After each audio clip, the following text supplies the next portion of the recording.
Hello and welcome to our very special coverage ahead of the Union Budget today, a day that people have been talking about and economists have been waiting for many weeks now. So much to process in terms of what the budget might give on. There are very, very high expectations from this time round's budget and what the finance minister has to deliver, both in terms of an impetus to growth and, of course, where she intends to spend. Through the last couple of weeks, we've been bringing you so much perspective from across the spectrum, whether it's infrastructure or banking or policy.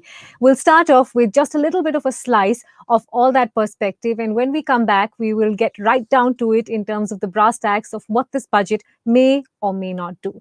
Take a look.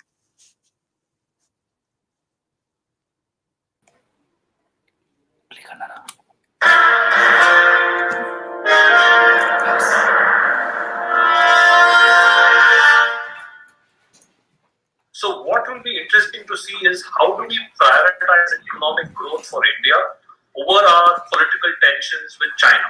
And that is a very careful balancing act. We can't just become inward looking and protectionist because that's not going to help us when it comes with the rest of the world. At the same time, we have to reduce our dependency on China. That's a real requirement. India's exports also have an import content. So to the extent that we increase import tariffs, we also make the production of those export items to the extent that these imports are on intermediate goods which go in production of exports. To that extent also there is an increase in cost of production, and therefore it can be it can be like a de facto export tax.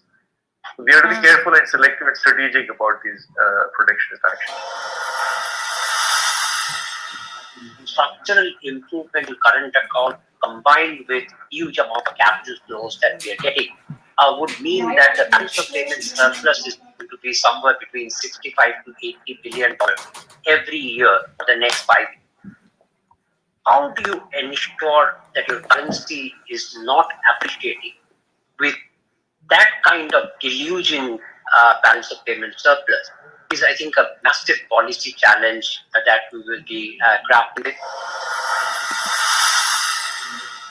We have, in fact, manufacturing strength, not in low-skilled manufacturing, which countries like some of our competitors are always pointing out.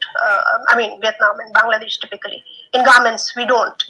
But we do have competitive manufacturing in very many sectors. Automobiles, for example. Pharmaceuticals, for example. We are suppliers of generic drugs to the entire world. So it is, the problem is that as far as manufacturing is concerned, we've not had a consistent policy, and definitely import substitution is not going to help. Now, the reason why we have not been able to push up manufacturing is also linked to the fact that we have not been able to integrate into the global value chains, the regional value chains of Asia.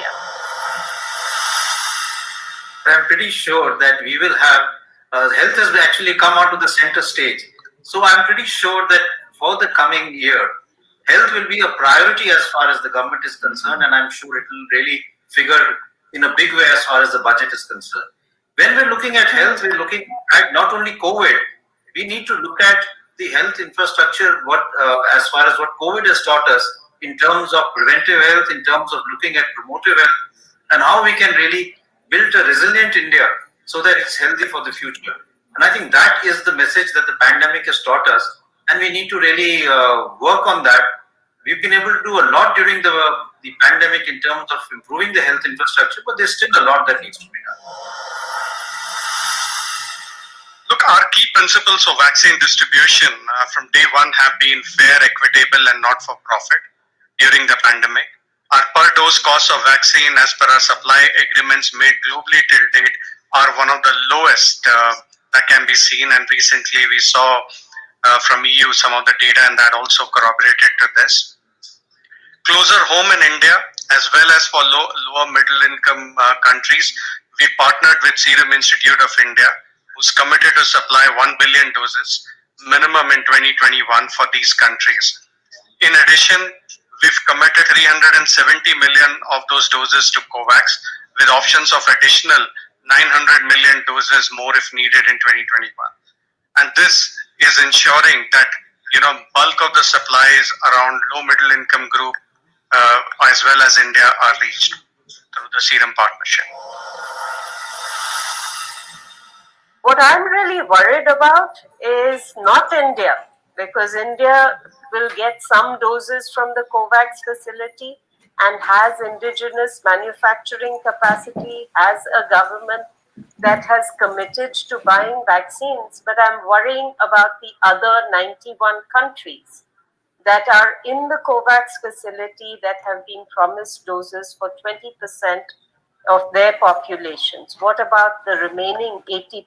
Where is the funding for those countries to be able to buy the vaccine going to come from? Only when we have a clearer path to how that is going to be done can we really think that we have got a process in place for global equity and access.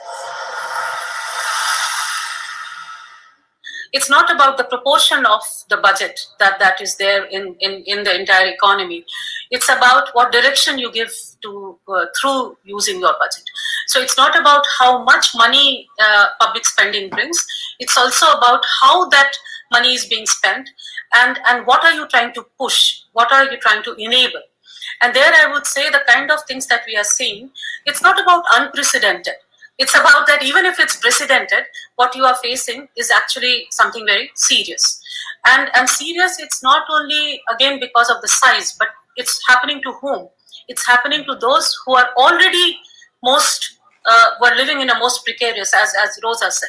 So that has become much worse. So in a very highly unequal, and not only economically, but also socially unequal society, when these things happen, then it has like inequalities within inequalities, and that's something we are seeing very clearly. COVID just reminds us that per capita GDP matters more than GDP at an individual level. We're 5th in the world in GDP, we're 138th in per capita. And at a corporate level, it reminds us that we may have 63 million enterprises, but we only have 22,500 companies with a paid up capital of more than 10 crores. So I think, again, I would just come back to, this is a pre-existing condition. Credit to GDP ratio is 50%. It should be 100%. So all I'm saying is that we need structural reform, financialization, urbanization, formalization, industrialization, and human capital. I have no disagreement with investing more in human capital. And I mean, we haven't been able to fix government schools, so it's okay to say, you don't fix leaky pipes by turning up the water pressure. So my submission is that the policy window, a timing problem and solution coming together, as we've seen in labor reform or agricultural reform, or maybe even if you think about the new education policy as connected, I would submit that's what the budget can do. We don't have fiscal flexibility. We don't have monetary policy flexibility. So let's offer structural reform and recognize that finally the problem is the productivity of our firms, of our individuals, and of our region. What we saw at the during the lockdown time was urban India doing better or doing worse off than rural India. And what was happening in rural India was really agriculture acting as a cushion. And a lot of people, then becoming self-employed subsistence farmers in rural India. But then as we proceed into August, we find that this kind of differential between urban and rural kind of narrowing, and we don't see that rural is any better off. What we see again with CMI data, but also corroborated by other data, is huge loss of incomes for farmers, as well as the the non-agricultural self-employed. So what we saw is, you have teachers, you have peons, other daily wage workers moving into subsistence farming, but also then facing huge income losses. So what this really calls for is expansion of what Narega, as you said, was a huge safety net. So up until the time when economy can be revived, Narega, there has been calls for increasing the number of days under Narega, increasing the wage given under Narega, and then again also at the urban level also having some kind of an urban employment guarantee, which could also then support urban workers as well. Is a huge shock to the employment system, which happened in the April to June quarter. This is not something which will recover like in few months. This is a long-term work which we'll have to do together.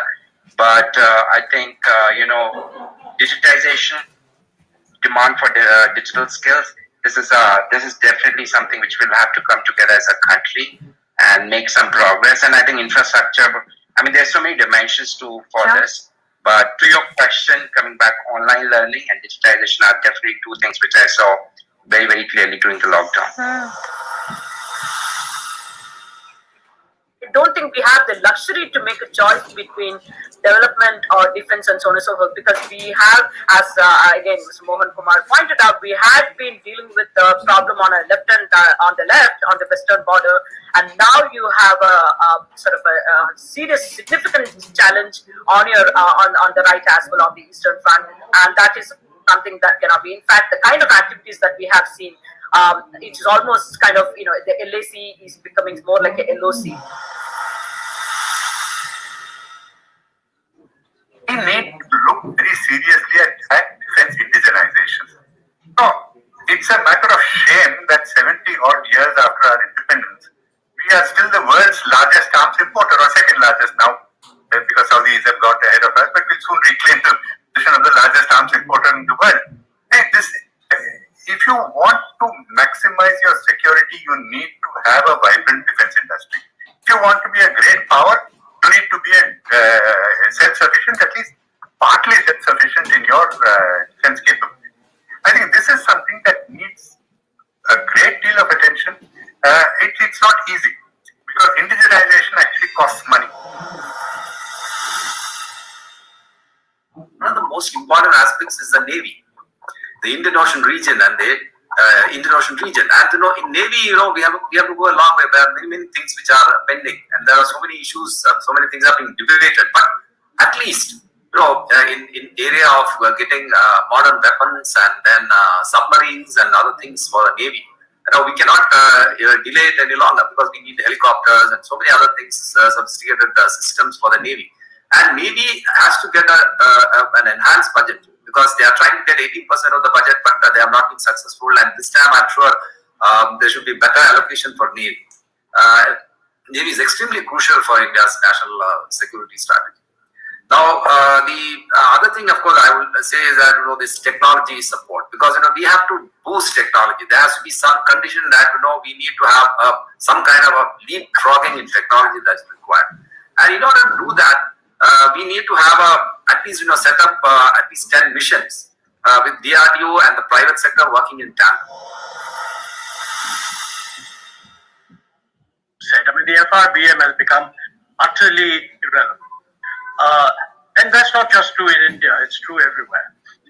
I think the key issue is this the time to come clean? I would very earnestly suggest that this is the best time in the world for the finance ministers to say that, look, nobody in his right mind would expect me to stick to 3.5% if you have a huge decline in GDP, complete loss of revenues, etc. There's another factor, which is that there have been lots of off-budget sources of finance, which even the CAG has sort of complained about. And therefore, in the budget, as far as the central fiscal deficit is concerned, come clean and say what it is. Private sector activity levels are pretty much back to 98, 99%. So put those together, and we think growth this year could contract around 6.5%, which is shallower than the NSO's number. And next year, we actually think off that depressed base, growth could go up to about 12%. But however, it's really important to put these numbers in perspective. What does it mean to contract 6.5% this year and grow 12% on that base? Ultimately, we have to compare this to how complete a recovery is this. Where will the level of output be 8 quarters from now, vis-a-vis what we had penciled in pre-COVID? That's your best measure of how complete a recovery India is making. I would have no problem with a cess, possibly a shareable one, which is levied on the income taxes, but which is removed after 2 years or some very reasonable sunset clause, and is totally earmarked for vaccination and public health requirements. And for me, what happened is when I joined BSE around 2009 end, the stock market capitalization in India was around 60% of the banking system's balance sheet on one side. We gave tremendous importance to the banking system by putting a lot and much more money and giving them many more benefits compared to the rest of the country. And what happened after 11 years, after 11 and a half years now, when I see the stock market capitalization is now almost, the banking system is now 70% of the stock market capitalization. What has happened is the banking system, which was supposed to be very large, has become very small compared to the stock market. So what has happened is that people have slowly moved away from their dependence on banking system, and banking system has slowly moved into their dependence on government. So each time, and they are people with concentrated amount of money, which means they also make concentrated amount of noise about their importance, and without them, the country can do nothing. And for me, that's why I would rather move away. I do still think there is scope for a bad bank. And the experience that I particularly like is actually of Malaysia in the aftermath of the Asian financial crisis. So what happened then, Mitali, was they had a tremendous amount of non-performing assets, particularly in palm oil, real estate, a whole bunch of infrastructure investments, which went into 30% of advances, 40% of advances. It was a tremendous number, right? So what they did was the following. They created a bad bank sponsored by the government. It was actually sponsored by Khazanah, a sovereign wealth fund in Malaysia. Yeah. They actually purchased the bad loans at what they considered to be market price of the books of the banks. So what they actually mandated with experts, including with foreign experts, who gave a bid for each of the assets. So if the asset is worth 100 on face value, they said, listen, this is only worth 40, I'll buy it at 40. The financial institution was free to sell it at 40, or could say, hang on, 40 is too low, I won't sell it to you. Okay? In which case, you had to take a reserve down to 40.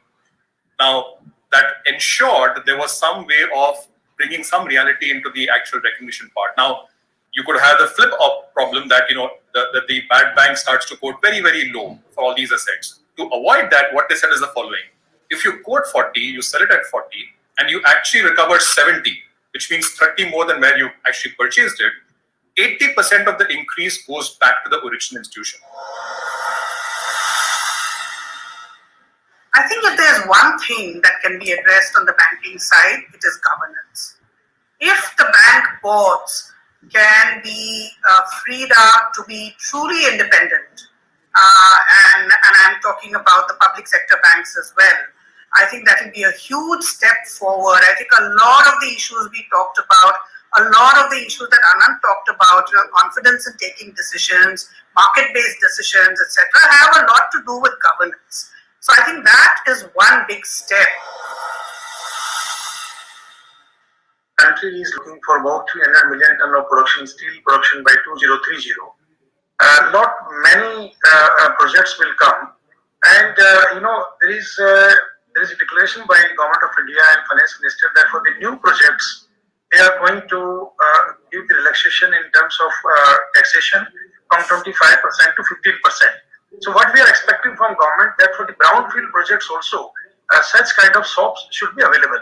Because if you go only for new expansions, that means more load on and more burden on the ecosystem. You have to acquire land, purchase land, you have to have railway network, waterways, and water pipelines. So this is going to be a huge load on the ecosystem.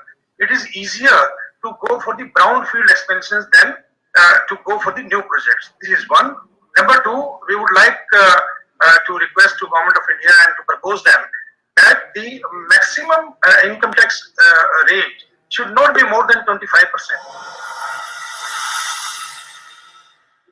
Personally, I think it's a lot more better. India has recovered a lot better than some of the other economies. And when you look at the capital, and I represent international capital, right? So when you look at the international capital, I think their view of the resilience of the Indian infrastructure is a lot better than I would say a year back. So now if you go back to, obviously we don't invest in industries like cement and manufacturing, but I would say that if you look at the on-ground situation of of traffic, which is primarily in Indian roads driven by commercial goods, you could almost see that recovery coming through. So my view is that, and as this is something that we kind of tell our investors, is that we've got to probably watch another couple of quarters before we can definitely say that there's been a sharp recovery. But at least on the ground, the stress seems to be low. It's about forecast of demand supply. So right now the industry is running at about 70% capacity utilization. Of course, it's regional, and there are some parts of India which are running at 90-95% utilization. Other parts are running at 60. So blended, we are 70%. And I think investment will happen as there is more demand visibility and as there is more certainty about the future. I don't think there's shortage of capital. I think if there are credible entrepreneurs and if there are bankable projects, there is adequate financing available here. However, having said that, I think in infrastructure sector, you need patient capital. And you need, long-term capital which can support this kind of growth. So I think my personal view is that if you look at the world today, we are living in a zero interest rate world, and there is a lot of capital in Europe, in Japan, which can be harnessed in a proper manner for funding many Indian projects. Of course, there are exchange rate issues which need to be looked at. But I think if there is a comprehensive, thought process, I think they have announced, I think 1,000 projects which finance minister is personally monitoring and PMO is also personally monitoring. But I think I see that if there is a holistic blueprint about what infrastructure needs to be built, how it will be financed, how the projects uncertainty will get reduced around land, around clearances, around disputes. I think we can attract a lot of foreign capital at very competitive rates. Again, PPP mode requires, for a successful model, requires that almost 100% of the land must be available in a linear infrastructure project like railways or roadways, and your risk mitigation measures should be in place, because you cannot pass on 100% risk to the private player. So in railway sector, PPP model as such has not seen much success apart from joint venture models where there is adequate certainty of revenue. So the revenue certainty or revenue risk is very high.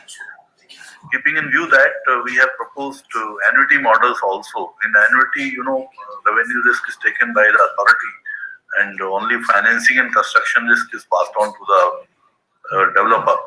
So that model we have found, very attractive for railways, which we are trying. And then you talked about national infrastructure pipeline, which envisages about 13 lakh crore worth of project in railway sector in next 5 to 7 years, which include dedicated freight corridors especially in mining areas, 4,000 kilometers. One is East Coast corridor from Kharagpur to Vijayawada. Then there is a East-West corridor from Bhusawal and Nagpur to Kharagpur. Then there is North-South corridor from Itarsi to Vijayawada. So these 4 corridors have been identified, and DPR is already in progress. In next 6 months, DPR results will come out, based on which decision will be taken based on the IRR, which one are to be sanctioned. And I hope that almost 3,000 kilometers are likely to be sanctioned at a cost of almost like 150,000 crore. We have something like a long-term DFI built in for infrastructure financing, which is the National Infrastructure Investment Fund, NIF. So and the various NIF, IFL, the IDFC's part. The second point that I want to make is, by and large, you're not going to get foreign investment. Foreign funds are available. I mean, there's absolutely no doubt, but not in the construction phase. By and large, you will not get foreign funds in the construction phase. The construction risk will not be taken on by foreign investors. But foreign investors, so alternative mechanisms like InvITs, etc., IDFs, infrastructure development funds, these need to be addressed. Coming back to your core question in terms of disinvestment, last year's target was about 2.1 lakh crores, of which I think we'll probably get to something like 70,000 crores this year. That pipeline will get shifted over into FY22. The big ticket items like BPCL, LIC, maybe a little bit from Air India, and a whole host of others. And current market conditions, valuations for many of these potential disinvestment targets are still relatively good. So disinvestment has to be, and not just disinvestment of companies. What we heard from the other speakers, asset monetization. The government is sitting on something like book value of 19 lakh crores for a year or so back. So asset monetization of everything, land, airspace, water space, whatever is available. The railways has already moved forward with a number of initiatives in asset monetization. So both disinvestment as well as asset monetization, both physical assets as well as financial assets that the government is sitting on, will be a core part in the ability of the government to start funding capex projects, as you mentioned, which is needed at this point in time. There is a lot of forecast uncertainty. There is been quite a bit of volatility in where we are really as an economy in terms of our fiscal balances. So we have seen, for example, uncertainty on what should be the nominal GDP growth in FY22. Right? So yesterday the IMF published 11.5% real, consensus is at about 9 to 10%. I think that the real itself can be 13 to 14 and nominal can be 17 to 18. So what the government chooses is much more important than it would have been in the prior years. Secondly, the granularity at which the fiscal deficit itself is measured. So, for example, there could be a debate in prior years on 10-20 basis points. This time, I think the least count itself is 0.5 percentage point. It will be 5%, it will be 5.5% deficit. And what is the medium-term consolidation path? Because the 60% debt to GDP now, I think, is not achievable in the next 10 years. So what is the path that the government shows for the next 5 years in terms of debt to GDP and potentially the fiscal deficit targets? There is also expectation, I think, on reform, on how the disinvestment process can be kicked off. There is a lot of expectation on what happens to the financial sector, because there seems to be some disenchantment within the government that every few years these PSU banks come and ask for a lot of capital. So how do we solve this problem permanently and also address some of the issues with lack of financial system capacity? So I think there will be quite a bit to mull over in this budget. I think we are asking for too much if we expect the finance minister to give you a target with 2 decimal point precision on where we will end up in 21. I honestly think it would be far more realistic for the FM to say, look, we've just been lucky. We have not seen a second wave of COVID. We haven't seen a rising graph one way like the US, but we don't know what could happen in the next 6 to 9 months. Of course, we've got visibility of the vaccine. Maybe you need to have a 200 basis point corridor. And if all goes well, I'll get my fiscal deficit down. But if something goes wrong, then I might actually go to the upper end of that boundary. So I actually think it's far more useful to think about the tactics within that range rather than try to go for a single number.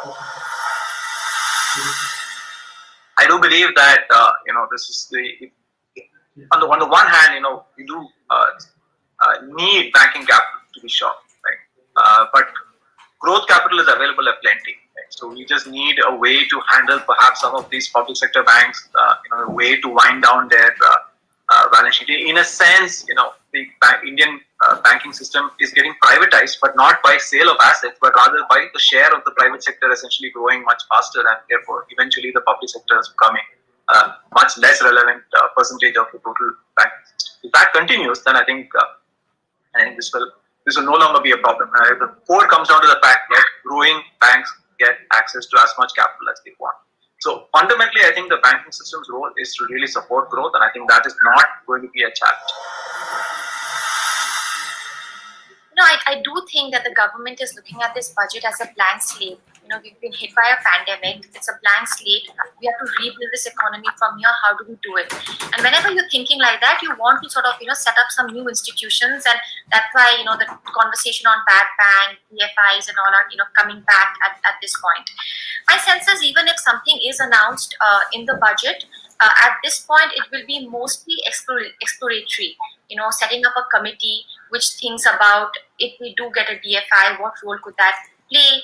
Because, a lot of people believe that, it's not useful anymore. It was useful at a time when India's financial markets were not deep. On the other hand, some other people think that it is useful because there's a lot of new things it can do. And some other countries like China have showed us that.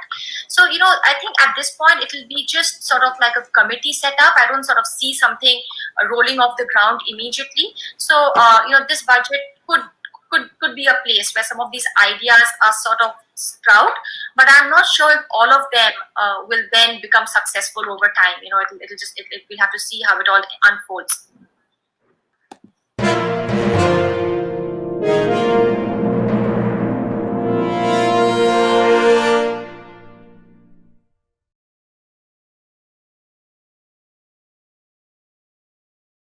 Mint ahead of the budget.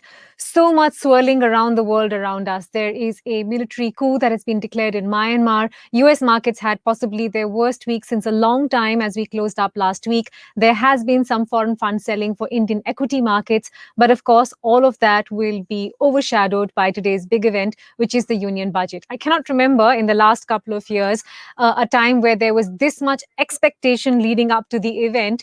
So hopefully there will be a lot to take away once the finance minister rises and presents her speech. Full house this morning to discuss all of that, and through the day we will be bringing you every facet of the union budget and how it impacts your life and what it means for the economy. But let me quickly introduce our panel this morning to kick things off and to kick the conversation off.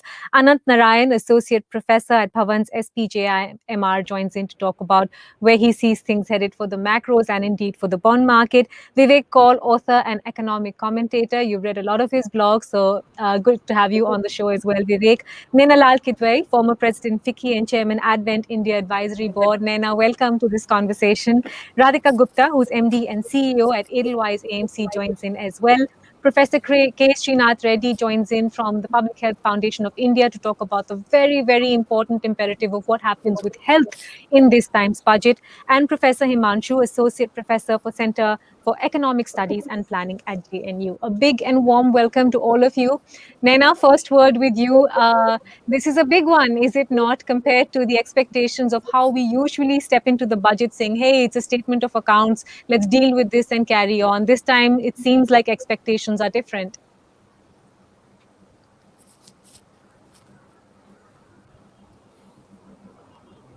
Naina, is my voice reaching you? No, I think we seem to have an error with the audio. We'll just try and fix that. Anant, I'm going to lob that same question to you. I mean, I don't know if the Prime Minister sort of watered down expectations by saying, look, we've had a couple of mini budgets in the run-up to this one. But what are you expecting? This is the big bang one, you reckon? It's definitely a critical one, Mitali, no questions asked. We're coming out of a very debilitating COVID-19 situation. While the official numbers might show a degrowth of minus 7.7% or so, the actual contraction in GDP would be far higher, given that the stress in the medium and small enterprises is probably much higher than estimated. Nevertheless, we are now recovering from this. Consumption is rebounding back. You saw the GST numbers, Mitali. That's a huge positive for January. Government spending has also been pushed up quite a bit in the last couple of months, and chances are the spending will continue going forward. So we will see a rebound, but just getting back consumption and government spending is not enough. That's not growth. Eventually, Mitali, we will need output, domestic output, as well as jobs. So frankly, the way I will measure the quality of this budget is how far does it go in continuing the efforts being put up to try and improve domestic output and jobs. It's easily possible that a rebound in consumption can lead us to inflation and higher imports and instability, as we saw in 2009, 2013, rather than durable, sustainable growth. So what does it take in the budget? I think things like more investments into productive areas, infrastructure, education, healthcare, cleansing of the financial services ecosystem. That would help a lot.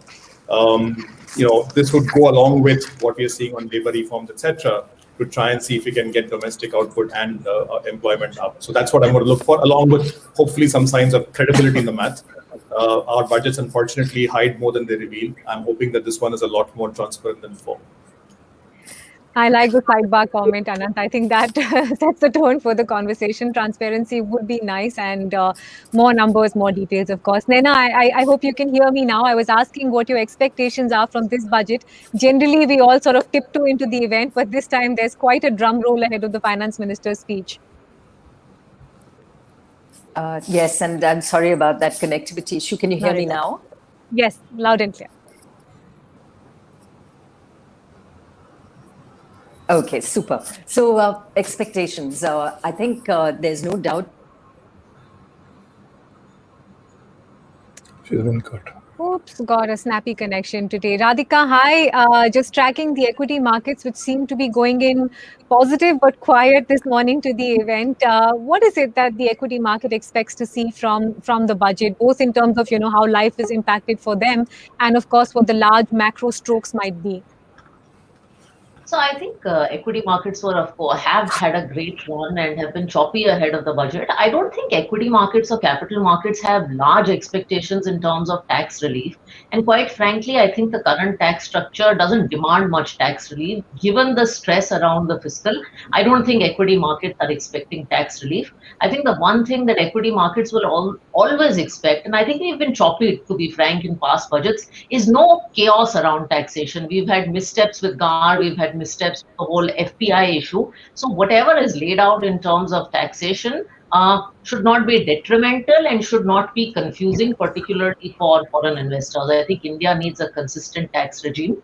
The second thing I think equity markets will hope for is what the budget is doing to pump in growth. There is a lot of talk about the fiscal challenges, but I think the economy is recovering, but it's recovering in precarious ground. And I think there is a belief that 12 to 18 months of counter-cyclical fiscal policy is still needed to support the equity markets.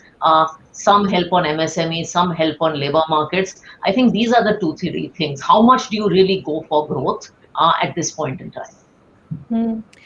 Professor Himanshu, any straws you would draw from what the economic survey pointed to, both in terms of how sharp the rebound in growth will be and what it might then moderate to?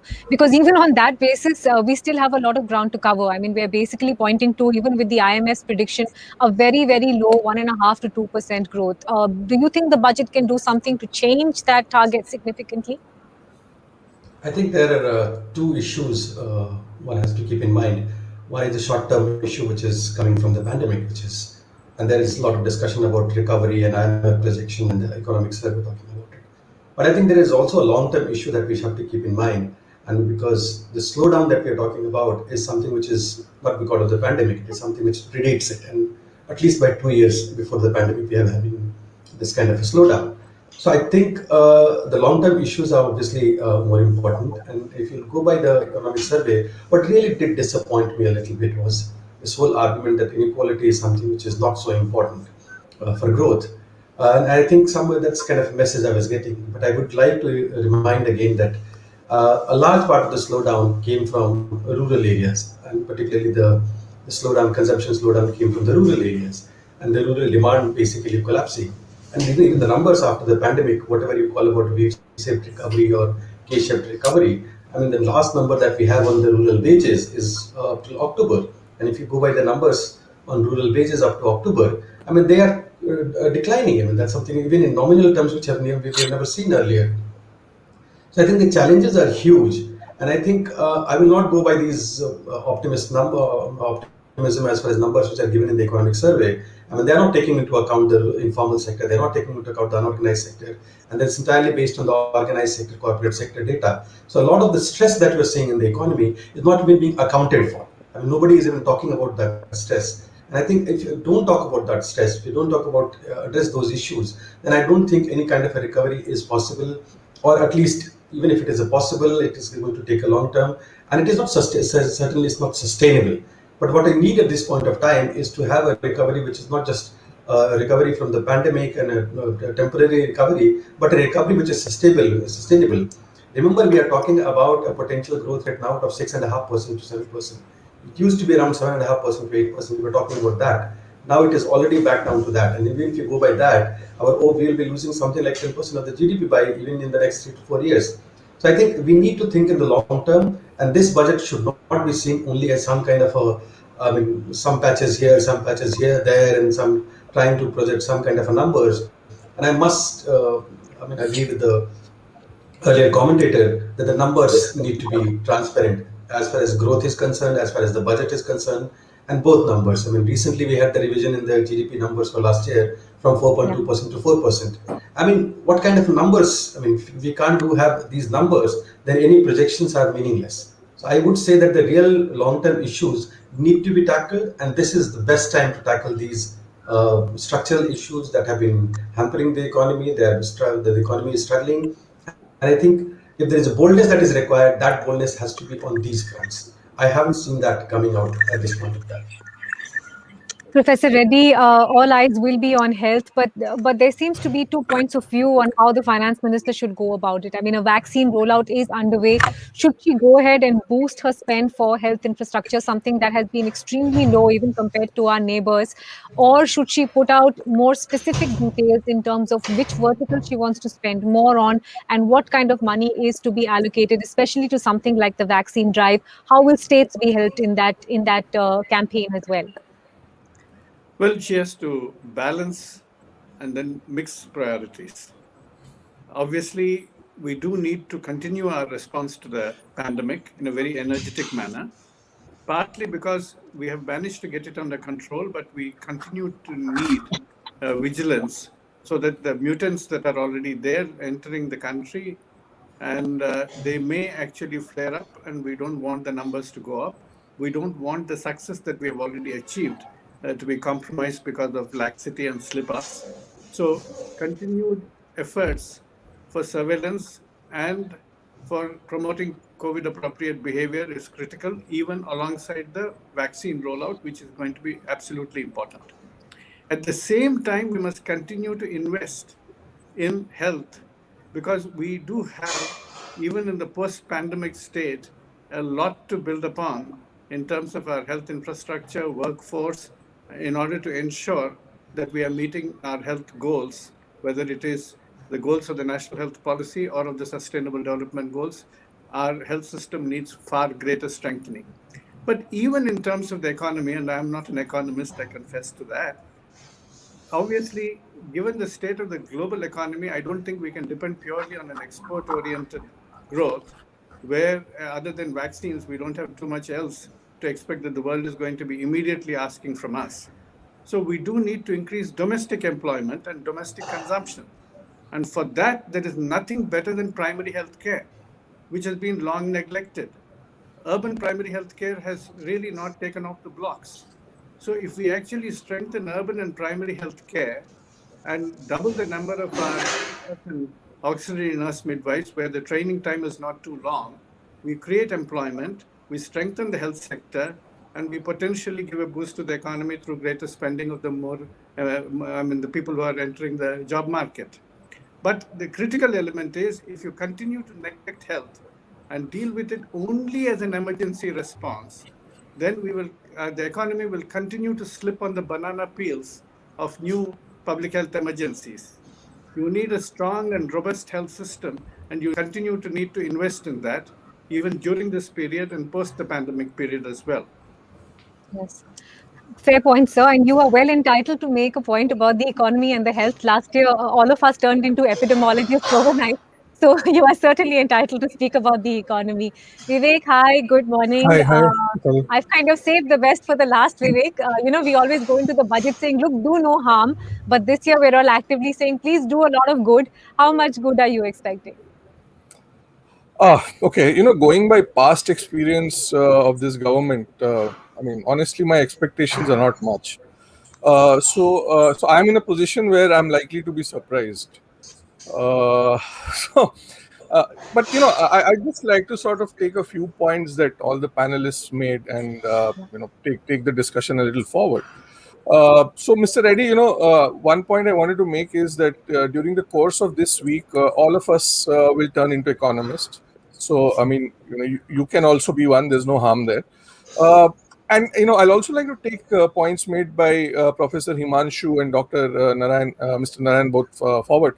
One of the things that most budgets over the last decade and a half have, they have sort of lost a lot of transparency, and we need that transparency to gradually come back. Now, I'll make two quick points here.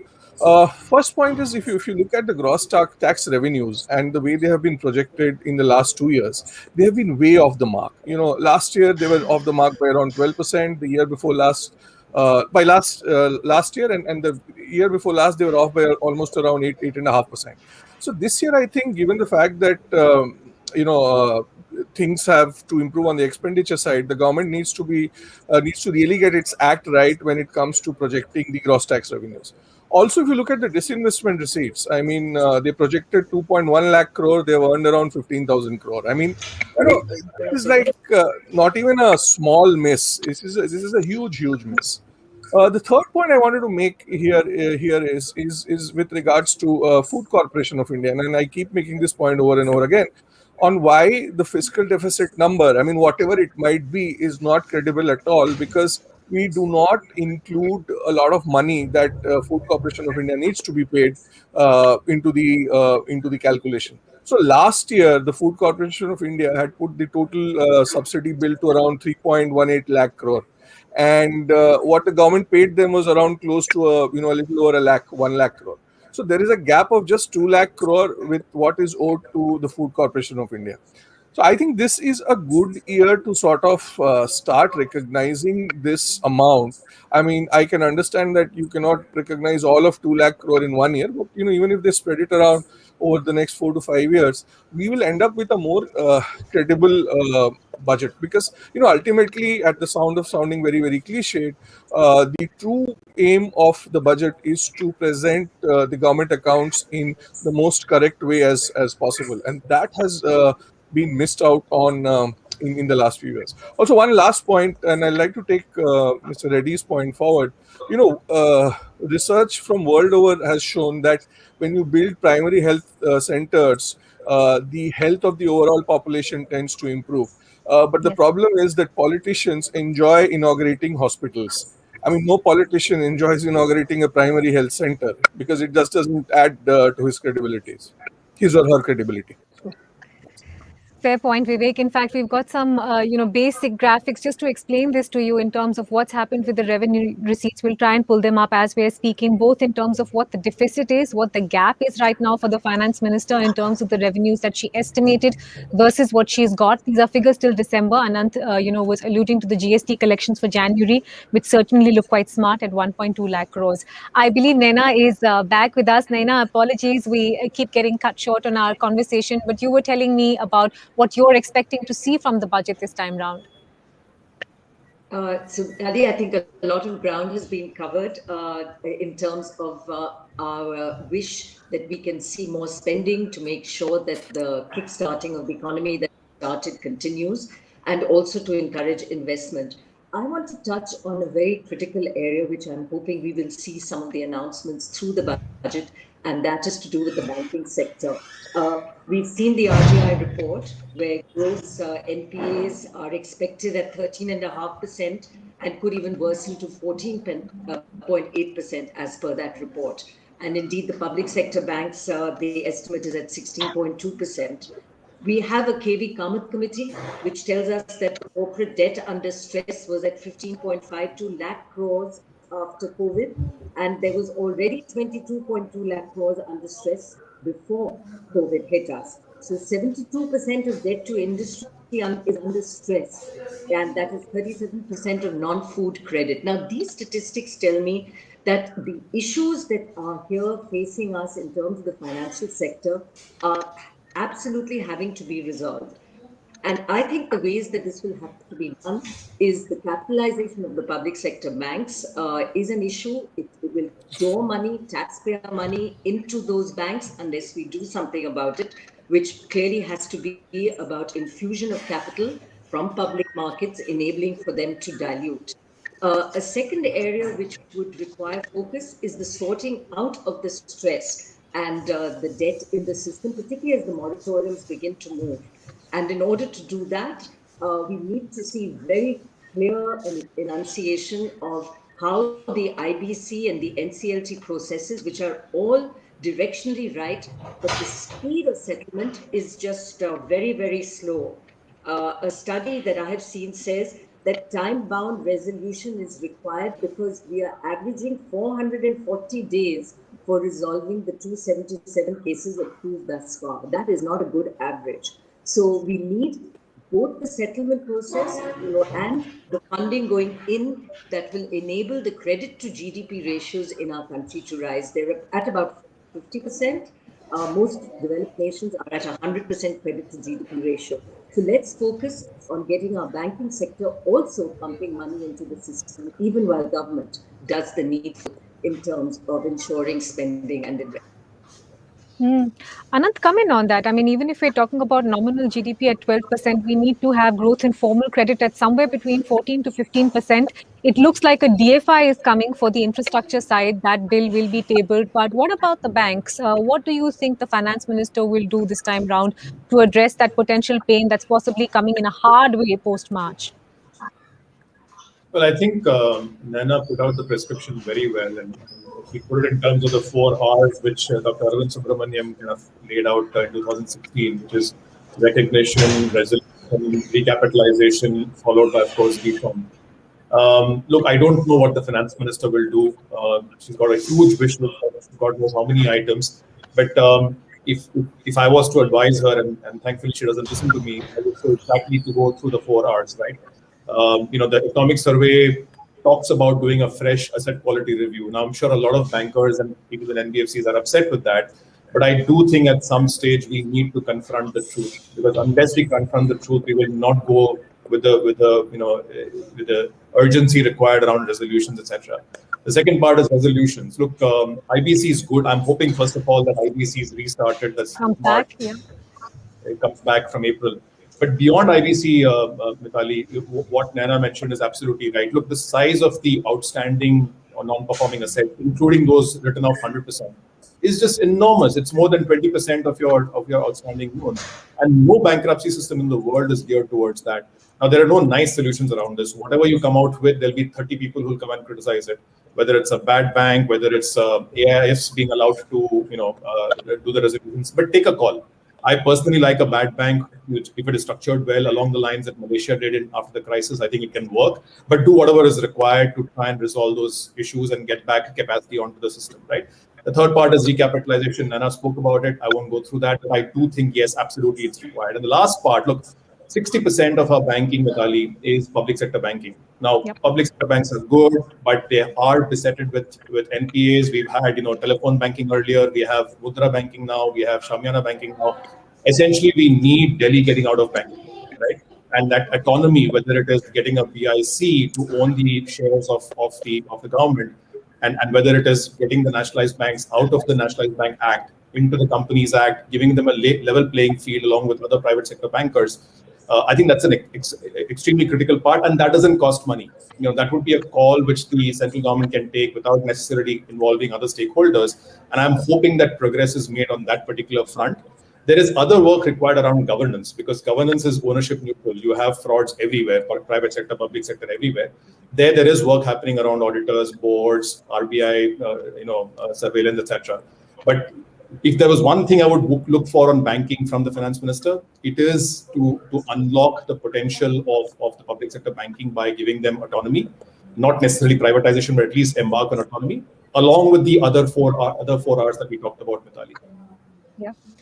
Radhika, I want to pick up on a point that Vivek raised, which was the rather disappointing run in terms of disinvestment from the government's point of view. I mean, otherwise it's been, a banging year in 2020 for IPO proceeds. But, what kind of figure do you think would look realistic, and what methods do you think the government should use at this point? We've got things like Air India, etc. in the pipeline, but that is evidently not moving with the speed and alacrity that it should. So I agree, and I think in the past, the disinvestment department has done a reasonably decent job of meeting disinvestment targets. Obviously, some of the conventional mechanisms like ETFs, etc., have been kind of thrown out of the window, good or bad. I think this year was held up because of COVID, but I think with equity markets at a high, I think you have to stop looking at trickier issues like Air India. And some of the easier assets to monetize. Air India is a process that is going to take a very, very long time. I think beyond those companies, you also have to look at a lot of physical assets. I think someone mentioned this in the conversation, but real estate assets, any land monetization, that is a much easier thing to do. So that is what one would be looking forward to. I mean, if anything has to be done on fiscal, it will come from the asset monetization program. Nena, speaking of the fiscal, I don't know if you caught that part of the conversation where the stress amongst economy watchers seems to be, let's be transparent about it. At this point where we stand, there is quite a wide discrepancy in terms of what the fiscal deficit might end up as, equally what it might point to for the coming year. What do you think the finance minister should do? Should she shift to setting out a range instead of putting out a figure, which is then, which is then a big miss? Or do you think she should abandon the FRBM Act and say, look, here's a pandemic here, we're going to start a fresh, clean slate, this is how bad it is, and we're going to set out a new glide path for ourselves? I would favor a clean slate simply because we have the opportunity to do it across the world. And indeed, our own fisc is way over the 3.5% committed, looking more like the 7% as it is now. I think we get the reprieve because the whole world is really in a mess, but we only get it for a short term. So the ability to be convincing and demonstrate a commitment to this new FRBM, which in the medium term brings us back to a much lower fisc, is what is going to be critical to ensure that our ratings don't suffer and that there is credibility in what is set out. And that credibility has to be around different parts of where that funding is to come from. I think there is a belief that as we are seeing the tax collections go up, I'm seeing estimates which are suggesting that we may well see by the end of the year a fisc that is down to the sort of 5.5% level. And this is projection by economists, not by the government. So we have that wind behind the sails. We have to just make sure that the macros look good and help us achieve that. So that we shouldn't be tweaking the budget and upsetting what is right now a pretty good sort of wind behind us that is setting us forth into this year. I think the second is on disinvestment. I totally agree with the comments made by other panelists that setting our heart and numbers on the tough disinvestments, ever since I can remember my investment banking career, we've been trying to find a partner or disinvest Air India. I remember trying to do this myself about 20 years ago. This is a really sticky asset, and I'm delighted the government is taking this forward. But that's not a number that we can really hang our hopes on. And even BPCL, which looked like a jewel, is not looking easy. So it will have to be small disinvestments through capital markets, which could be through, the sort of IPO disinvestment models. Definitely the real estate model that Radhika said, because the government is holding a lot of assets which can easily be, and this is the time to actually monetize these. So look at, and the government set out this very clear program, therefore, on the bits that will make up the puzzle, which will complete the fundraising in a direction which gives us fiscal responsibility, but in the medium term. As for now, we must absolutely ensure that we keep pump priming the economy. We are just not over the hump right now, and it would be the wrong time to begin to pull back. Absolutely. Fair point. Anant, I know you have to run. So, one quick figure from you before you go, and I hope we get to chat later post the budget. But what is it that you think the market and economy watchers would be watching for on that expenditure jump? Anything above 17 to 18% would look like a fair jump, including what you want to see on capital expenditure. Well, Mitali, as I think Vivek was mentioning, a whole range is possible. Frankly, I think the government should probably go with a nominal GDP growth of about 14% or so. There are a lot of economists who say it will be higher than that, but it's a good conservative number to go with. And more than actually the actual increase in the expenditure numbers, I think the quality of expenditure is what is important also, Mitali. I'm hoping that they show a reduction in the, or at least a deceleration in the growth of revenue expenditure and a decisive shift towards productive investments.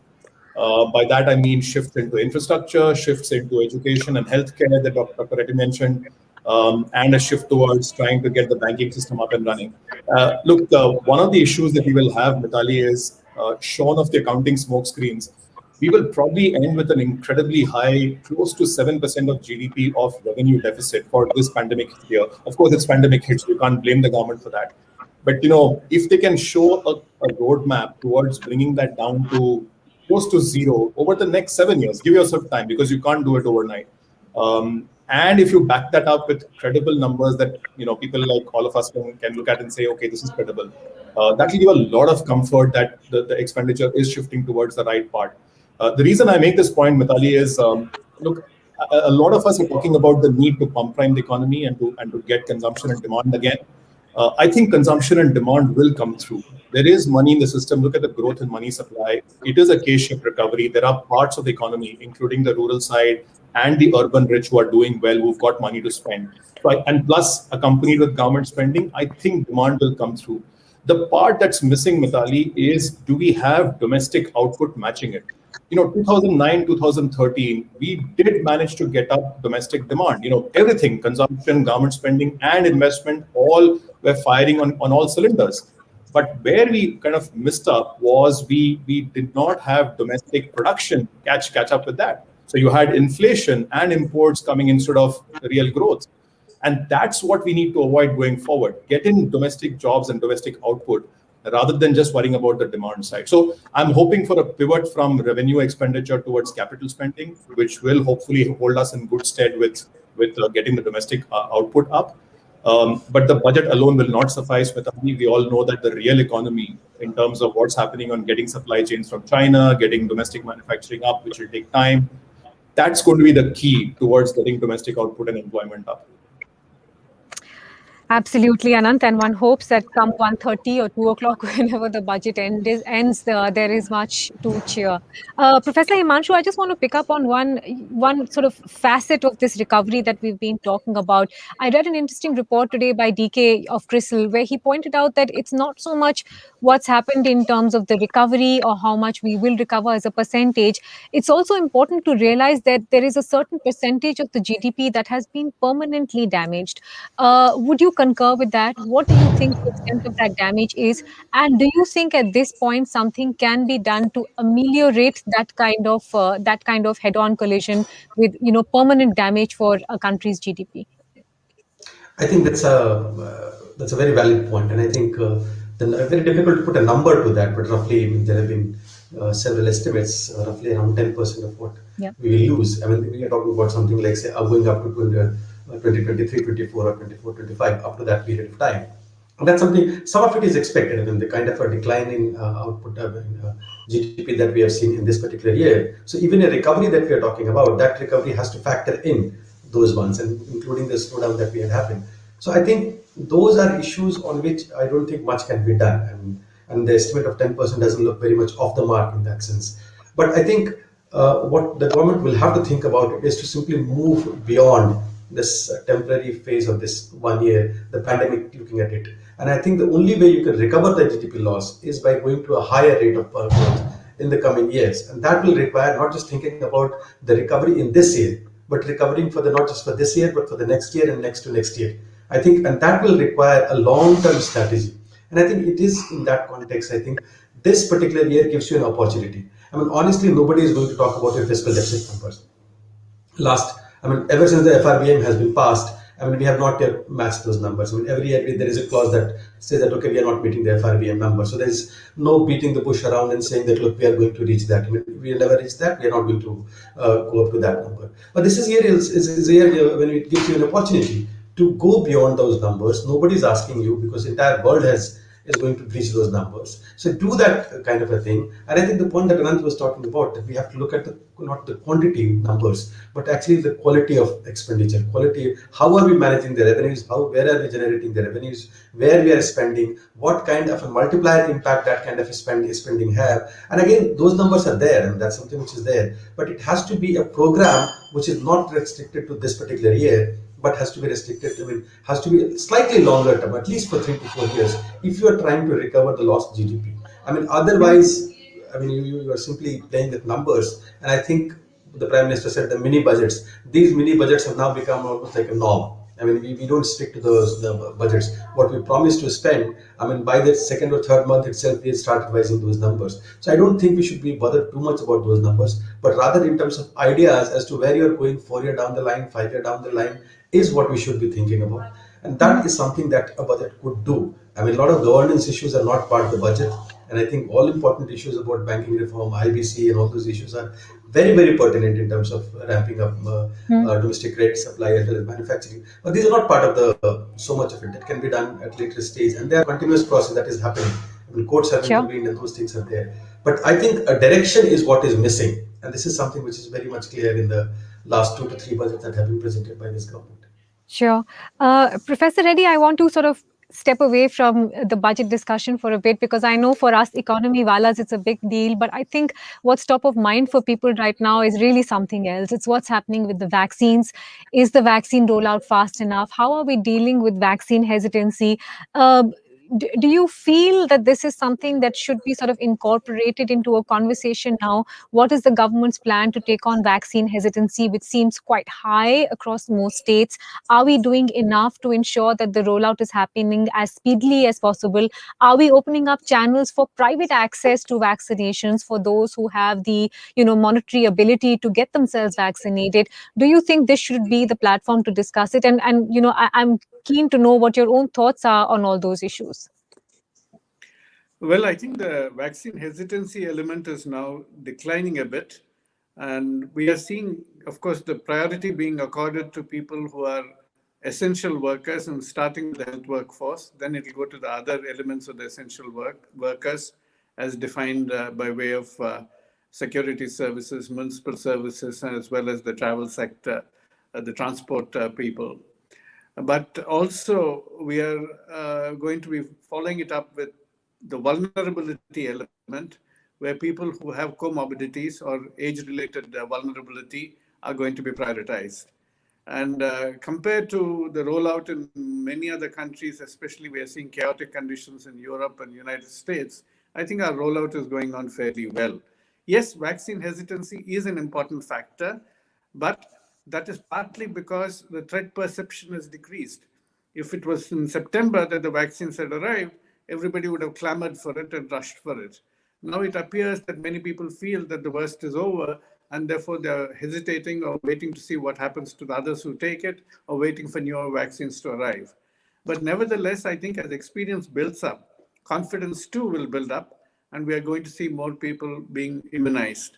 And that certainly has to be an important priority. And both the center and the states will have to together act, both in order to enhance the efficiency of delivery, even better than what is being done now, particularly when it opens up to the general public, and then also to ensure that the vaccine confidence is certainly boosted. Coming to the question of whether it's good should be released into the private market, I do not think it's the time at all. Unless these sections who have been predefined on ground of essentiality and vulnerability are actually provided the vaccines with whatever stocks are available, I think entry into the private market is going to result in queue jumping, and that is not an appropriate behavior. So I think we ought to follow the rules and then ensure that whatever are the priorities set by the government should be followed. And then if more vaccines also enter by June or so, after getting the regulatory approval, and there are very, very many which are going to be in the queue, then it's possible that our situation in terms of stocks and availability is going to be much more, and the choice of vaccines also will be higher. And I believe it's the time then when we can really look at whether we can open up much more into the private market, not just to cater to the sense of urgency of those who feel privileged to access because they have the cash to buy. No, absolutely. And I think for the two that are available at this point, they still have some clearances left. Covishield does before it gets to the private market, and Covaxin, of course, is still negotiating phase 3.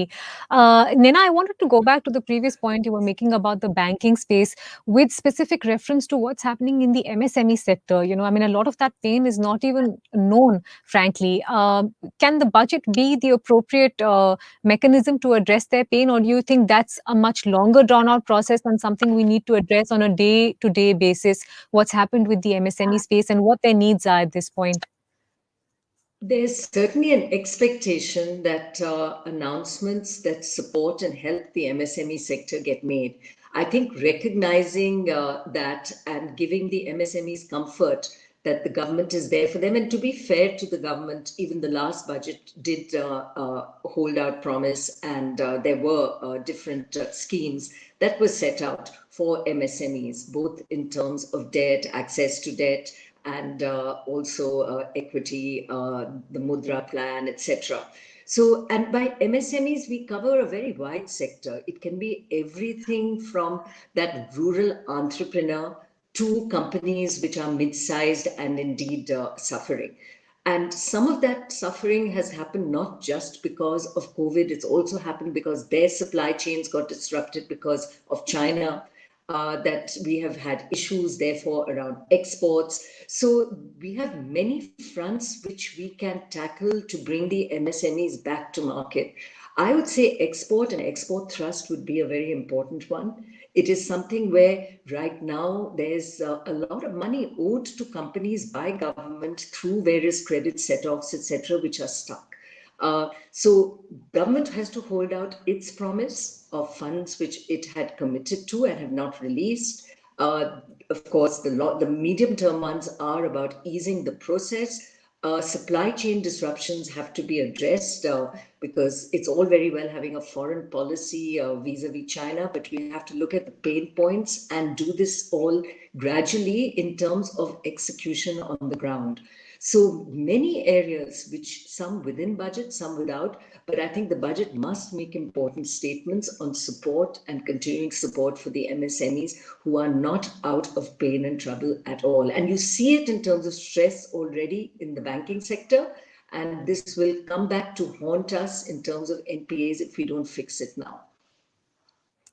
And we have been down that very dark road just a few years back. Radhika, I want to touch upon the equity market specifically in terms of the fact that there were some murmurs around whether a wealth tax would be introduced or whether there would be some tweaking on LTCG or STT.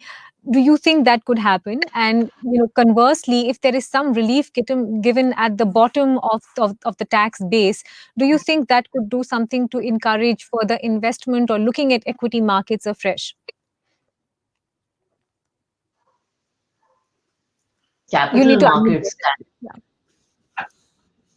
Can you hear me? Yeah. Okay. Yes. So I think there are two parts to this. One is capital gains tax and equity capital gains tax. 10% was already introduced, and it's been only a couple of years since that's happened. The market has had a demand for STT going away. They've also had a demand, which I think is very reasonable, about the taxation on dividend income, because corporate India is paying tax, then you're paying tax on dividends, and that becomes very, very inefficient. If that were to go away, that would be a fantastic outcome. I don't see a case for a removal of 10% LTCG. I think India is actually very competitive on taxation. So that is not something that scares the market. I think this notion of the wealth tax, there was also something, Mitali, that came out about an additional slab of 35% above a certain amount of income. And I think one thing that's consistently come in the budget is that the salaried class is over carrying the burden of taxation. I mean, we live in a country where a large part of the population, especially business owners, don't pay the kind of tax, and every year you keep increasing the burden on the salaried class. So I don't think the market would look at that very, very popular. Well, I think you need to find ways to broaden the tax net rather than taking the same group of people and burdening them every year. And the third is that if you were to do something for the lower end of the economy and directly give them a way to increase consumption, I think that would be looked on very well. But it can't be another tax on the rich. What about the fixed income side of things, Radhika? The gross market borrowing last year was a pretty large figure. Is the bond market a bit nervous about what she announces in terms of a borrowing figure? I think the bond market is kind of expecting a large borrowing figure. I think the bond market also realize, if you talk to most bond professionals today, they also realize the need for growth, and that borrowing will be a part of the plan. So I don't think the bond market will be very nervous. I think for the bond market, if she has a medium term plan on how to address the deficit, and she doesn't. One of the things that spooked me a little bit in the economic survey was this whole thing of dismissing ratings, etc., and saying credit ratings are not important, etc. I think that kind of statement will spook the bond market, because ultimately India is competitive and raises foreign capital. So you have to be wise. I mean, your ratings, etc., that whole ecosystem affects your ability to raise capital. So I think the bond market will be forgiving for a year if there's a sensible medium term outlook. Yeah, absolutely. Especially if you're talking about things like global bond listings, that is not the best way to go about it. Vivek, I want to pick up on the point that Nena was making about a thrust towards export. Unfortunately, though, and this has happened for a couple of budgets now, the approach seems to be slapping on higher import duties, import substitution, essentially. Do you think that might be something the budget does again? Pushed over the last couple of years, the Atmanirbharta narrative. I mean, I would find it surprising if they go back on it. Past experience has shown us very, very clearly that import substitution has not worked for us. And the irony is that along with import substitution, we are also talking about export competence. Now, how do you compete in the export market if, you do not compete in your domestic market? Now, this is a very, very simple point which has been made by economists over the last many, many decades. But then, with the due apologies to Mr. Manmohan Singh, nobody can stop a bad idea whose time has come. So this bad idea will, and we have quite a few bad ideas going around right now, which including the idea of a bad bank, the idea of DFIs. I mean, these are all bad ideas which seem to be making a comeback. I would also like to make one point, around what Nana ma'am was saying about recapitalization of banks. Recapitalization of banks has been happening. It's not like recapitalization of banks has stopped. But the funny thing is that in the last 3 years, in the last 2 to 3 years, it has been more of an accounting jugglery, wherein what happens is that the government issues recapitalization bonds, and the banks per se use their deposits to buy these recapitalization bonds, and then the government takes that money and invests it in the banks as capital. So it's essentially money being moved from one side of the balance sheet to another side of the balance sheet. Now, what this does is that it does not end up as an expenditure in the accounts of the government, because there's no money. The government is not spending any of the tax money or the disinvestment money that it has earned. So this has been happening for quite a few years, and what you're essentially doing is you're kicking the problem down the lane, and in the years to come, when these bonds mature, money will have to be repaid. So I think this is again another non-transparent thing which has happened over and over again, and needs to be stopped. Regarding the land point, I've been talking about it for the last 2 to 3 years, that the government needs to sell a lot of its land. And this idea basically came to me from I stay in central Mumbai, and in one of the bylanes in Worli, there is this company called the Bicycle Corporation of India. And I've been walking past it for the last 15, 16 years. It remains shut. It is, I don't know how big the property is, but probably a few acres. A few acres in, and I'm not a real estate expert, but few acres in Worli would yield you at least a few 100 crores. And I'm sure there is so much of this land lying all across the country.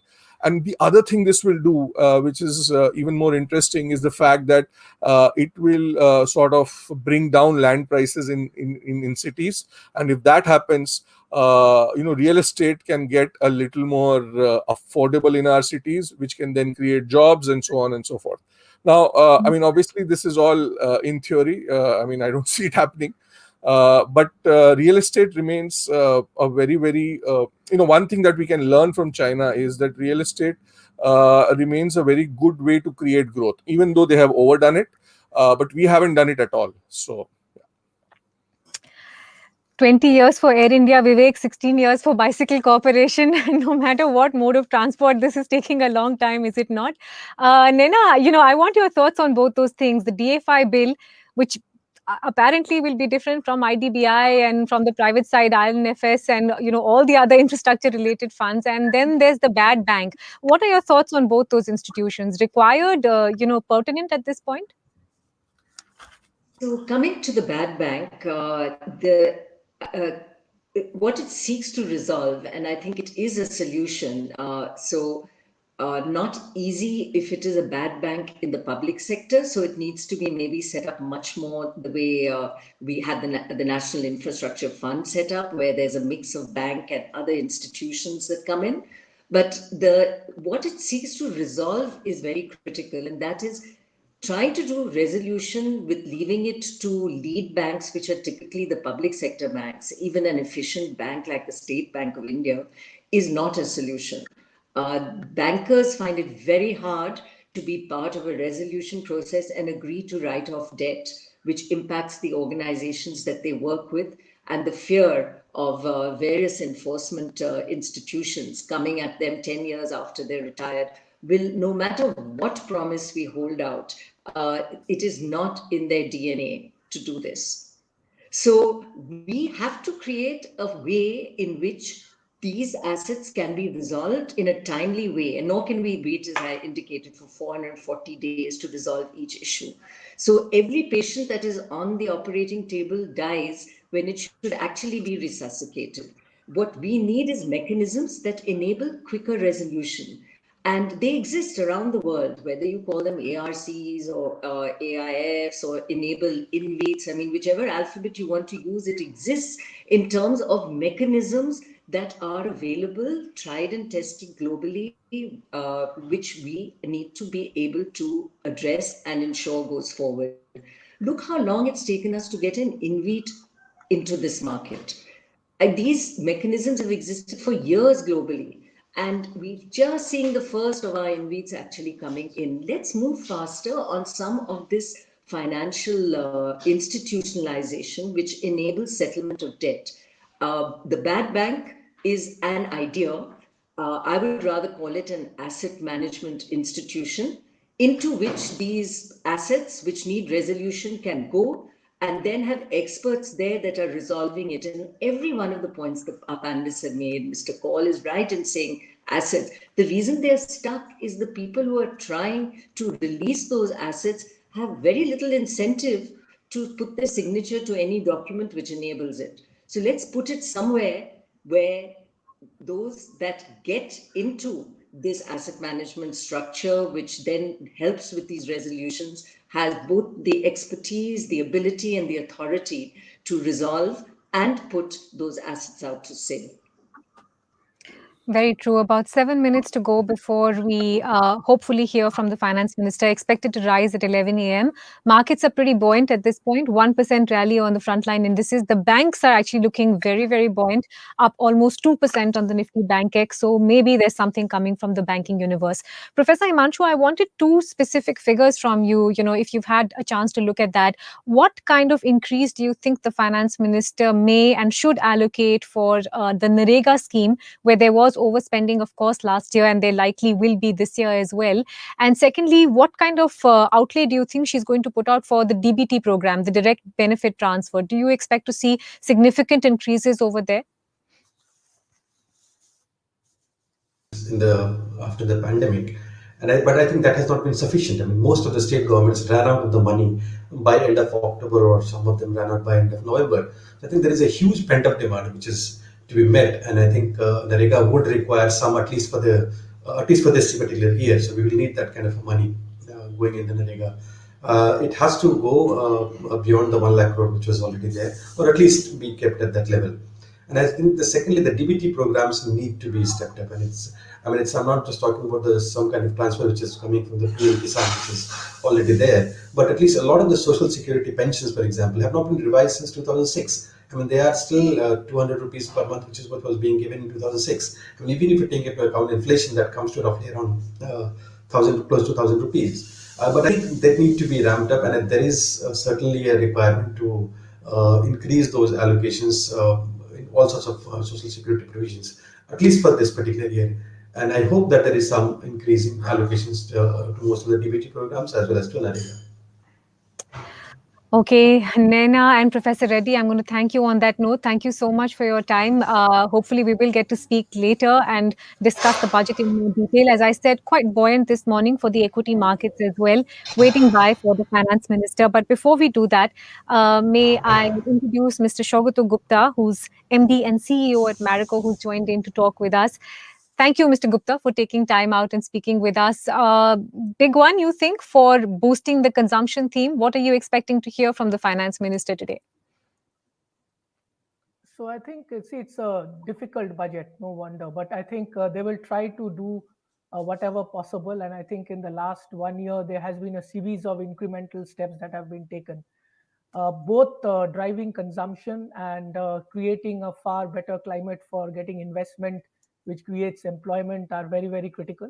At the same time, I think we have to get a little bit loosen on the fiscal prudence, because what is important is a consumption-led growth. The last month's GST earnings is something which is, I believe, is quite encouraging. So I believe that other than some of the sectors which continue to be impacted because of the current situation, things are improving quite well, and I think consumption should be the key. What is your own experience of what you've seen on the ground, though, Shogato, both in terms of how rapidly consumption has increased and whether you are experiencing downtrading at this point, among some of your key categories? So if you look at, coming from, say, the July quarter and the September quarter, we are seeing significant stability in rural consumption. Rural India had been less impacted by the pandemic. In addition to that, there had been reverse migration. And of course, some of the government schemes which has impacted and helped in rural consumption. Urban is gradually recovering. We saw some recovery, definite recovery in October, December, and some of the discretionary kind of categories are coming back into place, especially with COVID lessening out, and also the fact that people are getting back into work and normal lives. I think still the journey is yet to get completed. And of course, obviously, while there is not downtrading, but definitely there's a shift to two things: trusted brands. There's a shift in consumption bit from discretionary to some of the categories like food which are healthy, health and hygiene. So I think there's been a shift in consumption, but I believe organized players and players with incremental and good distribution and trusted brands are having a competitive advantage in terms of garnering market share. Hmm. There is an observation, though, that the most liquid end of the economy is actually the bottom end of the economy. They are the ones who don't save as much but spend, and they spend directly on consumer goods such as yours. Have you had any, data to analyze in terms of what's happened with the spending trends there because of this observation of what's happening with the economy, the K-shaped recovery we're talking about, where one end has recovered or perhaps come out unscathed, whereas the other one has been completely decimated? So I think there is still a job to be done in terms of driving consumption in the urban poor, while I think the rural part is still stable. And that's an area which we need to carefully monitor, because, as the economy recovers, because that contributes to a significant portion of the consumption, especially in food. The other thing we need to be slightly worried about is the inflation in food, some of the staples, especially, which has hit us in the last couple of months, because that impacts somewhere the consumption basket. Of course, the one that is always targeted is not, your category, but the cigarette space. But are you expecting any changes at all in terms of corporate taxes, a COVID cess perhaps that's been talked about, a defense cess even for corporates? So I believe that I think the entire focus which started off last year in terms of giving incentives for higher investment, and of course with a the lowering of some of the taxes for incremental investment and new company, that should continue. At the end of the day, I think obviously long term we have to increase the coverage as far as taxation is concerned, especially income tax, and because our tax to GDP ratio is still less. But I believe that the focus has to be on encouraging far more investment and putting some money into consumers' pockets such that consumption is increased. For example, that LTC scheme, that LTA scheme that was run, I believe has in some way encouraged consumption, because I believe it has been a significant pickup and adoption of employees, whether government and non-government employees, in that through that scheme. There's also been talk, Shogato, about how the economy is recovering in a very patchy phase. When you run checks on what's happening at the back in terms of sourcing, packaging, etc., have things normalized completely, or is it still a bit of a bumpy ride? So I would think for small players, some of the small players, it's still a bumpy ride because they faced, and in terms of their supply chain disruptions, getting back workers, and of course working capital and other things. So it took some time. Obviously, there are certain sectors today still stressed, whether it's tourism, some part of retail, aviation, real estate. There are certain sectors which are still impacted. So I would say it's a mixed bag. Having said that, I think I am positively surprised by the resilience of the economy and the level of recovery which has seen, especially in the September, the September onwards, and which is reflected in some of the Q3 results of some of the companies. So I think it's been that way very well managed, the recovery, ever since we peaked in as far as COVID is concerned, and of course the lockdown that happened. And actually the rate of recovery is is a pleasant surprise. Mm. Well, we can report that the budget session has begun. So shortly, in a couple of minutes, hopefully the finance minister will be rising to present her speech. Very, very big expectations at this point. Equity markets also going in quite strong. Shogato, quickly from India Inc.'s point of view, what's the top three that you'd be watching out for from the finance minister and her budget? I think the first thing is, how does it encourage investment? Because as I said, the investment climate encourages employment in the long term, which is very important to leverage the demographic dividend. Second, how does it look at consumption? And the third thing, I think India needs a much more aggressive disinvestment policy and execution of the disinvestment policy. I'm afraid I'll have to cut it there, Shogato. Thank you so much. The finance minister has begun speaking now. Or a region within a country. But what we have endured with COVID-19 through 2020 is sui generis. When I presented the budget 2020-2021, we could not have imagined that the global economy, already in throes of a slowdown, would be pushed into an unprecedented contraction.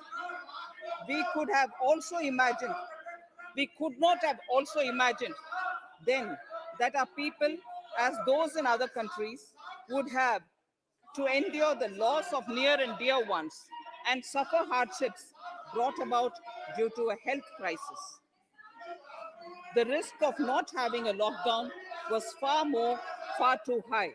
Within 48 hours of declaring a 3-week-long complete lockdown, the Prime Minister announced the Pradhan Mantri Garib Kalyan Yojana, valued at 2.76 lakh crores, that provided free food grain to 800 million people, free cooking gas for 80 million families for months, and cash directly to over 400 million farmers, women, elderly, the poor, and the needy.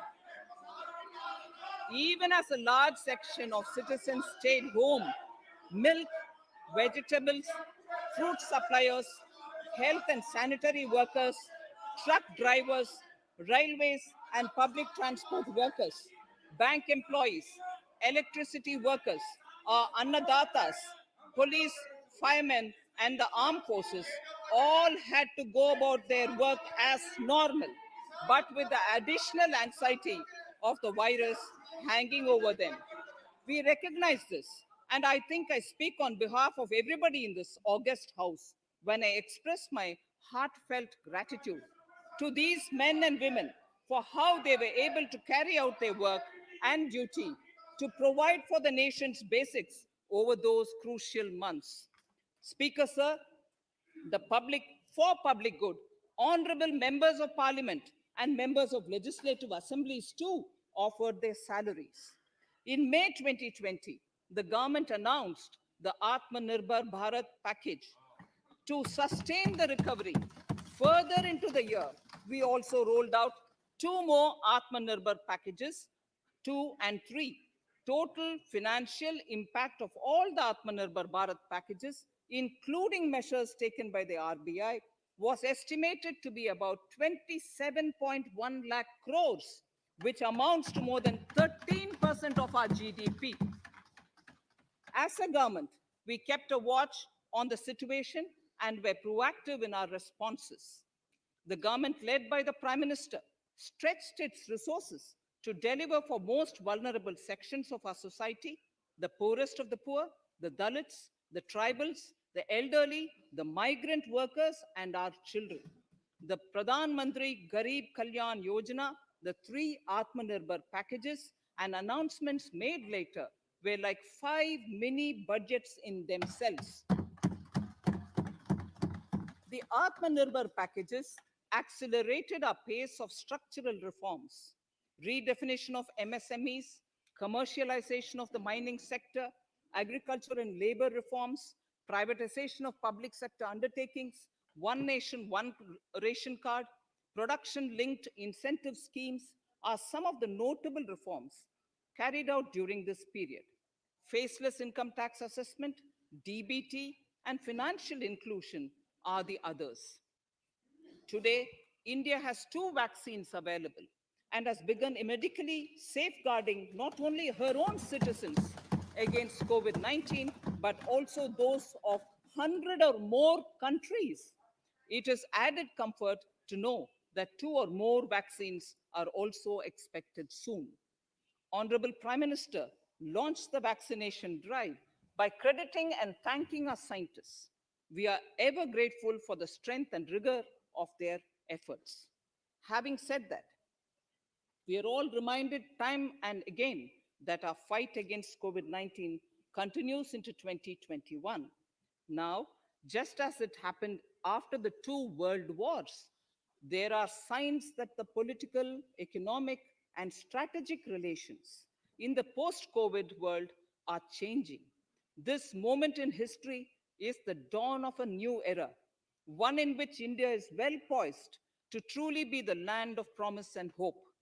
I borrow the words of Rabindranath Tagore.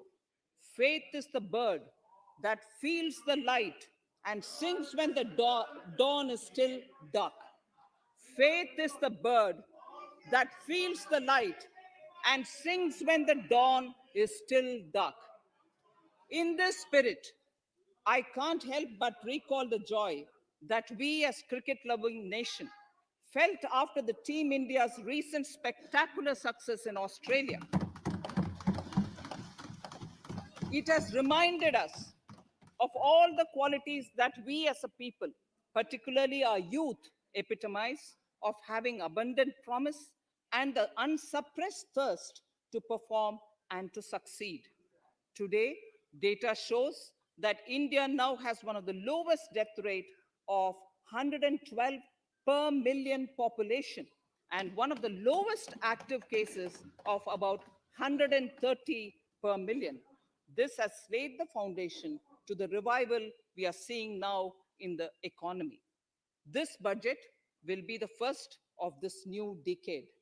This budget will also be a digital budget, and that has happened with all your support. So far, only 3 times has a budget followed a contraction in the economy. All such contractions earlier were as a result of situations typical to India.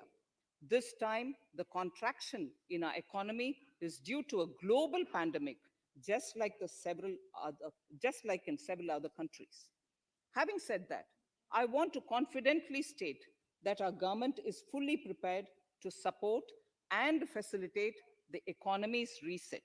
This budget provides every opportunity for our economy to raise and capture the pace that it needs for a sustainable growth. 2021 is the year of many important milestones for our history.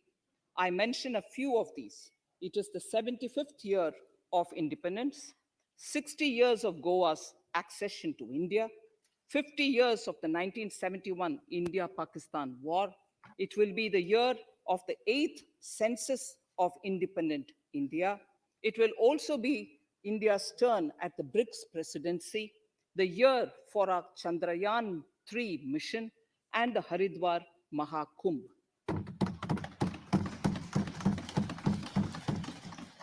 Honorable Speaker, before I commence part A of the budget, I want to take a moment to acknowledge how isolating and distancing seemed like insurmountable challenges for a country like ours that has people coming together in times of crisis. It hurts us in many ways. It hurt us in many ways. I bow my head in respect to every citizen for the endurance shown in facing what was an undeniably a tough year for all our physical and mental well-being. Part A. In Part A, I wish to lay a vision for Atmanirbhar Bharat. Atmanirbhar Bharat or Atmanirbharta is not a new idea. Ancient India was largely self-reliant and equally a business epicenter of the world. Atmanirbhar Bharat is an expression of the 130 crore Indians who have full confidence in their capabilities and skills. We are already part of international groupings such as the G20 and the BRICS, the Coalition for Disaster Resilient Infrastructure, and the International Solar Alliance are realities today due to India's efforts.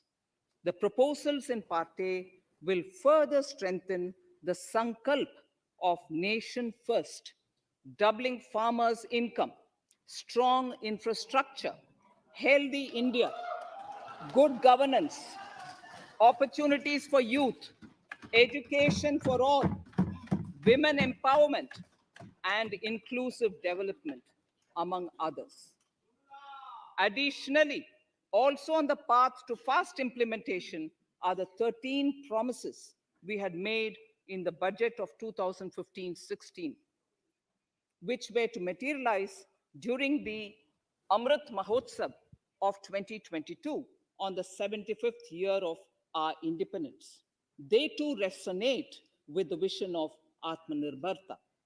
The budget proposals for 21-22 rest on 6 pillars: health and well-being, physical and financial capital and infrastructure, inclusive development for aspirational India, reinvigorating human capital, innovation and R&D, and as 6th, minimum government and maximum governance.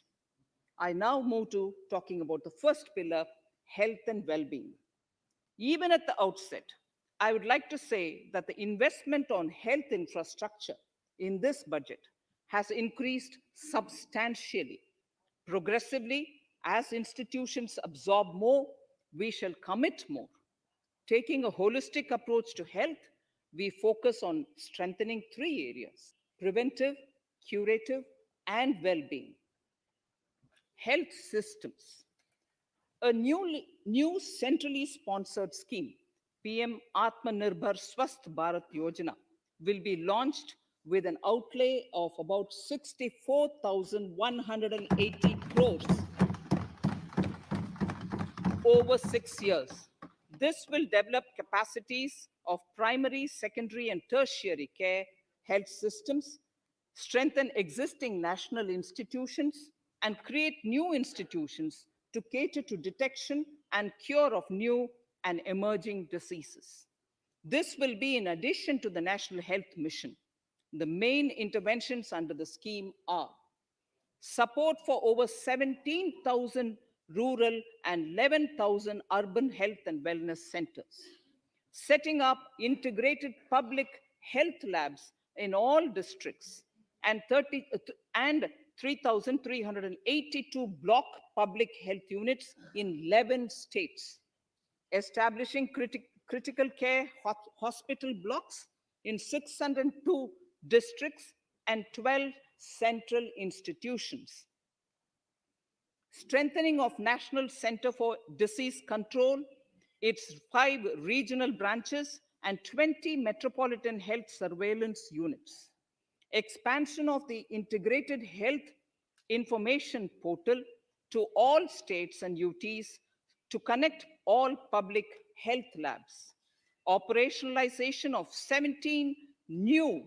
public health units, and strengthening of 33 existing public health units at points of entry, that is, at 32 airports, 11 seaports, and 7 land crossings, setting up of 15 health emergency operation centers and 2 mobile hospitals, and setting up of a national institution for One Health, a regional research platform for WHO, World Health Organization, Southeast Asia region office, 9 biosafety level 3 laboratories, and 4 regional national institutes for virology.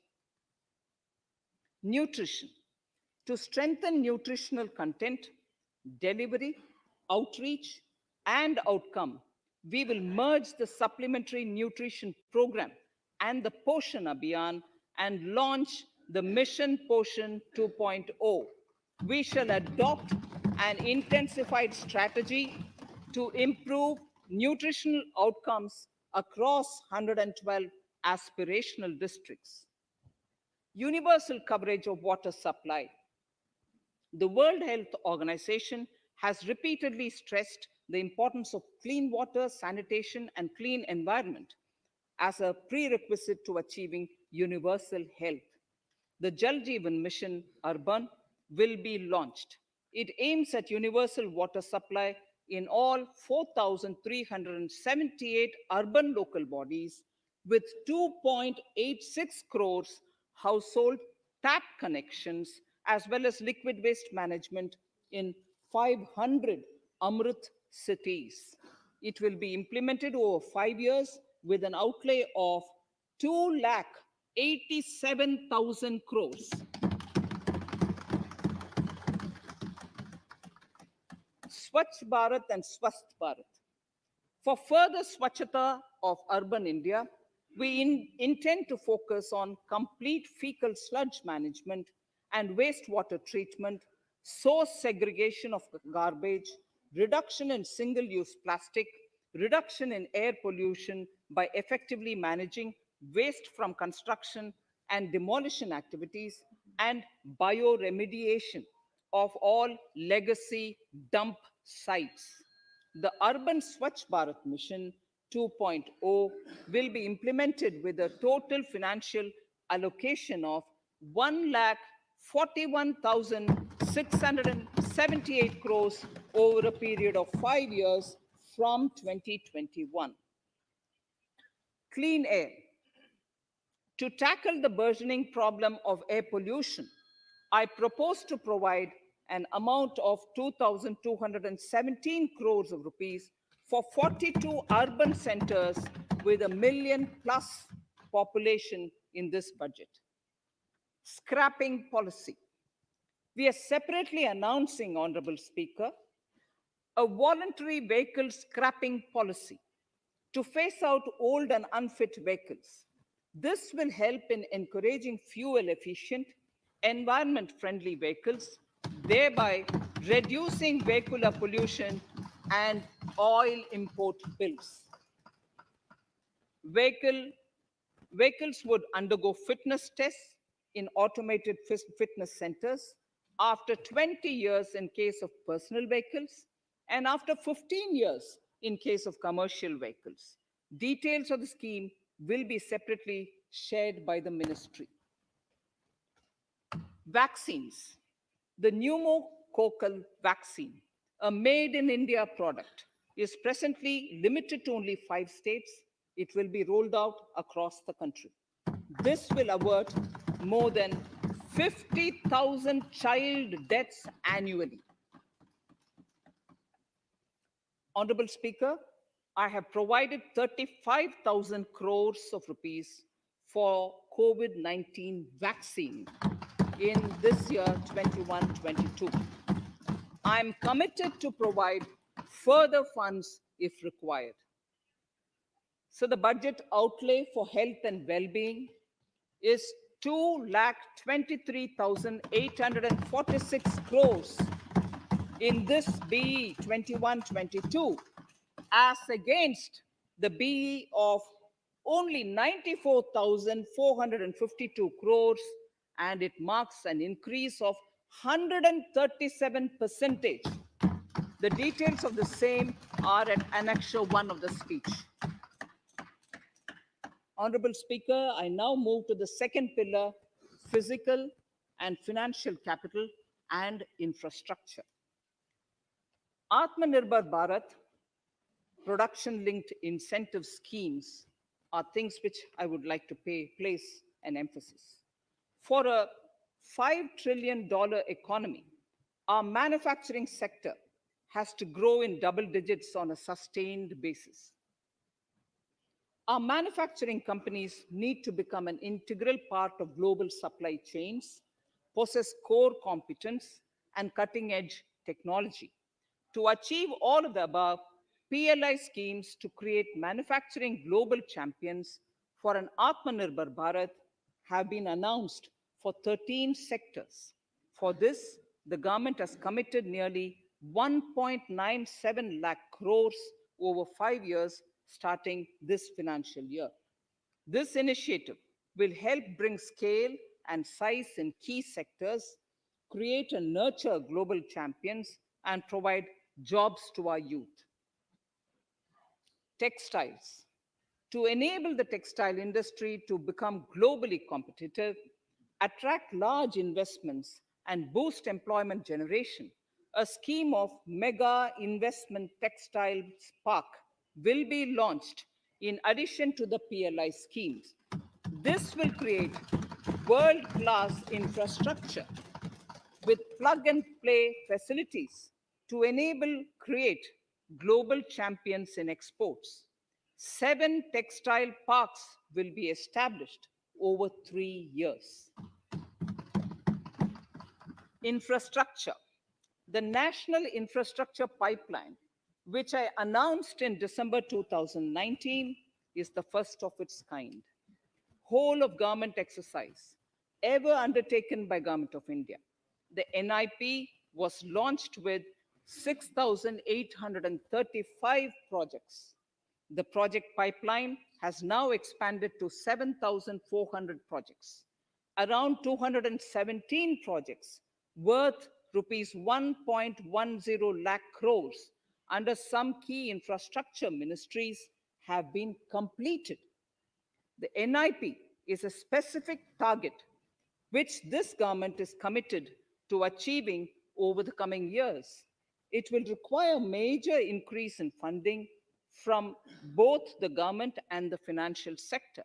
In this budget, I propose to take concrete steps to do this in 3 ways. Firstly, by creating the institutional structures. Secondly, by a big thrust on monetizing assets.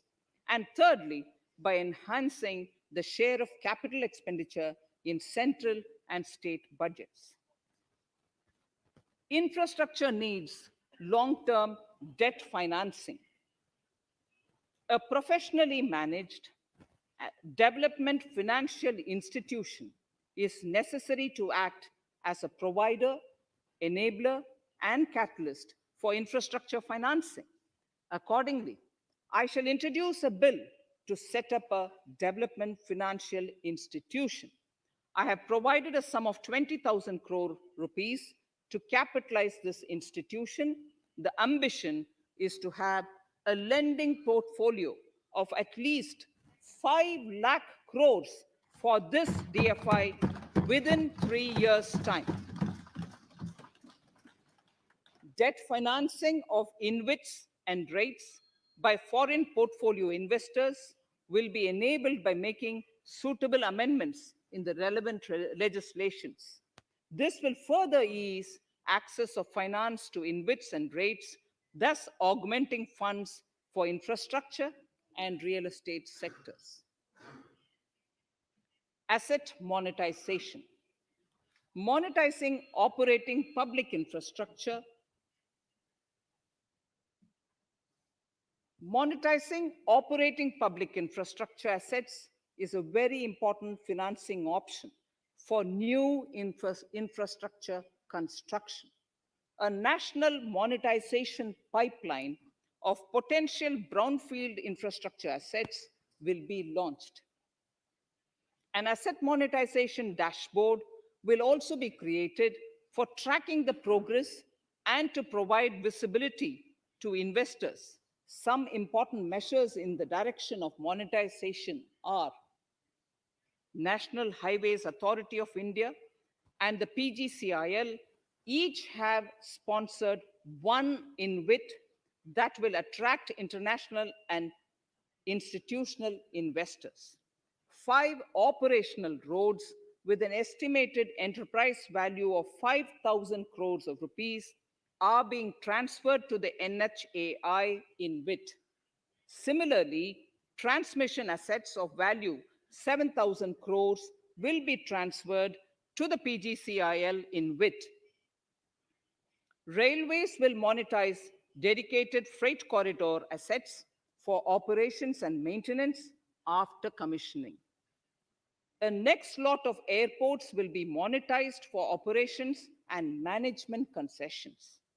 Other core infrastructure assets that will be rolled out under the asset monetization programs are NHAI operational toll roads, 2 transmission assets of PGCL, 3 oil and gas pipelines of GAIL, Gas Authority of India Limited, IOCL and HPCL, Airports Authority of India airports in tier 2 and 3 cities, other railway infrastructure assets, warehousing assets of CPSE, such as the Central Warehousing Corporation and NAFED, among others, and sports stadiums. Sharp increase in capital budget. In the BE 2020-21, we had provided for 4.12 lakh crores for capital expenditure. It was our effort that in spite of resource crunch, we should spend more on capital, and we are likely to end this year at around 4.39 lakh crores, which I have provided in the RE of 2020-2021.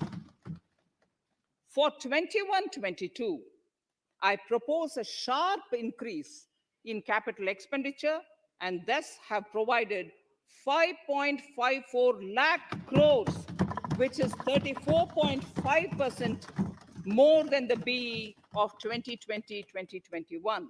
Of this, I have kept a sum of more than 44,000 crores in the budget head of the Department of Economic Affairs to be provided for projects, programs, or departments that show good progress in capital expenditure and are in need of further funds. Over and above this expenditure, we would also be providing more than 2 lakh crores to states and autonomous bodies for their capital expenditure. We will also work out specific mechanisms to nudge states to spend more of their budget on creation of infrastructure.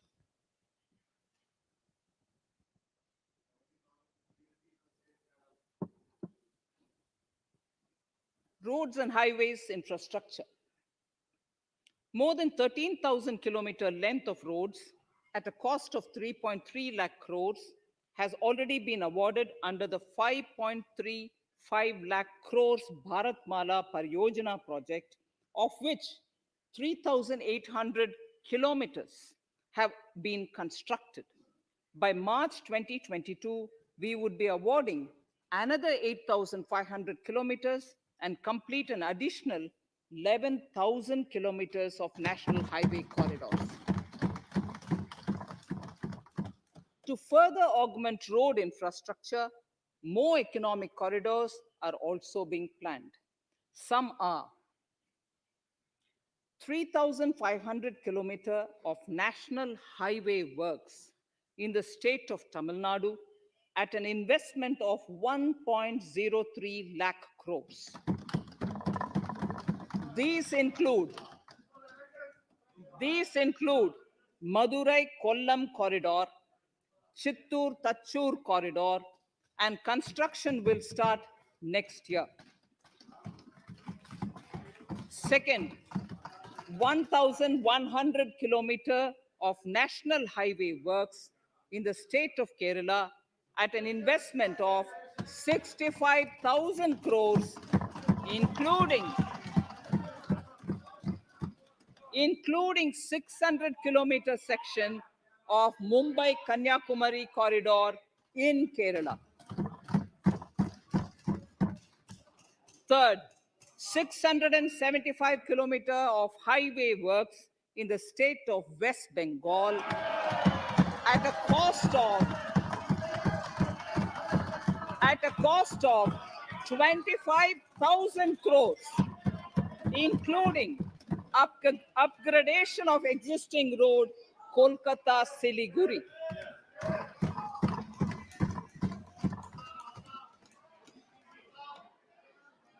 National highway works of around 19,000 crores are currently in progress in the state of Assam.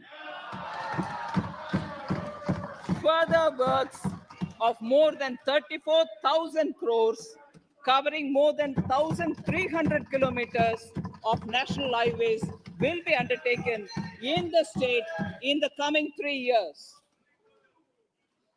Some of the flagship corridors and other important projects that would see considerable activity in 2021-22 are in Annexure 2 to my speech. I am also providing an enhanced outlay of 1,18,101 lakh crores, 1,18,101 crores for Ministry of Road Transport and Highways, of which 1,08,230 crores is for capital, the highest ever provided.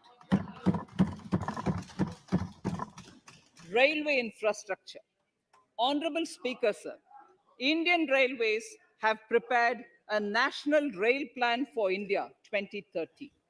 The plan is to create a future-ready railway system by 2030, bringing down the logistic costs for an industry is at the core of a strategy to enable Make in India. It is expected that Western Dedicated Freight Corridor and Eastern Dedicated Freight Corridor will be commissioned by June 2022. The following additional initiatives are also proposed. The Sonnagar-Gomo sections, 263 kilometers of Eastern Dedicated Freight Corridor will be taken up in PPP mode in this year itself. Gomo-Dankuni section of 274.3 kilometers will be also taken up shortly in short succession. We will undertake future dedicated freight corridor projects, namely East Coast Corridor from Kharagpur to Vijayawada, East-West Corridor from Bhusaval to Kharagpur to Dankuni, and North-South Corridor from Itarsi to Vijayawada. Detailed project reports will be undertaken in the first phase. Broad gauge route kilometers, RKM as they refer to, electrified is expected to reach 46,000 kilometers, 46,000 RKMs. That is 72% by end of 2021 from 41,548 RKMs on 1st October 2020. 100% electrification of broad gauge routes will be completed by December 2023. For passenger convenience and safety, the following measures are being proposed. We will introduce the aesthetically designed Vista Dome LHB coach on tourist routes to give better travel experience to passengers. The safety measures undertaken in the past few years have borne results. To further strengthen this effort, high-density network and highly utilized network routes of Indian Railways will be provided with an indigenously developed automatic train protection system that eliminates train collision due to human error. I'm providing a record sum of 1,10,055 crores for railways, of which 1,07,100 crores is for capital expenditure only. Urban infrastructure. We will work towards raising the share of public transport in urban areas through expansion of metro rail networks and augmentation of city bus services. A new scheme will be launched at a cost of 18,000 crores to support augmentation of public bus transport services. The scheme will facilitate deployment of innovative PPP models to enable private sector players to finance, to acquire, to operate, and to maintain over 20,000 buses. The scheme will boost the automobile sector, provide fillip to economic growth, create employment opportunities for our youth, and enhance ease of mobility for urban residents. A total of 702 kilometers of conventional metro is operational, and another 1,016 kilometers of metro and RRTS is under construction in 27 cities. Two new technologies, that is Metro Light and Metro Neo, will be deployed to provide metro rail systems at much lesser cost with same experience, convenience, and safety in Tier 2 cities and peripheral areas of Tier 1 cities also. Central counterpart funding will be provided to Kochi Metro Railway Phase 2 of 11.5 kilometer at a cost of 1,957.05 crores. Chennai Metro Railway Phase 2 of 118.9 kilometers at a cost of 63,246 crores. Bengaluru Metro Railway Project Phase 2A and 2B of 58.19 kilometers at a cost of 14,788 crores. Nagpur Metro Rail Project Phase 2 and Nashik Metro at a cost of 5,976 crores and 2,092 crores respectively. Power infrastructure.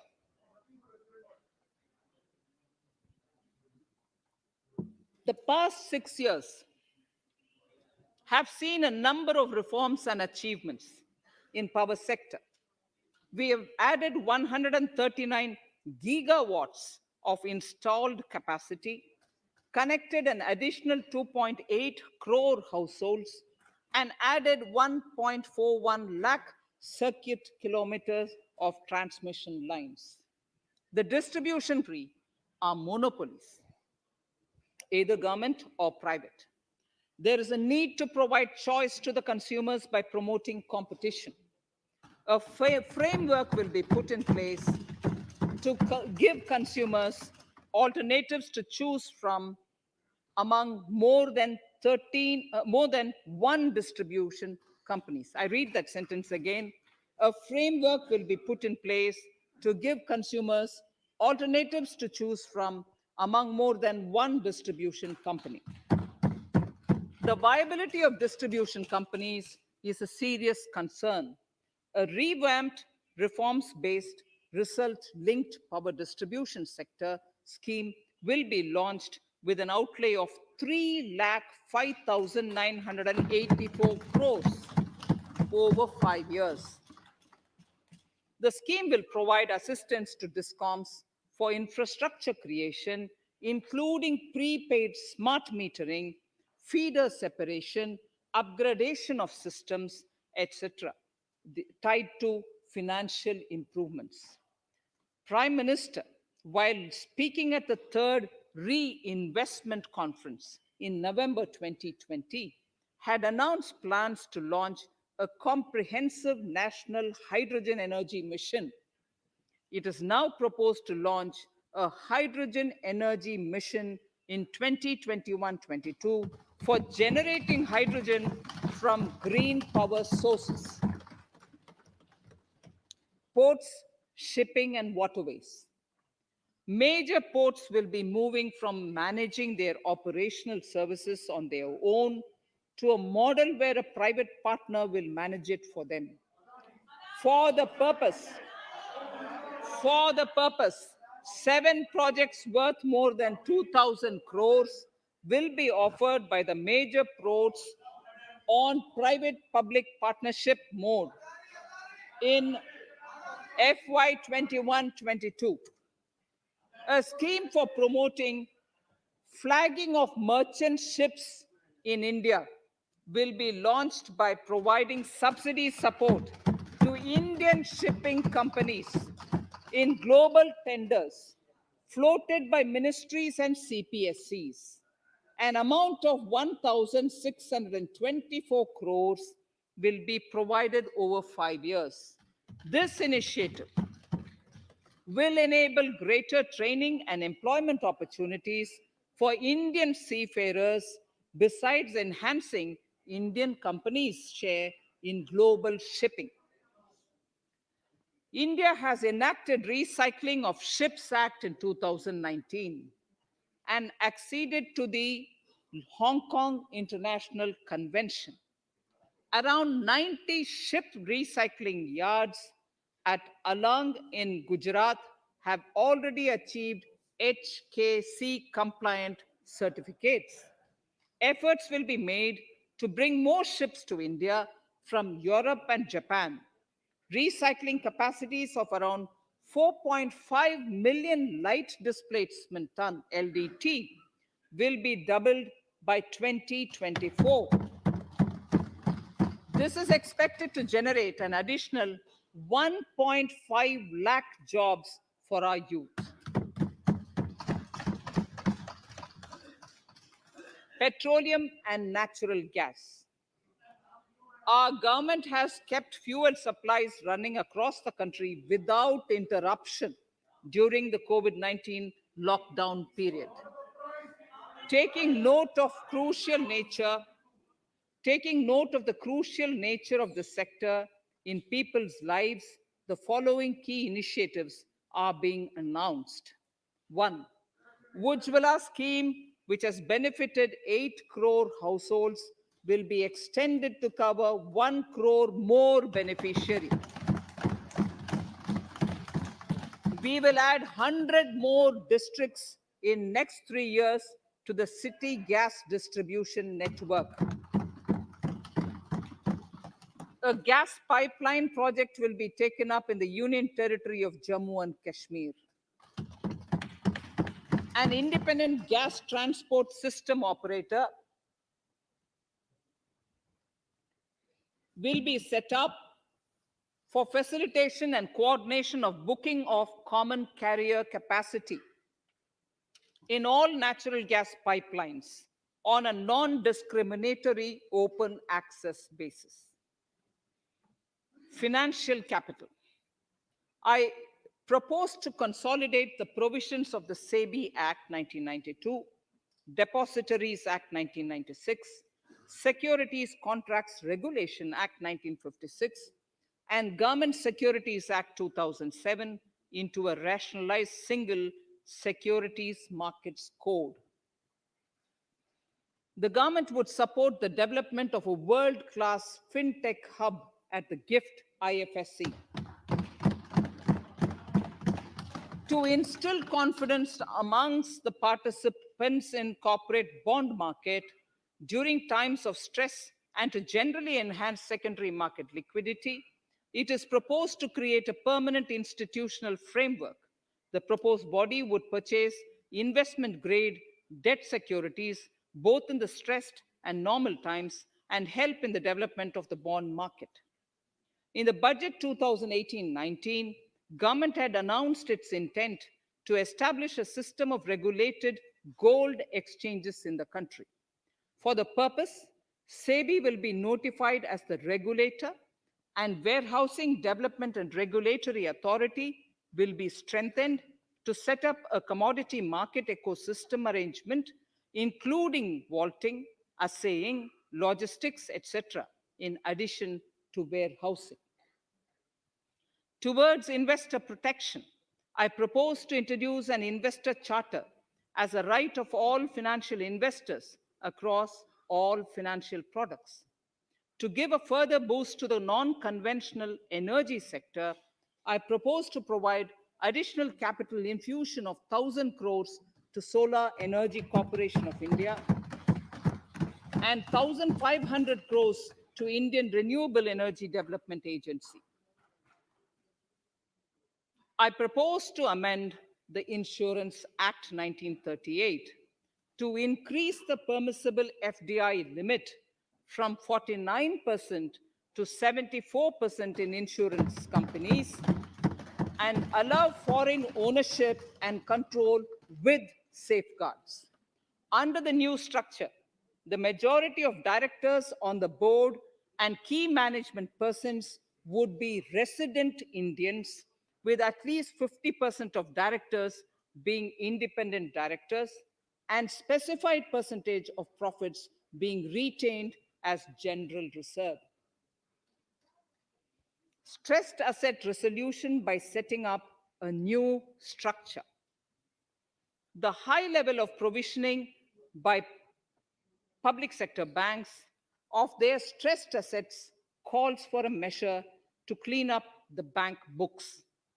An asset reconstruction company limited and asset management company would be set up to consolidate and take over the existing stressed debt and then manage and dispose of the assets to alternative investment funds and other potential investors for eventual value realization. Recapitalization of PSB. To further consolidate the financial capital capacity of PSBs, further recapitalization of 20,000 crores is proposed in 21-22. Deposit insurance. Last year, government had approved an increase in the deposit insurance cover from 1 lakh rupees to 5 lakhs for bank customers.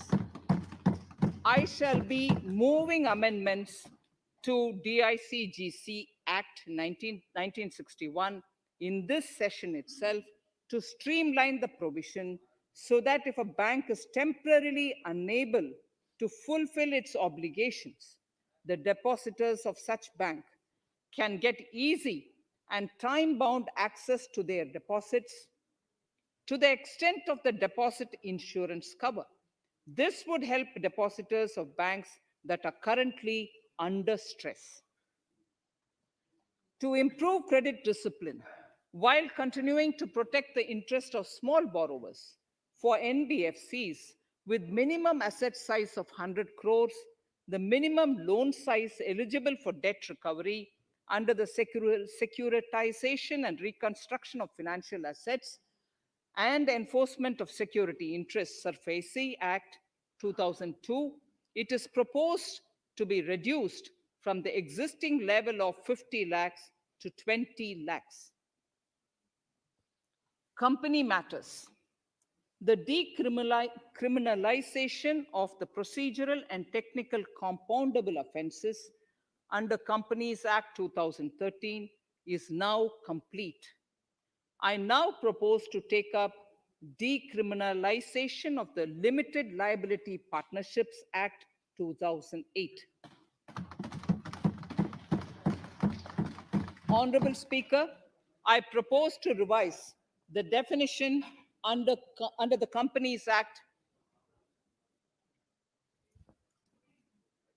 2013 for small companies by increasing the threshold for paid up capital from not exceeding 50 lakh to not exceeding 2 crores, and turnover from not exceeding 2 crores to not exceeding 20 crores.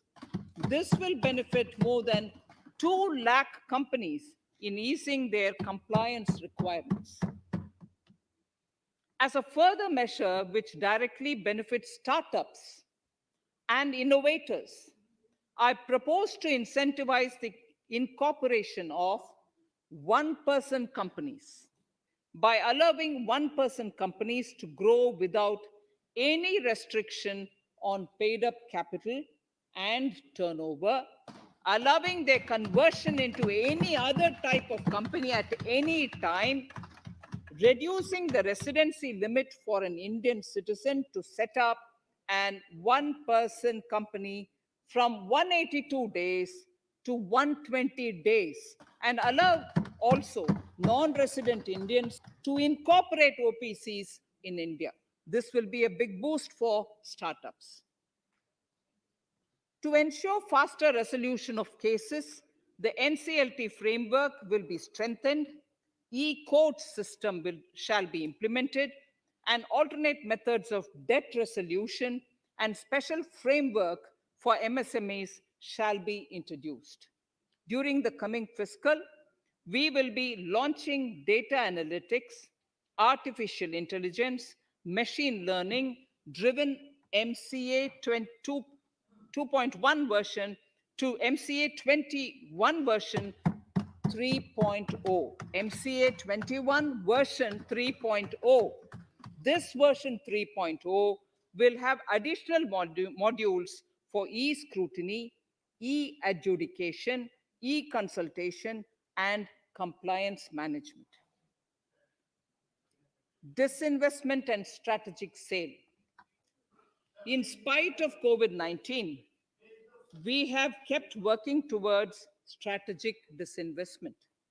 A number of transactions, namely BPCL, Air India, Shipping Corporation of India, Container Corporation of India, IDBI Bank, Bharat Earth Movers Limited, Pavan Hans, Neelachal Ispat Nigam Limited, among others, would be completed in 21-22. Other than IDBI Bank, we propose to take up the 2 public sector banks and 1 general insurance company in the year 21-22. This would require legislative amendments, and I propose to introduce the amendments in this session itself. In 21-22, we would also bring the IPO of LIC, for which I am bringing the requisite amendments in this session itself. In the Atmanirbhar package, I had announced that we will come out with a policy of strategic disinvestment of public sector enterprises. I'm happy to inform the House that the government has the government has approved the said policy. The policy provides a clear roadmap for disinvestment in all non-strategic and strategic sectors. We have kept 4 areas that are strategic, where bare minimum CPSCs will be maintained and rest privatized. In the remaining sectors of all CPSCs will be privatized. The main highlights of the policy are mentioned in Annexure 3. To fast forward the disinvestment policy, I'm asking NITI to work out on the next list of center public sector companies that would be taken up for strategic disinvestment. To similarly incentivize states to take to disinvestment of their public sector companies, we will work out an incentive package of central funds to states. Idle assets will not contribute to Atmanirbhar Bharat. The non-core assets largely consist of surplus land with government ministries and departments and public sector enterprises. Monetizing of land can either be by way of direct sale or concession, or by similar means. This requires special abilities, and for this purpose, I propose to use a special purpose vehicle in the form of a company that would carry out this activity. In order to ensure timely completion of closure of sick or loss-making CPSEs, we will introduce a revised mechanism that will ensure timely closure of such units. I have estimated 1,75,000 crores as receipts from disinvestment in BE 21-22.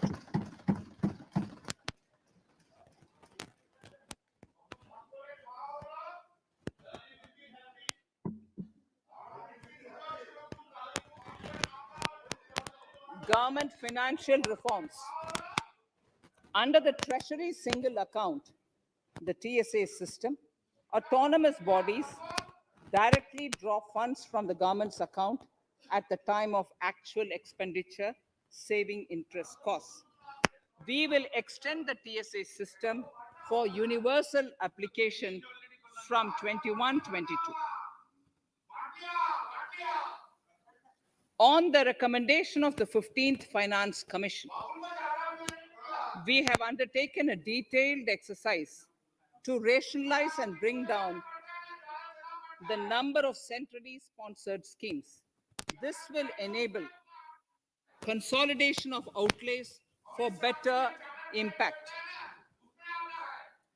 The government is committed to the development of multi-state cooperatives and will provide all support to them. To further streamline the ease of doing business for cooperatives, I propose to set up a separate administrative structure for them. So the third pillar of Atmanirbhar Bharat, inclusive development for aspirational India.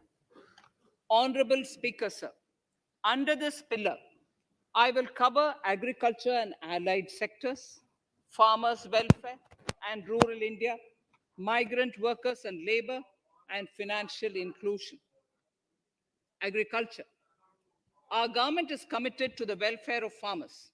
The MSP regime has undergone a sea change to assure price that is at least 1.5 times the cost of production across all commodities.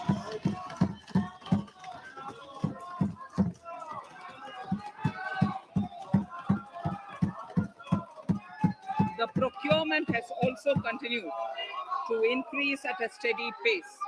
This has resulted in increase in payment to farmers substantially. In case of wheat, a total amount paid to farmers in 2013-14. Honorable Speaker, sir, the data that I give now is important for all honorable members to kindly hear. In case of wheat, the total amount paid to farmers in 2013-14 was 33,874 crores.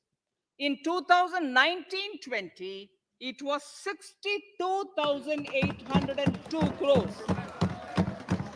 And even better, Honorable Speaker, in 2020-2021, this amount paid to farmers was 75,060 crores.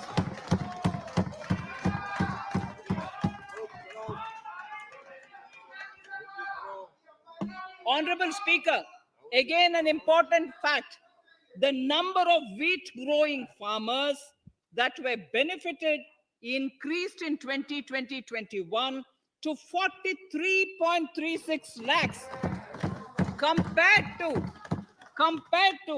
35.57 lakhs in 2019-20. That much of an increase within 1 year. For paddy, again an important data. For paddy, the amount paid in 2013-14 was 63,928 crores.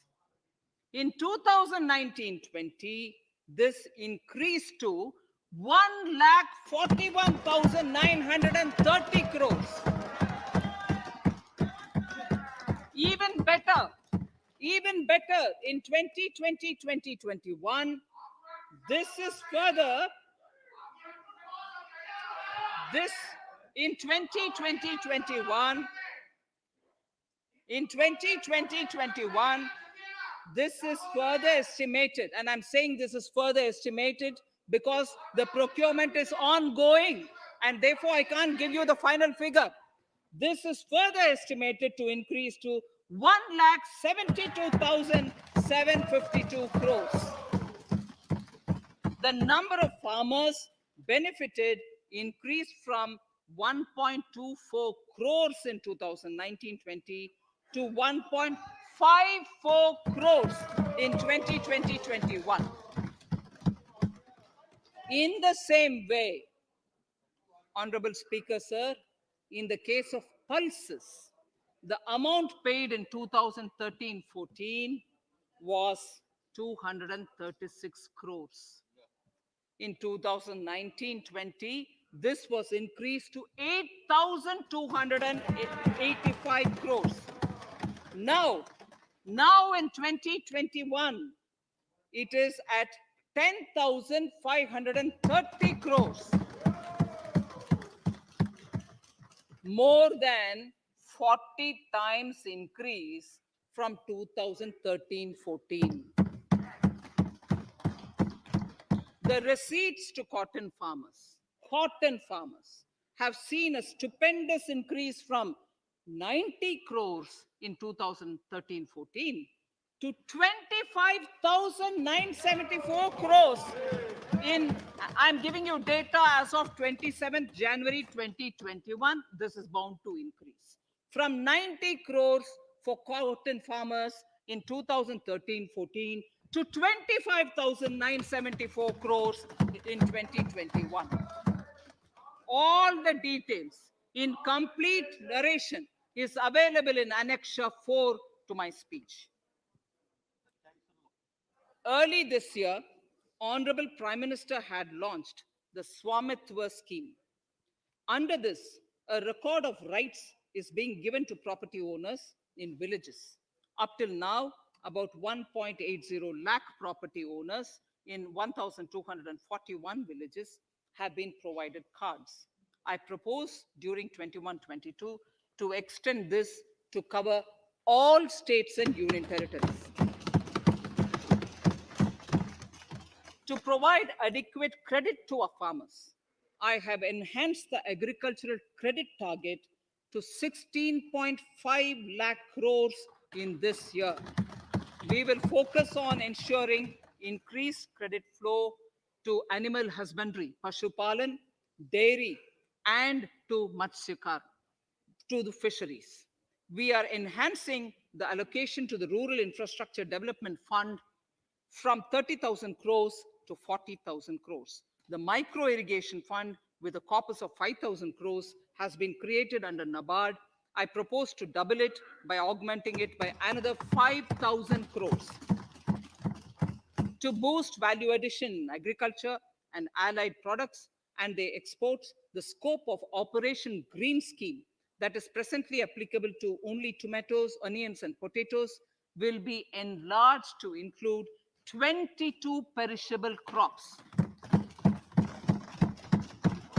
Around 1.68 lakh crore farmers, around 1.68 crore farmers are registered, and 1.14 lakh crores of rupees trade value has been carried out through e-NAMs, the National Agricultural Market. Keeping in view the transparency and the competitiveness that e-NAM has brought into the agricultural market, 1,000 more mandis will be integrated with the e-NAM. Honorable Speaker, sir, with all this, the Agricultural Infrastructure Fund would be made available to the APMCs for augmenting their infrastructure facilities.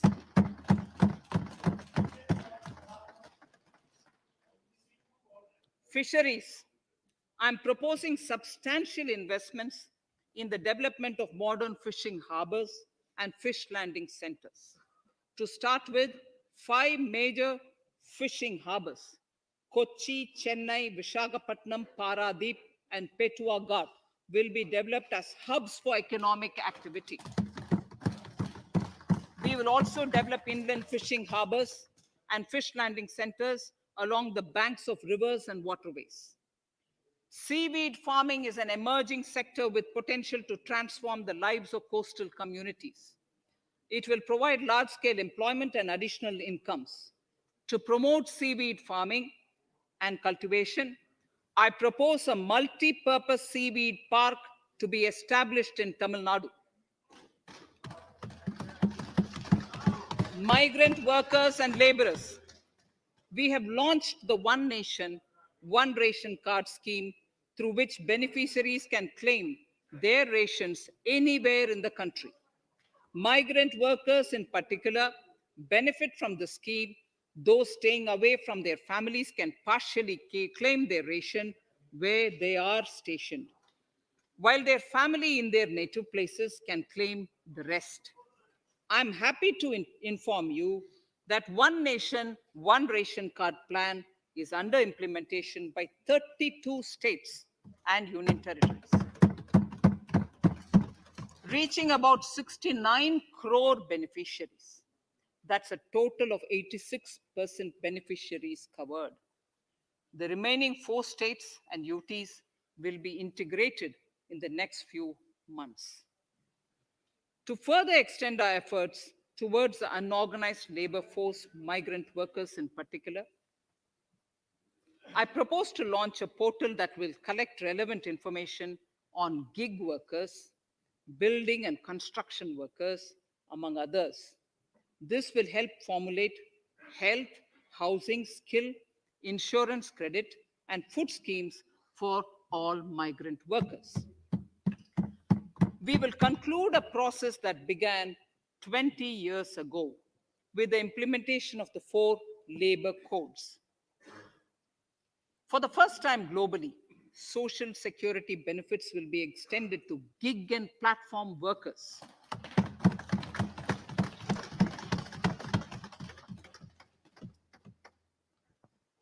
Minimum wages will apply to all categories of workers, and they will all be covered by the Employees State Insurance Corporation. Women will be allowed to work in all categories and also in the night shifts with adequate protection. At the same time, compliance burden on employers will be reduced with a single registration and licensing and online returns. Financial inclusion. To further facilitate credit flow under the scheme of Stand Up India for the scheduled castes and scheduled tribes and also women, I propose to reduce the margin money requirement from 25% to 15% only, and to also include loans for activities in allied sectors in allied activities in agriculture. We have taken a number of steps to support the MSME sector. In this budget, I have provided 15,700 crores to this sector, more than double of the last year's B. Honorable Speaker, sir, I now go to the 4th pillar, reinvigorating human capital. The national education policy announced recently has had good reception. In school education, more than 15,000 schools will be qualitatively strengthened to include all components of the national education policy. They shall emerge as exemplar schools in their regions, hand-holding and mentoring other schools to achieve the ideals of policy. 100 new Sainik schools will be set up in partnership with NGOs, private schools, and states. Higher education. In budget 2019-20, I had mentioned about the setting up of a higher education commission in India. We would be introducing the legislation this year to implement the same. It will be an umbrella body having 4 separate vehicles for standard setting, accreditation, regulation, and funding. Many of our cities have various institutions universities, and colleges supported by the Government of India. Hyderabad, for example, has about 40 major institutions. In 9 such cities, we will create a formal umbrella structure so that these institutions can have better synergy while also retaining their internal autonomy. A glue grant will be set aside for this purpose. For accessible higher education in Ladakh, I propose to set up a central university in Leh.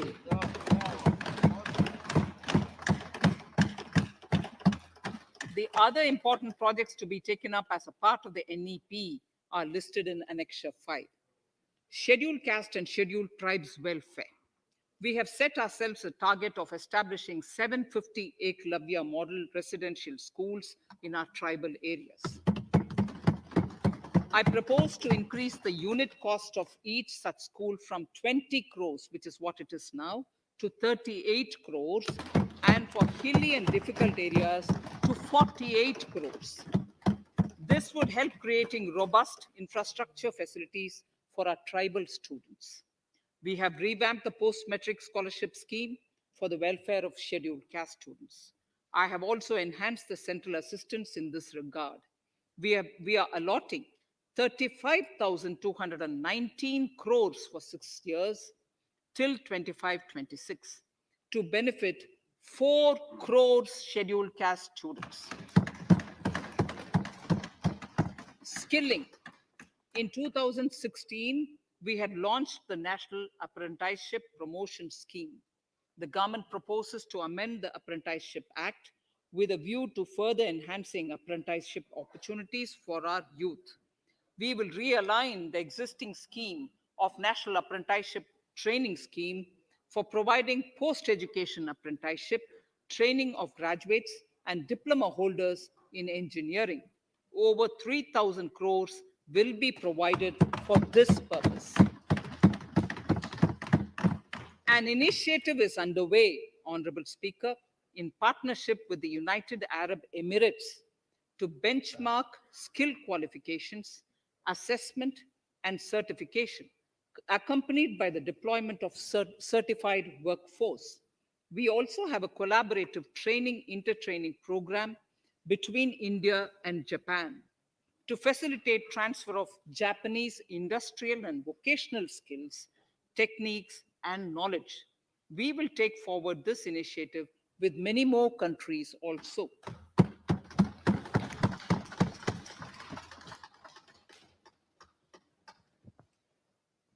Innovation and R&D. In my budget speech of 2019, I had announced the National Research Foundation. We have now worked out the modalities, and the NRF outlay will be of 50,000 crores over 5 years. It will ensure that the overall research ecosystem in the country is strengthened with focus on identified national priority thrust areas. There has been a manifold increase in digital payments in the recent past.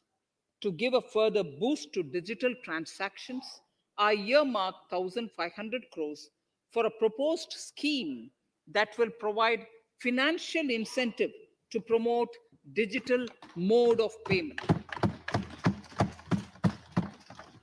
We will undertake a new initiative, National Language Translation Mission.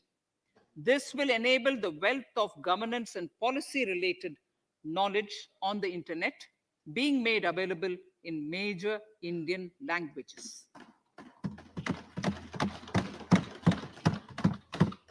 The new Space India Limited, a PSU under the Department of Space, will execute the PSLV CS-51 launch, carrying the Amazonia satellite from Brazil, along with a few smaller Indian satellites.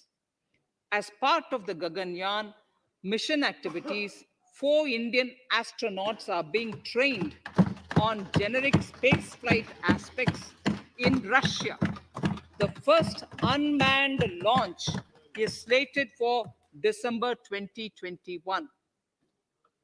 Our Oceans are a storehouse of living and non-living resources.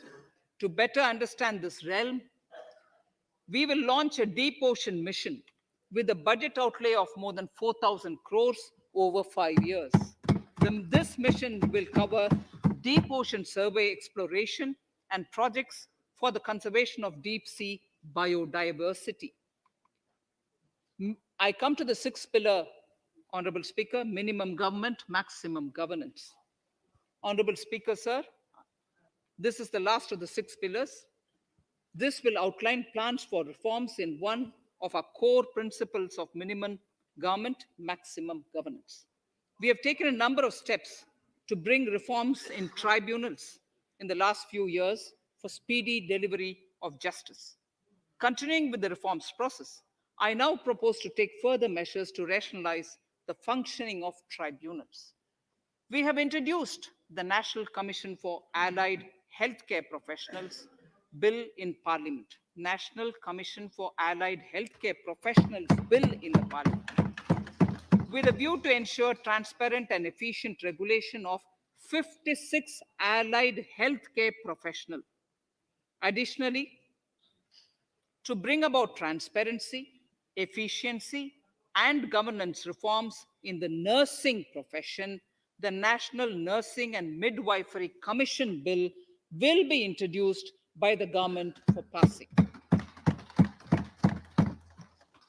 To have ease of doing business for those who deal with government or CPSEs and carry out contracts, I propose to set up a conciliation mechanism and mandate its use for quick resolution of contractual disputes.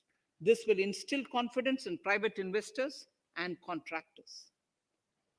Honorable Speaker, sir, the forthcoming census could be the first digital census in the history of India.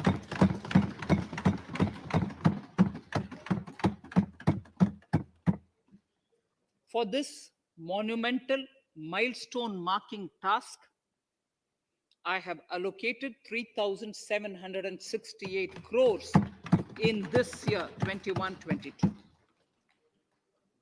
Honorable Speaker, Goa is celebrating the Diamond Jubilee year of the state's liberation from Portuguese rule. From the Government of India's side, I propose to grant 300 crores to the Government of Goa for the celebrations. I propose to provide 1,000 crores for the welfare of tea workers, especially women and children in Assam and West Bengal. A special scheme will be devised for the same.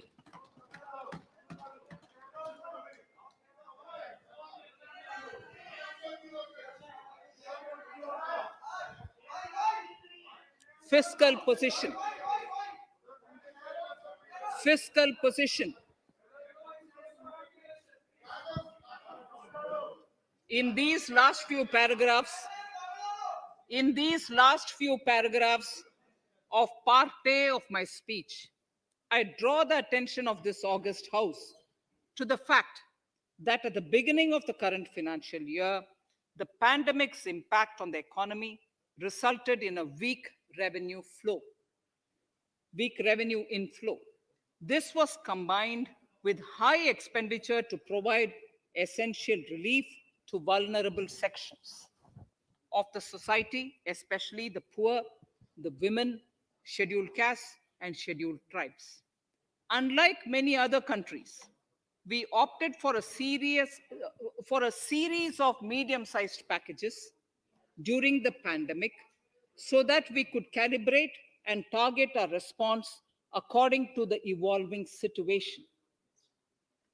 Once the health situation stabilized and the lockdown was being slowly lifted, we switched to ramping up government spending so as to revive domestic demand. As a result, against an original BE expenditure of 30.42 lakh crores for 2020-21, our RE estimates are 34.50 lakhs, 30.42 now within the year going up to 34.5 lakh crores. We have maintained quality of expenditure. The capital expenditure estimated in the RE is 4.39 lakh crores as against 4.12 lakh crores in the BE stage. So the beginning of the year, we had marked only 4.12 lakh, whereas it is 4.39 lakh crores as we end the year. Fiscal deficit in RE 2020-2021 is pegged at 9.5% of the GDP. Fiscal deficit in RE 2020 to 2021 is pegged at 9.5% of GDP. We have funded this through government borrowings, multilateral borrowings, small saving funds, and short-term borrowings. We would need another 80,000 crores, for which we would be approaching the market in these 2 months. We would be needing another 80,000 crores, for which we would be approaching the markets in these 2 months. To ensure that the economy is given the required push, our BE estimates for expenditure in 21-22 are 34.83 lakh crores. This includes 5.54 lakh crores as capital expenditure, an increase of 34.5% over the BE figure of 2020-2021. The fiscal deficit in BE 21-22 is estimated to be 6.8% of the GDP.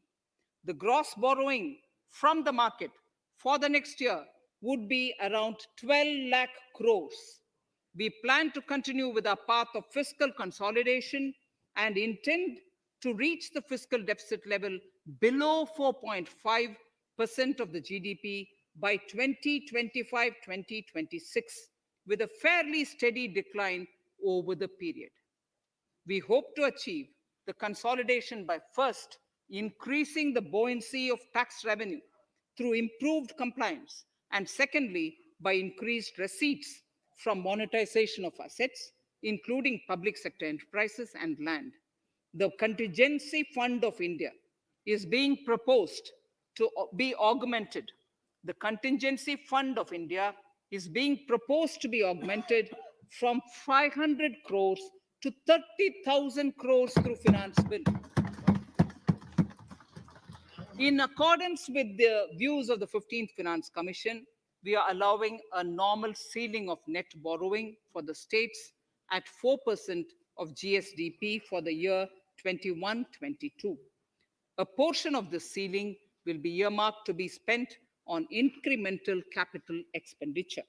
Additional borrowing ceiling of 0.5% of the GSDP will also be provided, subject to conditions. States will be expected to reach a fiscal deficit of 3% of GSDP by 2023-24, as recommended by the 15th Finance Commission.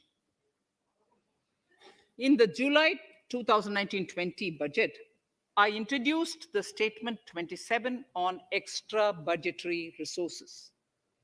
It disclosed the borrowings of the government agencies that went towards funding Government of India schemes and whose repayment burden was on the government. In my 2020-21 budget, I enhanced the scope and coverage of that statement by including the loans provided by government to the FCI, the Food Corporation of India.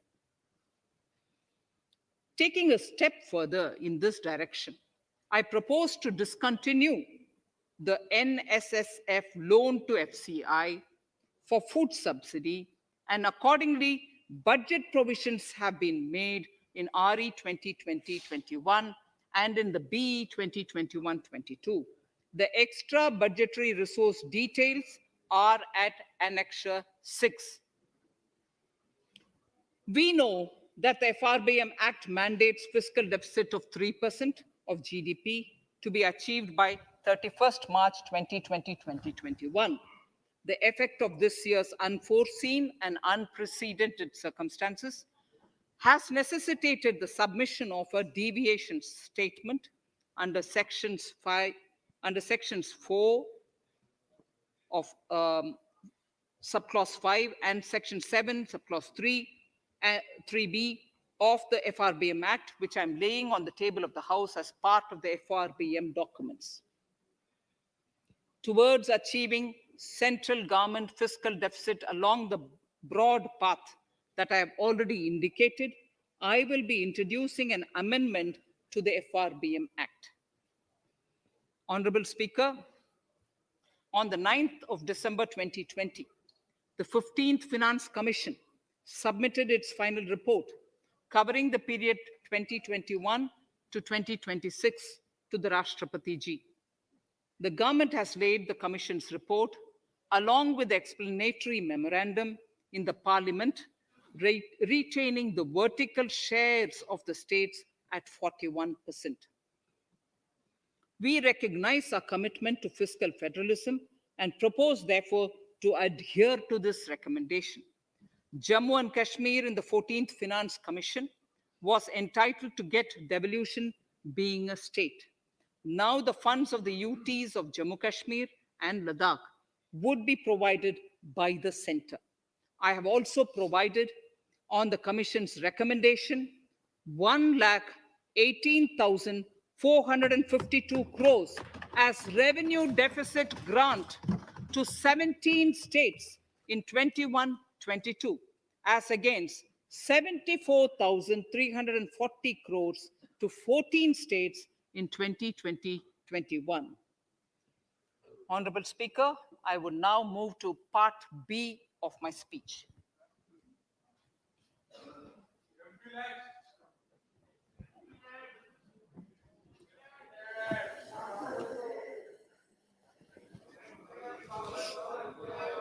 Honorable Speaker, the world is facing a serious challenge of the pandemic and its aftershock. In these trying times, when many economies are struggling to revive, our people and our industry have exhibited remarkable resilience. As I mentioned already, post-pandemic, a new world order seems to be emerging, one in which Asia is poised to occupy a prominent position, and India will have a leading role therein. In this scenario, our tax system has to be transparent, efficient, and should promote investments and employment in our country. At the same time, it should put minimum burden on our taxpayers. I borrow the words of Thiruvalluvar, the saint. Yetralum, Eatalum, Kathalum, Katha Vaguthalum, Nalla Valladarasu. A king or a ruler is the one who creates and acquires wealth, protects and distributes it for common good. Tirukkural. Direct tax proposals.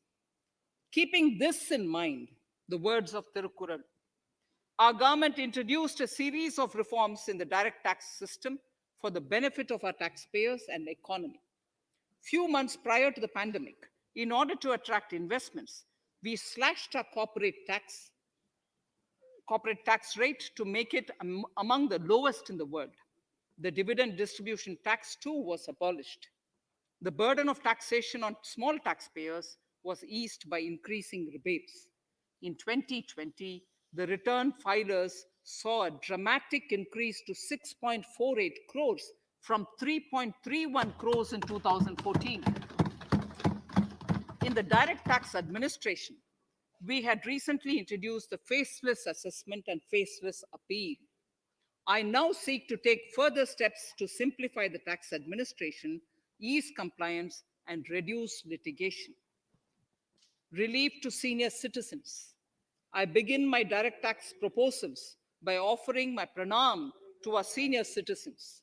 Many of them, despite having foregone several basic necessities of their own, have strived to build our nation.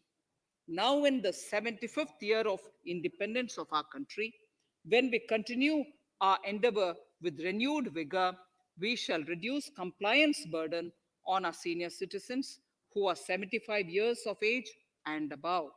For senior citizens who only have pension and interest income. I propose exemption from filing their income tax returns.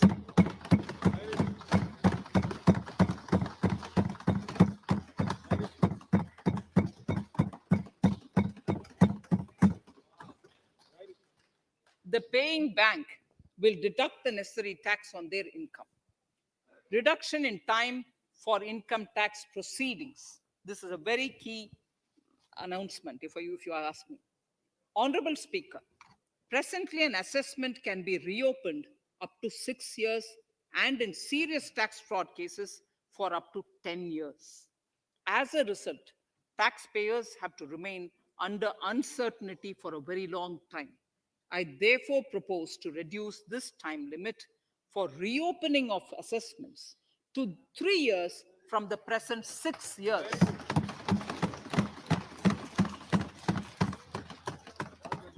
In serious tax evasion cases too, only where there is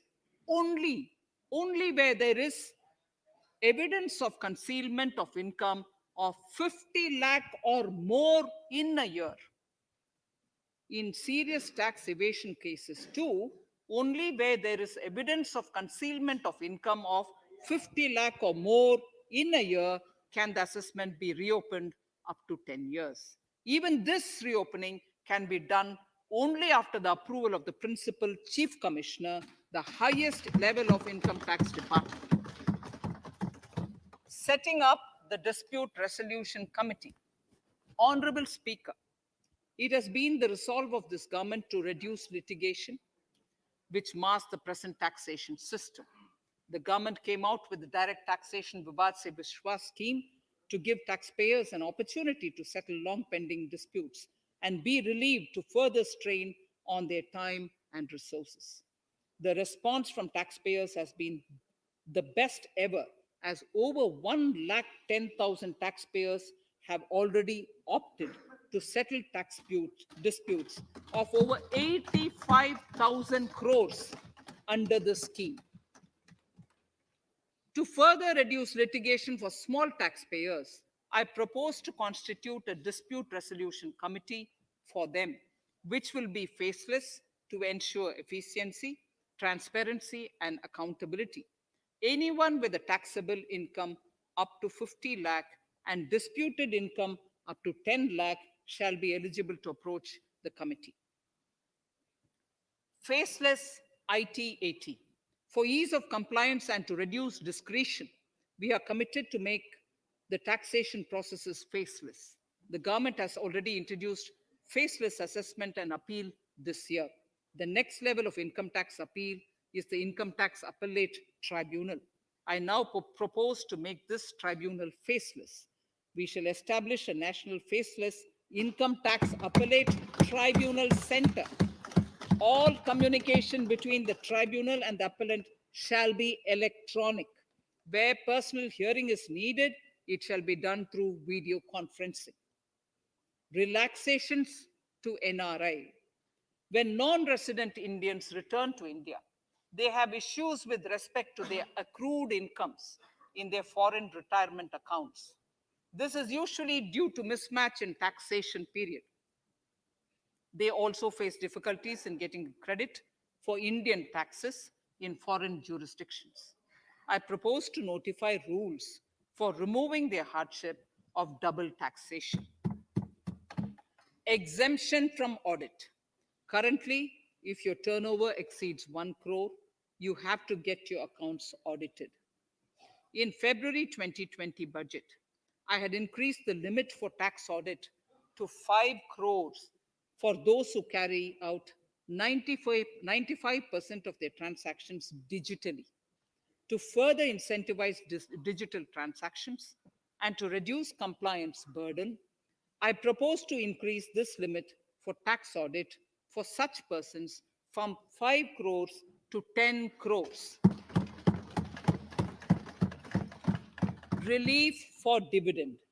In the previous budget, I had abolished the dividend distribution tax in order to incentivize investment. Dividend was made taxable in the hands of shareholders. Now, in order to provide ease of compliance, I propose to make dividend payment to rate and InvIT exempt from TDS. Further, as the amount of dividend income cannot be estimated correctly by the shareholders for paying advance tax, I propose to provide the advance that I propose to provide that advance tax liability on dividend income shall arise only after the declaration or payment of dividend. Also, for the foreign portfolio investors, I propose to enable deduction of tax on dividend income at lower treaty rate. Attracting foreign investment into infrastructure sector. In the last budget, for attracting foreign investment in the infrastructure sector, we had granted 100% tax exemption, subject to certain conditions, to foreign sovereign wealth funds and pension funds on their income from investment in Indian infrastructure. We have noticed that few of such funds are facing difficulties in meeting some of the conditions. In order to ensure that a large number of funds invest in India, I propose to relax some of these conditions relating to prohibition on private funding, restriction on commercial activities, and direct investment in infrastructure. In order to allow funding of infrastructure by issue of zero coupon bonds, I propose to make notified infrastructure debt funds eligible to raise funds by issuing tax efficient zero coupon bonds. Affordable housing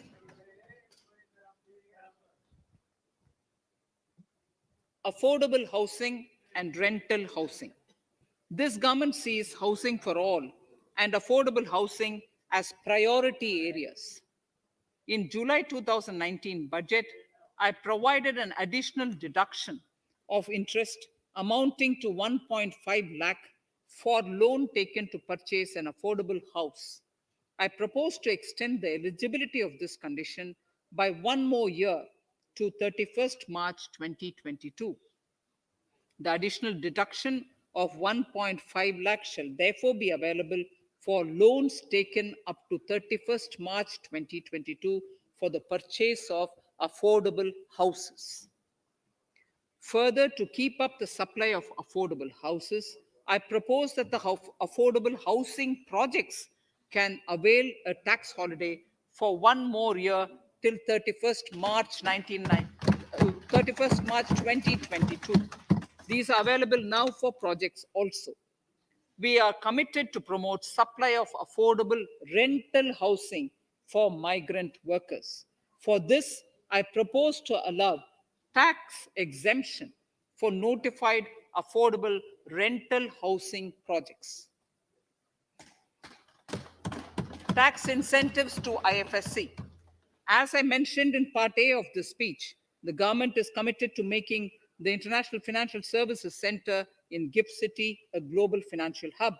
In addition to the tax incentives already provided, I propose to include, among others, tax holiday for capital gains for aircraft leasing companies, tax exemption for aircraft lease rentals paid to foreign lessors, tax incentive for relocating foreign funds in the IFSC, and to allow tax exemption to the investment division of foreign banks located in the IFSC. Pre-filling of returns. Honorable Speaker, in order to ease compliance for the taxpayer, details of salary income, tax payments, TDS, etc., already come pre-filled in income tax returns. To further ease filing of returns, details of capital gains from listed securities, dividend income, and interest from banks, post office, etc., will also be now pre-filled. Relief to small trusts. We hope to reduce compliance burden on small charitable trusts running educational institutions and hospitals. So far, there is a blanket exemption to such entities whose annual receipt does not exceed 1 crore of rupees. I now propose to increase this amount to 5 crores. Labor welfare. We have noticed that some employers deduct the contribution of employees toward provident funds, superannuation funds, and other social security funds, but do not deposit these contributions within the specified time. For these employees, this means a loss of interest or income. In cases where an employer later becomes financially unviable, non-deposit results in a permanent loss for the employees. In order to ensure that employees' contributions are deposited on time, I reiterate that the late deposit of employees' contribution by the employer will not be allowed as deduction to the employer.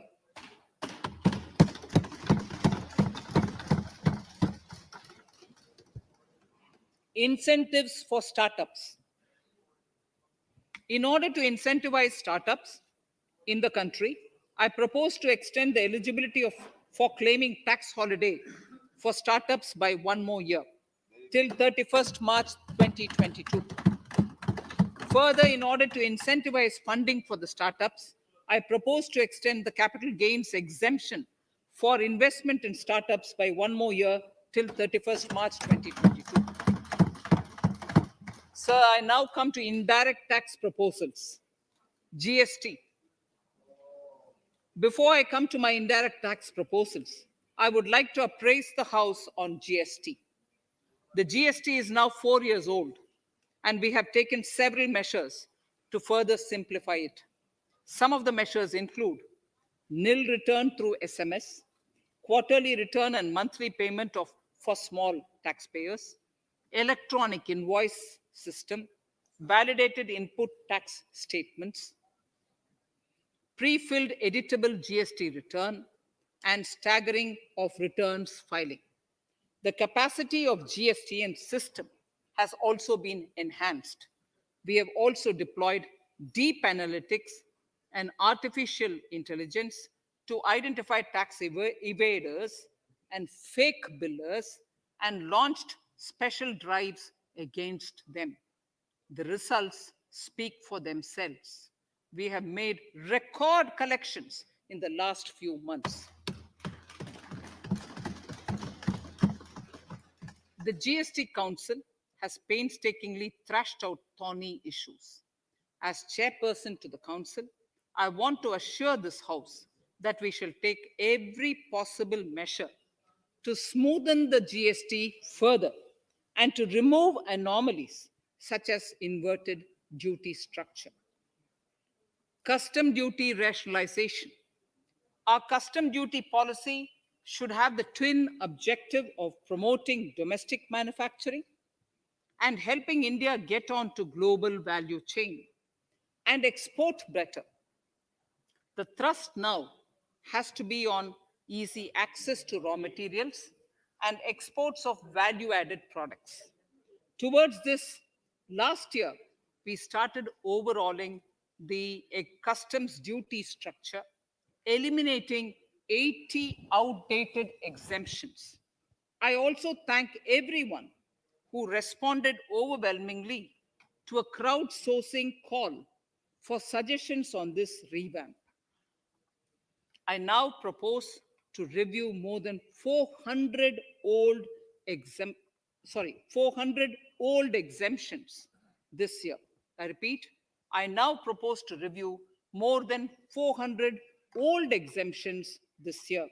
We will conduct this through extensive consultations, and from 1st October 2021, we will put in place a revised customs duty structure free of distortions.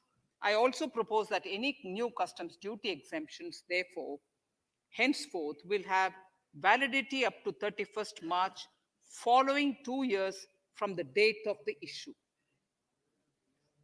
Electronic and mobile phone industry. Domestic electronic manufacturing has grown rapidly.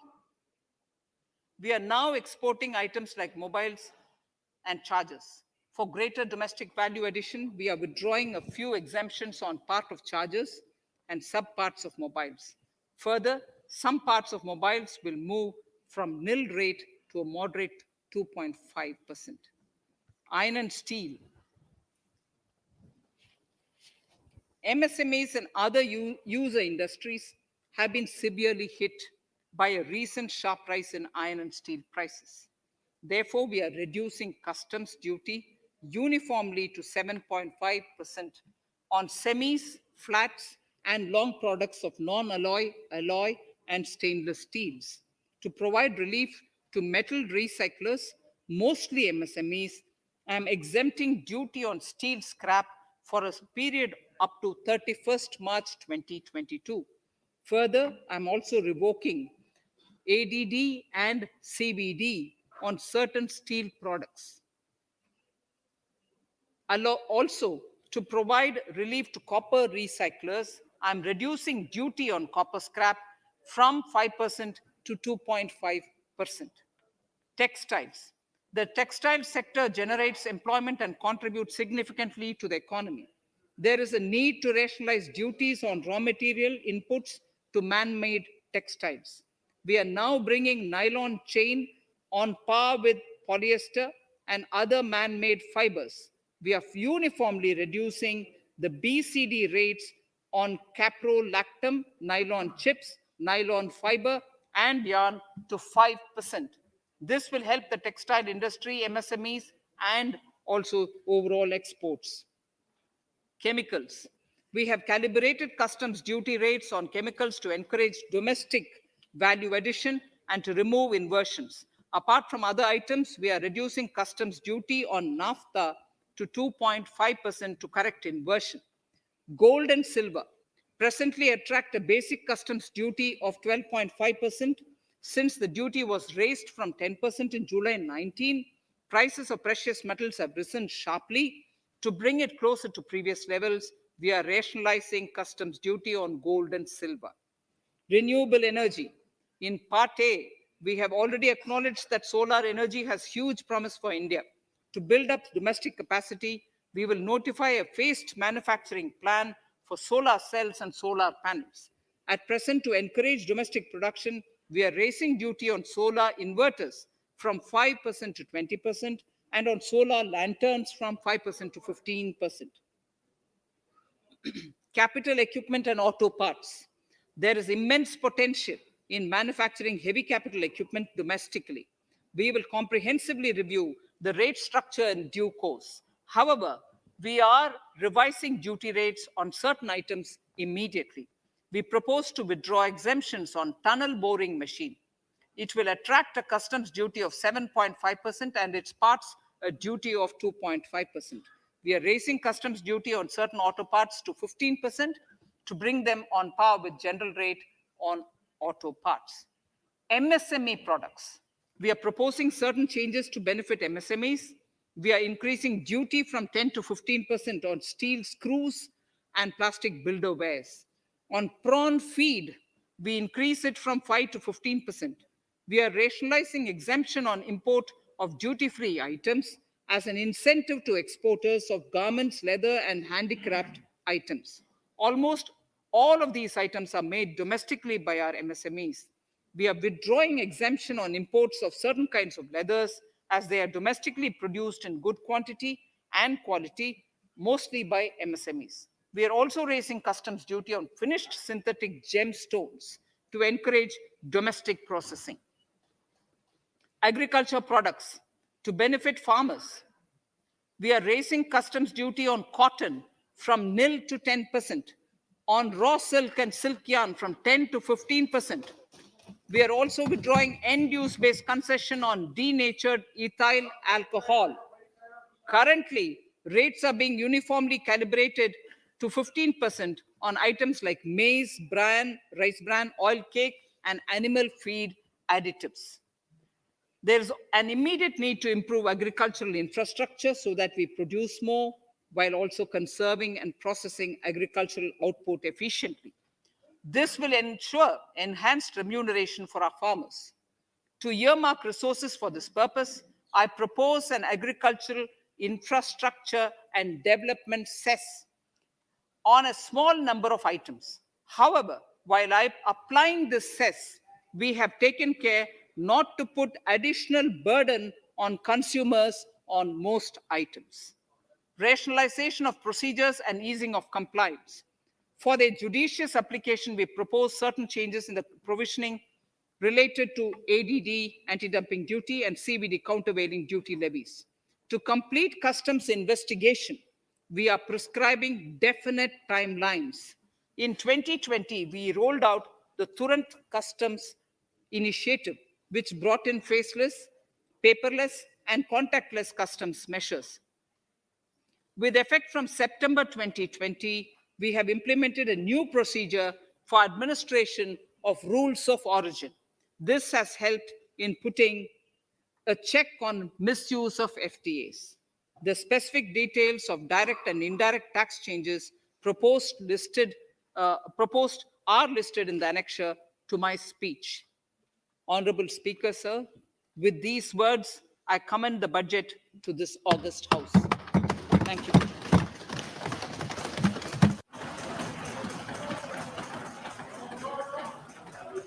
Item number 1, माननीय मंत्री जी, item number 1. Sorry, I don't have it. Sir, I wish to place on table the 15th Finance Commission report.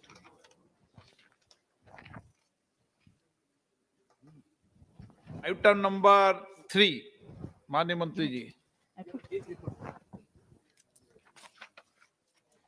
So I wish to lay on the table the following statements under Section 3(1) of the Fiscal Responsibility and Budget Management Act 2003, the medium-term fiscal policy, fiscal policy strategy statement, and macroeconomic framework statement.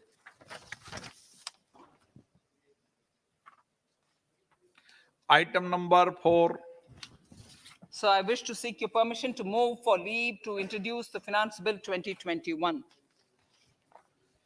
प्रश्न ये कि विधेयक को पुनर्स्थापित करने की अनुमति प्रदान की जाए. जो सदस्य इसके पक्ष में हाँ कहें, जो सदस्य इसके विरोध में ना कहें. मेरे विचार में निर्णय हाँ वालों के पक्ष में हुआ, हाँ वालों के पक्ष हुआ. माननीय मंत्री जी विधेयक को पुनर्स्थापित करें. introduce the bill. Shri Prahlad Joshi ji. With your permission, I rise to present the 18th report of Business Advisory Committee.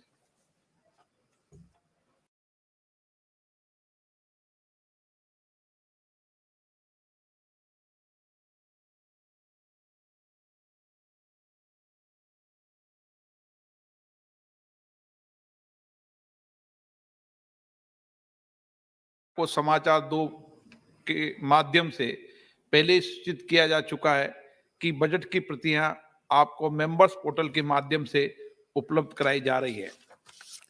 सभा की कार्रवाई मंगलवार दिनांक 2 फरवरी 2021 को दोपहर 4 बजे तक के लिए स्थगित की जाती है.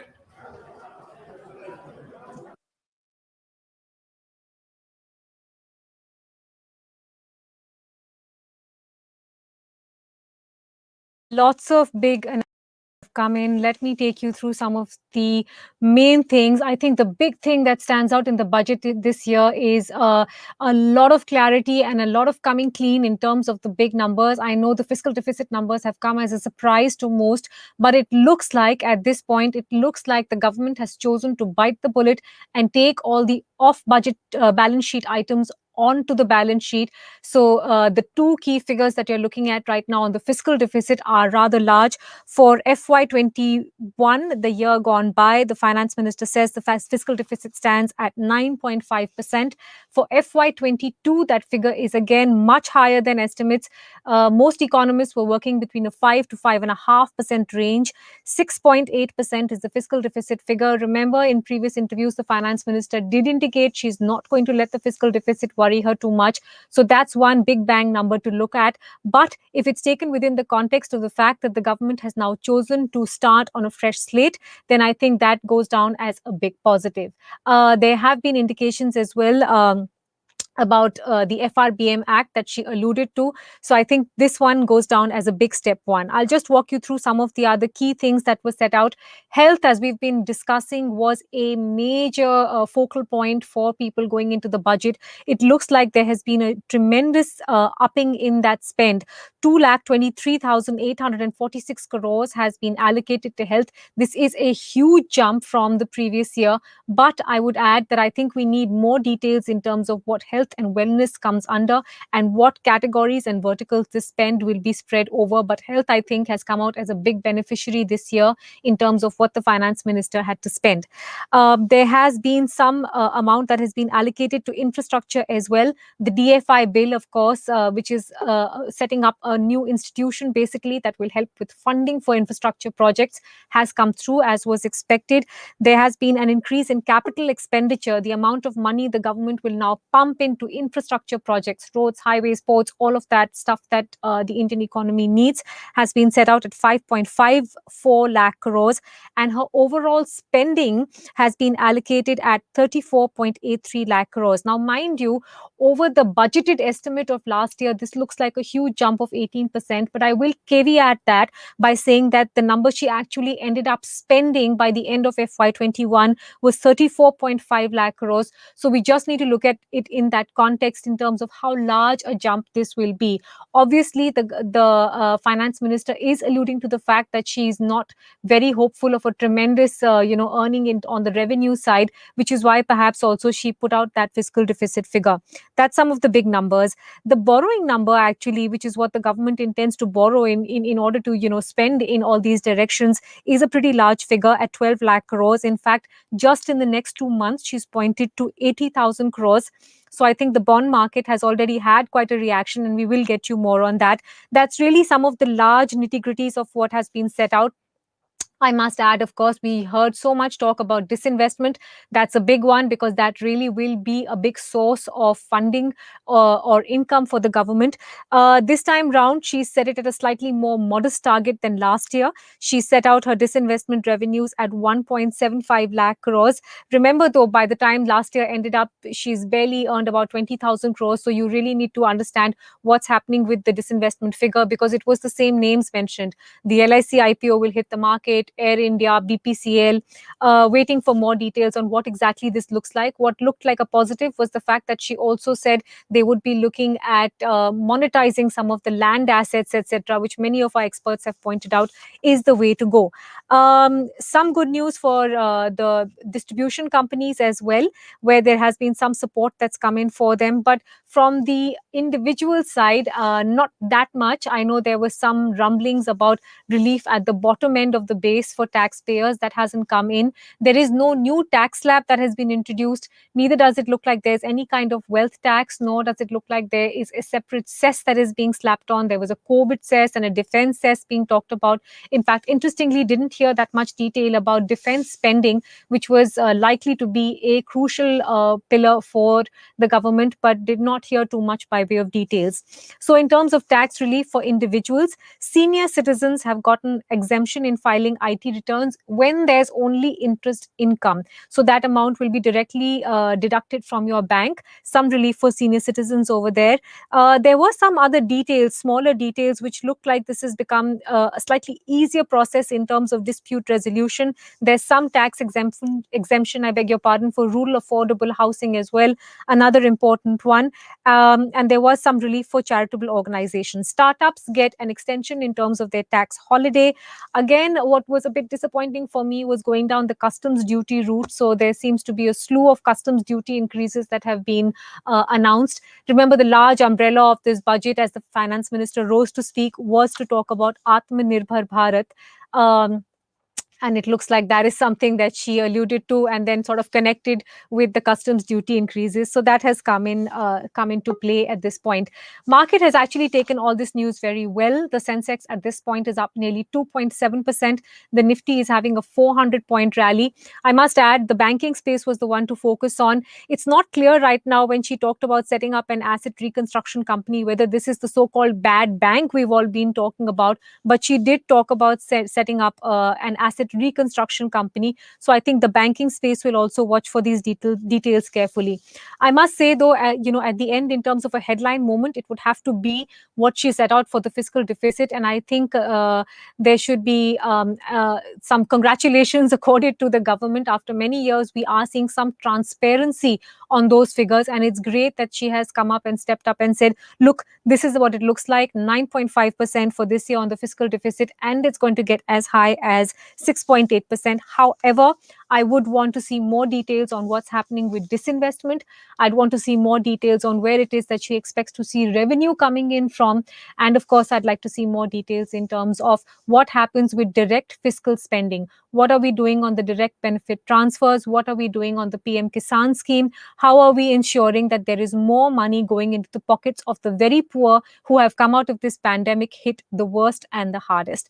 I've got some experts joining in and many more will. So let's get some preliminary reactions coming in. Arish is here. He's part of the Mint family. Arish, first thoughts with you in terms of what you read of the finance minister's speech and what the big takeaways for you were. You'll need to unmute yourself, please.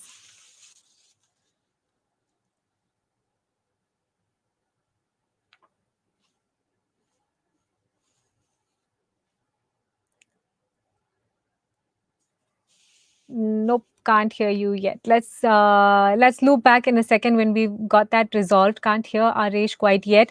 But Vivek Kaul is waiting by. Vivek, your pet peeve of FCI was addressed. It looks like the finance minister, at least on the deficit side, has bitten the bullet this time round. Yeah, I mean, from what she said during the course of her speech, it seems like these, the food subsidies that FCI offers by selling rice and wheat at an extremely subsidized price through the public distribution system. I mean, and the government doesn't pay it regularly for it. I mean, that part has been taken into the budget expenditure, and which I think is one of the major reasons why the fiscal deficit this year is supposed to shoot up to around 9.5% of the GDP, which is a very huge number. But it's for a good cause. Now, this obviously is, I mean, I haven't seen the numbers as yet because they haven't been put up. It's only on the basis of what she said during the course of her speech. I think I also liked the fact that the FDI limit in insurance has been opened up. There is a lot of easy money floating around all over the world at this point of time, and it is not necessary that this money just comes into our stock and bond markets. I mean, there are other avenues which will create more jobs in the process. So that was another good thing.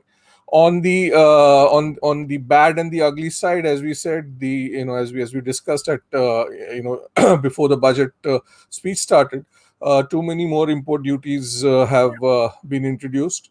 So let's see how that goes. But if I were to use Kolkata Maru language, mota mota, I sort of like this budget much more than any of the previous budgets presented by the Modi government. And in fact, Vivek, mota, it looks like the equity markets like them as well. We've got a roaring rally underway, 3% up on the Sensex and the Nifty. Vinayak Chatterjee is waiting by. Vinayak, those three golden words already happened for you, which is DFI. What did you like about what you heard in terms of infrastructure and the fact that there will be that financing institution set up? Yes, thank you. One of the most practical and thoughtful budgets that I have seen in recent times. Certainly a very big thrust to infrastructure sector. And I will just summarize it in saying that I noticed a six-pronged approach to infrastructure revitalization. First is obviously the big ticket announcement of this country getting its first DFI, Developmental Financial Institution in Infra, something we have been recommending for quite some time, which is soon to be tabled under an act of parliament. A bill is to be introduced. The second is the fairly rational blueprint for an asset monetization plan. The third is a 34% increase in capex over last year's allocation from 4.12 lakh crores last year to 5.54 lakh crores. 34% increase in allocation for infra is large.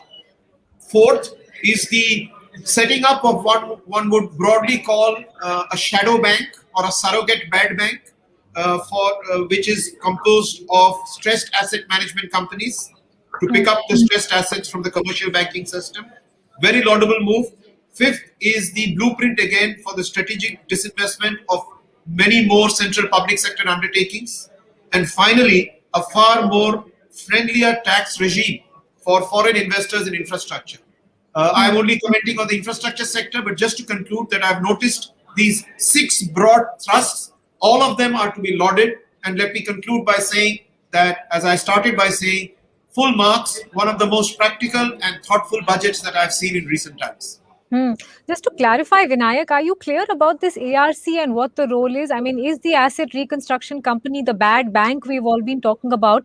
And any more details on these CPSCs? Because some of these names were known, the Air India Disinvestment, PPCL, LIC IPO. Any fresh names that you all have been able to pick up No, already? I haven't noticed, I haven't recorded any fresh names yet. But I think what I heard in the budget was a combination of 2 ARCs. One to hold the financial investment on the books, the other to look at operationalizing those stressed assets in terms of getting them as going concerns again. So it seems to be a twin-ended approach. It would be interesting to see the final print, but that's all I can say right now. What did you make of the capital expenditure figure that the finance minister set out, Vinayak? Looks good, 5.54 lakh crores. Remember, last year itself at 4.12 lakh crores was a 22% increase over the previous year. And this time we have a 34% increase over 4.12, with the consolidated figure being announced at 5.54 lakh crores. So when you have this allocation from the budget compounded with a whole lot of positives for REITs, InvITs, and a friendlier tax regime for foreign investors in infra, and the setting up of the DFI, you've actually got a fair degree of financing package for the infrastructure sector. So the concern will now gradually shift to, do we have enough projects and projects pipeline? But that's a separate story. So far as the budget is concerned, it has done a very, very good job of this. And I noticed she talked about setting up a dashboard for progress as well, something you've talked about, Vinayak. But do you think the dashboard will also cover some other issues which you have raised in the past, which is the logjam in terms of payments not going through? Because, as you said, projects already exist, but there are other problems which are payment problems because of which they're not moving forward. Oh, it's not just payment problems. There are a whole lot of regulatory and land-related issues. So a dashboard is a good starting point, but a dashboard without human beings behind it, to my mind, is not as effective. So as you realize in your last show, one had strongly recommended something like a infrastructure project implementation group attached to the PMO. I think a dedicated group of high-performing bureaucrats and private sector professionals would do great justice to pushing the projects in real time rather than just a dashboard. But a dashboard is a good start. Yeah, let me check if Arish's audio is working and up now. Arish, your thoughts on what Can I be heard? heard? Do you think you could hold on for 2 minutes, Vinayak? But if you have to run, I won't stop you. Okay, I'll run then. I'll see you later. Okay, right. Thank you. Arish, what did you think of it? So the most important thing I would say, that which has impressed me the most, is that finally we have stopped shuffling our feet about the fiscal deficit, right? The FRBM Act, the Fiscal Responsibility and Budget Management Act, was not designed for something like this, for a COVID crisis. And finally, we've gone out there and said, look, this thing doesn't work. Let's openly run a big fiscal deficit as required. And that's important because we actually do need it, but we need to do it openly, as Vivek and you were saying, that we are no longer trying to actually hide the figures or trying to disguise various expenses and pretend basically to be adhering to the law. This law was useless. It's time now. It's been said that we're going to amend the law, which is very good, most welcome. So 6.8% fiscal deficit this year. Reasonable. The glide path up to, they're going to decline slowly, gently to 4.5% by 2025-26% of GDP. And I think that's sort of an ideal glide path down to reduce it gently. Borrowing this year at 12 lakh crore, as you said, is big, the biggest we've had. Yeah. But last year, remember, we also upped it to from 7.4, I think, trillion to 12 trillion. So the market can absorb it, provided the Reserve Bank of India actually goes out and does a lot of bond buying. So that's what happens. What happens with monetary policy in accordance with this is something we'll have to watch pretty closely, I think. Vivek, we've talked in the past about the mess on the banking side. What did you make of all the discussions over there? I mean, you mentioned FDI and insurance, of course, but she's talking about, recapitalization to the tune of 20,000 crores for public sector banks. She also talked about that, ARC looks good enough for the banking space at this point. So see, I'll have to look at the real numbers because 20,000 crores of allocation for recapitalization is not enough. That's very, very clear. But having said that, they might, as during the past few years, they have been going the recapitalization bond route, which, as I said earlier, is some accounting jugglery. So 20,000 crores clearly not enough.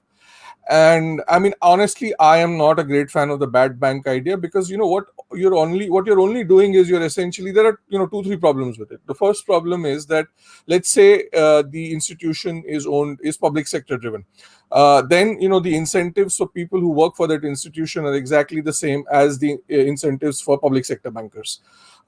If, let's say, it is private sector driven, now tell me which public sector banker is going to put his career on line by selling bad loans to a private institution at a huge discount. Because what will happen is, for the bad bank to work, the discounts will have to be 10-20% discounts won't work. The discounts will have to be as high as 50-60%. Now, how do you incentivize public sector bankers to make that decision and sign on that document or whatever it is? So I am really not sure whether a bad bank will pick up in the Indian context, because the incentives are exactly the same. So which is why I think letting the bankruptcy code work well is more important. And as of now, I mean, that's been put on the back burner. So. Yeah, Anant Narayan joins in as well. Anant, some tumult and turbulence in your market with that figure, not just what she hopes to borrow next year, but how large the borrowing calendar looks for the next 2 months. Mitali, first off, look, I'm pretty happy with the budget, to be honest, though my market is not. I think the reason why she's come with these very, very large numbers, 9.5% fiscal deficit and 6.2% for the next year, is she's made a clean breast of things. Okay, so all that she's done is taken off all the off-balance sheet items and brought them on board. Of course, we'll have to look at the actual budget math. I've not seen the documents as yet. But I'm guessing the only way you can explain 9.5% is if all of past FCI numbers, the extra budgetary receipts, have been taken on into the balance sheet. Balance sheet, yeah. We were discussing this prior, Mitali, the need for credibility. I think now we've hopefully moving towards credible numbers, the real picture, and therefore that improves a lot of things going forward. Second thing I like is it's an increase in capex. It's an increase towards education, healthcare, infrastructure, and all of that. Huge question marks about execution. It's not enough to put aside the money, but at least the right thing has been done in terms of putting money out there.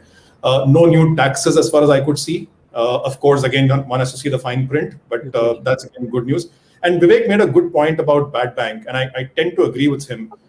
My only point is the following, Mitali. Look, we need a solution for the overhang of NPAs that we have. And the problem is there is no clean solution. Whatever solution one comes up with, one can think of 100 reasons where things can go wrong. Specifically, if you go through IBC is not geared for these kind of volumes. So you do need a one-off solution. So I think a bad bank could help. Malaysia, Danaharta got around all the issues which Vivek mentioned in terms of incentives for transfer, making sure it's done at the right price, making sure it's time-bound and all of that. Last bit, since you asked about my bond markets, while bond markets are reacting negatively, they should realize that this is simply the truth coming out. So, earlier the packaging was glossy, but inside was kind of rotten. Now, ma'am has come out and said, this is what the truth is. So we shouldn't be overreacting to the truth. Now, the fact is, because she's making an open and clean breast of things, hopefully will get better from here. In fact, I suspect that the numbers will look better in the next year than what has been budgeted, because I think they will move towards that direction. The worries remain though, Mitali. It doesn't go away. I think it's the right set of budget, but does this increase the risk of inflation going forward if execution is not correct? It does. So it doesn't stop with the budget. It's still going to be a complicated life going forward. RBI is going to have a tough time because you are looking at an expansionary budget. You are looking at consumption rebounding. It has to manage the government borrowing program and North Bloc's desire for keeping interest rates low at a time when you're going to see possibly pressures on inflation building up over time. So exciting times ahead, Mitali. We'll have a lot of work to do going ahead. So don't want to be in Mr. Shaktikanta Das's shoes either, Anant. Interestingly, aside from what's happening with the equity market, it's the banks that are really on fire. 6% up on the Nifty Bank Index. So I think whatever they heard, they liked in terms of this idea of an ARC. Anant, just two clarifications. Did you hear enough in terms of how she intends to do this on the revenue side, and did you hear enough in terms of direct fiscal spending? Because that came up as a problem last year, which did affect the lowest section of society. There wasn't enough liquid cash going into their hands. Did you hear enough in terms of pure fiscal spending, and did you hear enough in terms of revenues aside from the borrowing figure? Right, Mitali. So look, the way I see it, just assuming that revenues go up by the nominal GDP growth, which is let's say around 14%. If you do a clean breast of things and take FCI on balance sheet, etc., it does explain a 6.8% number. So I don't think they're doing anything funny in terms of revenue expectations. I think it's very credible revenue expectations. Of course, one has to see the math. Does this mean that more money goes directly into the hands of people? I didn't see evidence of that, to be honest. I did see some stuff around agriculture, MSPs, 150% of total costs, etc., but nothing specific that I can lay my hand on in terms of direct money going into the hands of people. Overall, I think the numbers are credible, though, which gives me a lot of comfort going forward, at least. Arish, on the disinvestment side, same question to you. I mean, did you hear enough for this to look like a convincing, inlet for her revenues? Because it's similar to last year's figure, and we know where last year ended up in terms of disinvestment proceeds. Yes. Well, they were targeting 2.1 trillion. They ended up much less. I don't know the exact figure yet, but this time it's slightly more modest at 1.75 trillion. But whether they'll achieve it, it's possible, because a lot of stuff which didn't get done last year could possibly happen this year. But by and large, we've been trained to believe that whatever they put out, they achieve half of it, maybe less than half of it. That's what's been happening all this while. So is it credible? Possibly, if they decide to put everything they've got into it. But remember, they've also got other things. They've got some asset monetization pipeline coming along. So it's not, asset sales won't just be disinvestment. Will be a few other things too. Interestingly, some couple of banks, I think PSB banks, they want to disinvest, which is good news. I think they should have gone much further, because ultimately solving our banking crisis is not going to work this way. As Vivek was saying, he's skeptical about what a bad bank can actually achieve, especially when our market for bad loans or impaired loans, the private market, it just lacks depth. We don't have enough people willing to buy these impaired assets in this country. So that's a significant problem. You can set up an ARC or an asset management company as well, and find that it's not getting anywhere. The idea has been tried in the past. In fact, periodically we keep talking about this kind of thing. Does it save our problem of future NPAs? No, because there's a huge problem of misaligned incentives in the banking sector which need to be sorted out. And until that happens, I don't think we're going to see much progress on sorting out our bad loan problem in banking. Yeah. Vivek, I know you would be loath to do this early, and I know you want to look at the numbers in detail. But would you say there's it's almost like there's two legs to this budget? There's a part for the economists and economy watchers, which looks good in terms of the fact that she's come clean on the fiscal deficit. But if you look at the Aam Aadmi angle or the common man angle, there isn't that much to take away from it at this point, at least from the details that we heard in the speech. Yes, that's true. In fact, one thing that I was really hoping for was some detailing on Nariga, which hasn't really come through. So that is a little surprising, given that we've had the year that we've had. Also, I was hopeful that they would do something like transferring more money into the Jan Dhan accounts. Last time around, money was transferred into female Jan Dhan accounts. I mean, they had the opportunity to transfer a similar amount of money into male Jan Dhan accounts. So that is, putting money in the hands of people. And I mean, I know 500 rupees a month is not a big amount, but it's better than, It's something. 500 is better than zero. So, Yeah. so I thought that would have been, these are a couple of things that one did not hear anything about. Yeah, I mean, on the economist front, as the other panelists were also saying, lot has been done, and even when we talk about a bad bank, I mean, it may work, it may not work, but the point is, it's like it's a situation where where you need to try something, and this is one of the ideas on the table, and they're trying to try it out. Now, whether even if it doesn't work, I don't think there's much harm in trying. I mean, I don't think it will work, but given the fact that the ideas are limited. Also, one point that I would like to make here is, and this is taking Arish's point forward. If you look at the public sector banking system in India, and this is a point that a lot of people find difficult to believe. Irrespective of the fact that whether the government is privatizing it or not, the sector in itself is getting privatized. In 2010-11, public sector banks give out around 75% of the loans in the system. As of now, the last that I checked, it was around 58%. So there has already been a huge, shrinking in the public sector banking space. When it comes to market capitalization, and this is as cliched as it can get, HDFC Bank's market cap is more than all the other public sector banks put together.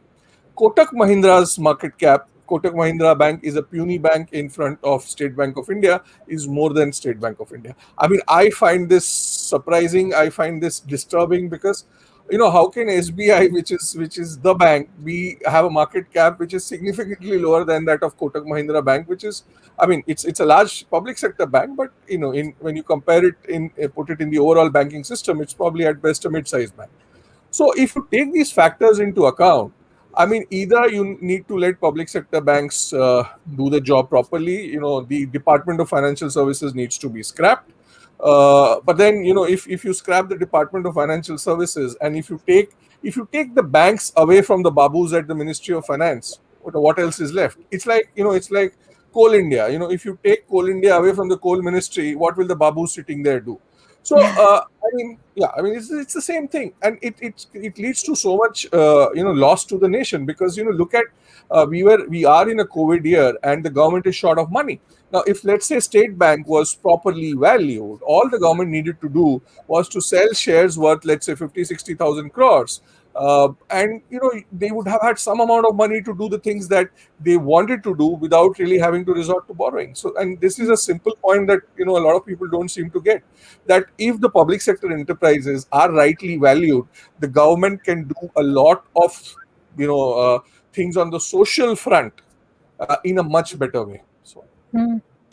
Anant, I know this term raises everyone's hackles, but if you were a rating agency assessing this budget and what it announced, that's what it looks like, right? Low on populism, higher on things like capex spending, etc. But is that what our economy needed at this point? To not be so populist? Well, Mitali, I kind of have a slightly different view. I have no idea how rating agencies think. I think they're a bunch of jokers anyway. But I knew it. yeah, I can do that as a professor now, but so let's keep it aside. So look, I think it's a good budget, and I think a sensible analyst would like it. And I'm not one to mince words about the government and stuff like that.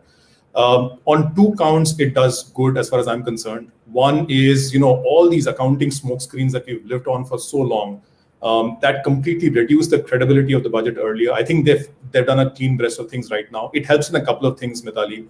One is there'll be less propensity to hide stuff. Everything will be out in the open, and we can see how revenue deficits are going, how capital spending is going, and hopefully, therefore, any commitments now will be tracked very, very closely going forward. Second, very important, in the past, because we were using cash accounting, one simple way of cutting down on fiscal deficit was to simply not pay the bills. And if you're doing an open kimono right now, hopefully that propensity goes down as well, and payments will come through from the government. So that's one part on the credibility part. The second part is, look, you've talked about putting money in people's hands and reviving demand. I have a slightly different perspective. yes, I think demand is important and demand will come. We are seeing it, Mitali. Consumption, even though there are swathes of the economy which are going through distress, there is a K-shaped recovery. There are people who are able to spend right now, and we are seeing consumption demand rebound, right? We're also seeing government spending pick up, and the budget again reiterates that. My biggest problem with the formula for growth is actually on domestic output and on job creation. So I'm not so worried about demand, it's about output and job creation. To me, the budget at least does the right things in terms of trying to push up domestic output and job creation. It puts money into infrastructure, it puts money into healthcare, education, sanitation, and so on and so forth. And it tries to do something for reviving the financial services ecosystem. Declaration is one thing, execution is going to be a massive challenge, but at least it starts off on the right note. It's going to be a long road ahead, Mitali. There are no magic wands out here. A lot of things on the real economy have to follow suit on this budget. But I think the budget does the right thing. To that extent, across credibility and the push towards jobs and output, I think the budget is what I could have asked for, to be honest. Dil mange more, I can give you 10 things more that the madam could have done, but I'm happy with what she's done. Mitali, can I interrupt? Yes, please, Vivek.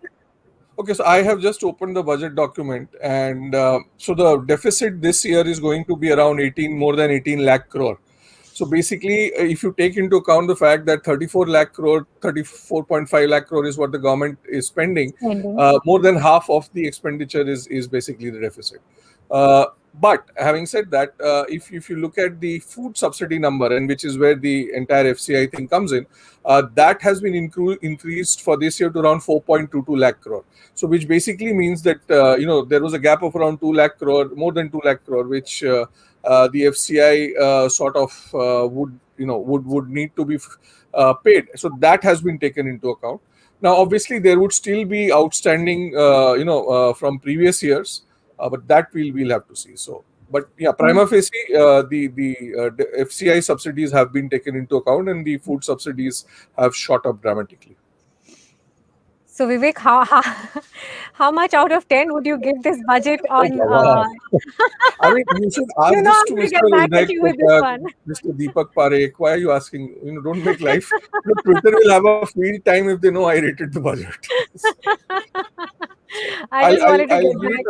I'll give it a, let's say, 7.5.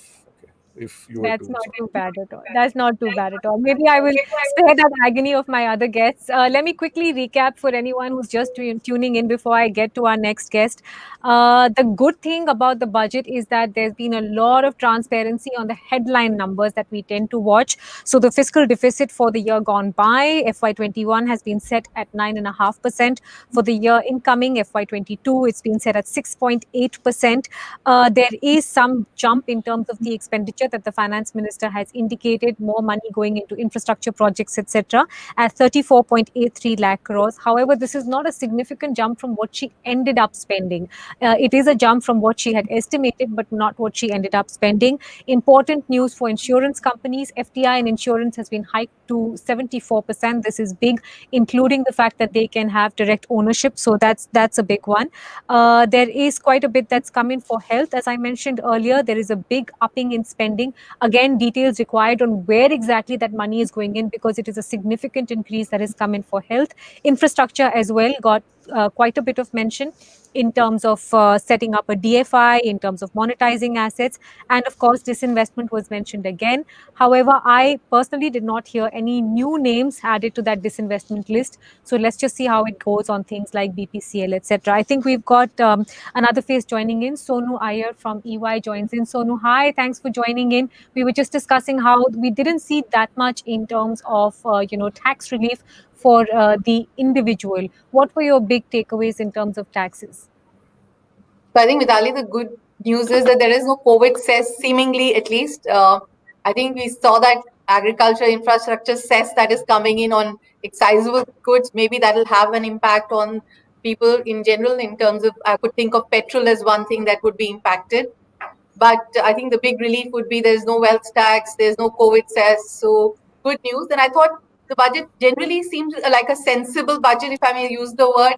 Everybody always has expectation galore from the budget, but I thought it was sensible and did what was expected. A lot of focus on capital expenditure, which is good. Government ought to be spending now if we want to get the economy kick-started. So What did you make of, the fact there was quite a few mentions in terms of simplifying the process, whether it was a dispute resolution committee, whether it was the size of the concealment that was being talked about, 50 lakhs or more. Did you like what you heard over there, Sonu, in terms of making this a little less stressful for income taxpayers? absolutely, Mitali. So they started this policy directionally to, bring in a taxpayers charter, commitment to taxpayers, giving back to taxpayers what they should expect from the government. In that sense, I think again one step forward. We've already seen some of these measures like faceless assessments. I think a good threshold of 50 lakhs coming in for dispute resolution. This was positive. And of course, I think pre-filled tax returns will be a lot of relief. Given the tax return forms is getting onerous, they will be pre-filled for capital gains, bank interest, post office interest. So I thought that was a really big step forward. And even no returns for senior citizens over 75 years if they have interest in pension income. So that one is also going to go down very well. How large would that percentage be when we're talking about only, senior citizens where there's only interest income, up for calculations, Sonu? So my sense, Mitali, would be about at least 2 to 5% of our taxpayer base, because those are the people who get pension and who have to file the tax returns. So it's part of, they don't have too much income, but they have to go through the process of filing the tax return.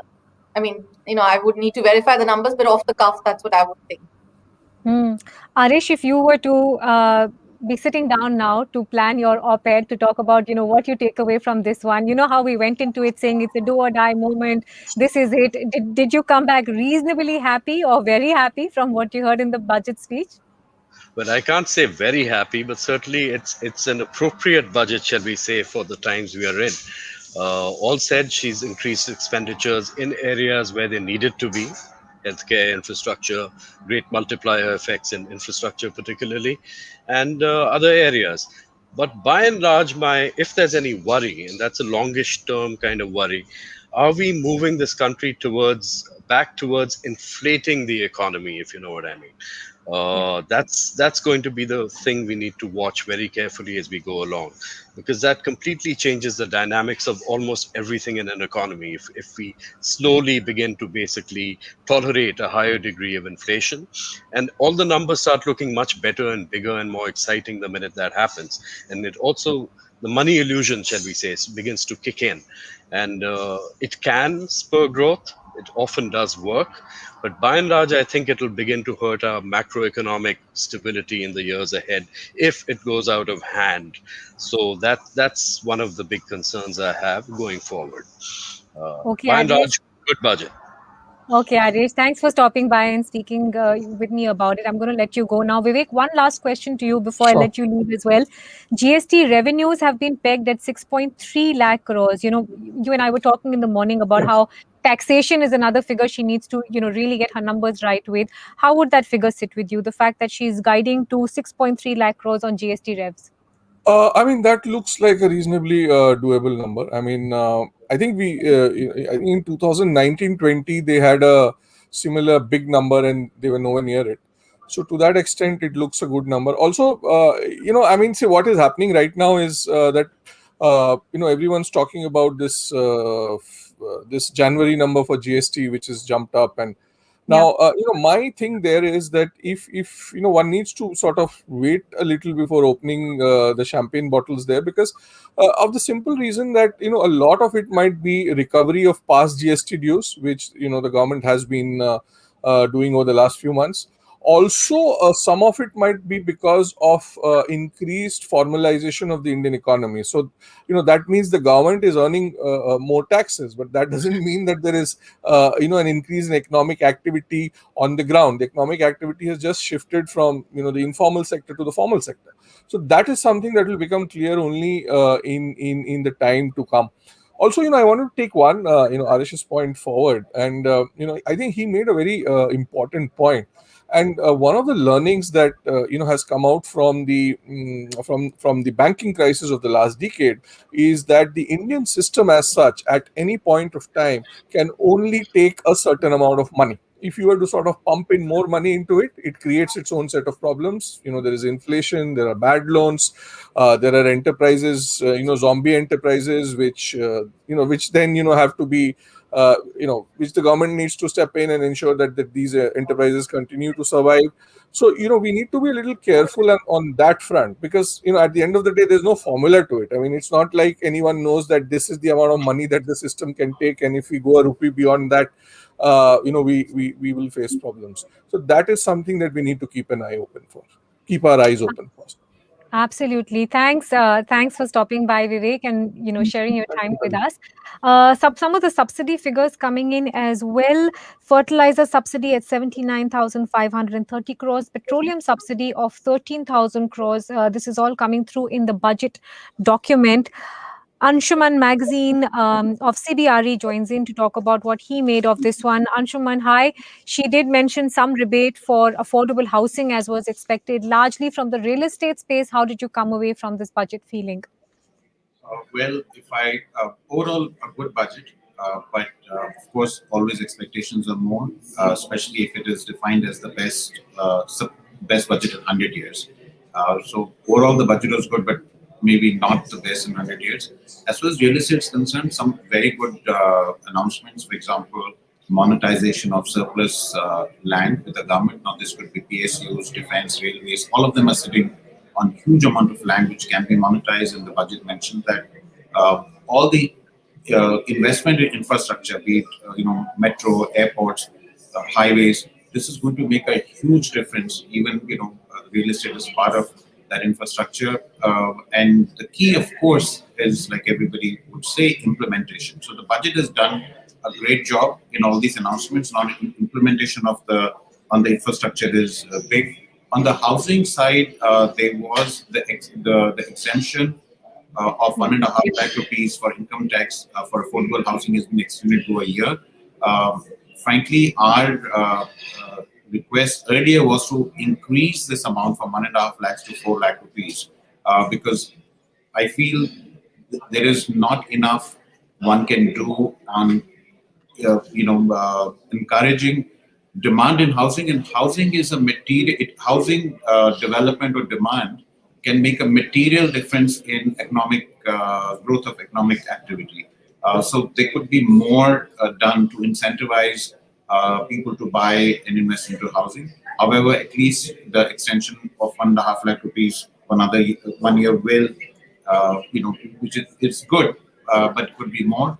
Other thing which was significant was that for REIT, as REIT market has been developing in India, I think now it's gathering pace. We'll expect more REITs to come in besides the two which are already in the marketplace. Now the REITs can raise debt from foreign portfolio investors. This was not allowed earlier. This will be great. There will be more liquidity investment coming into the market because of that. Besides that, the FDI insurance increase for FDI in insurance sector from 49% to 74%. Again, is a great move. And lastly, I would say disinvestment itself, the targets, etc. are great. The bottom line now is that all the great announcements made in the budget, implementation of those are the key.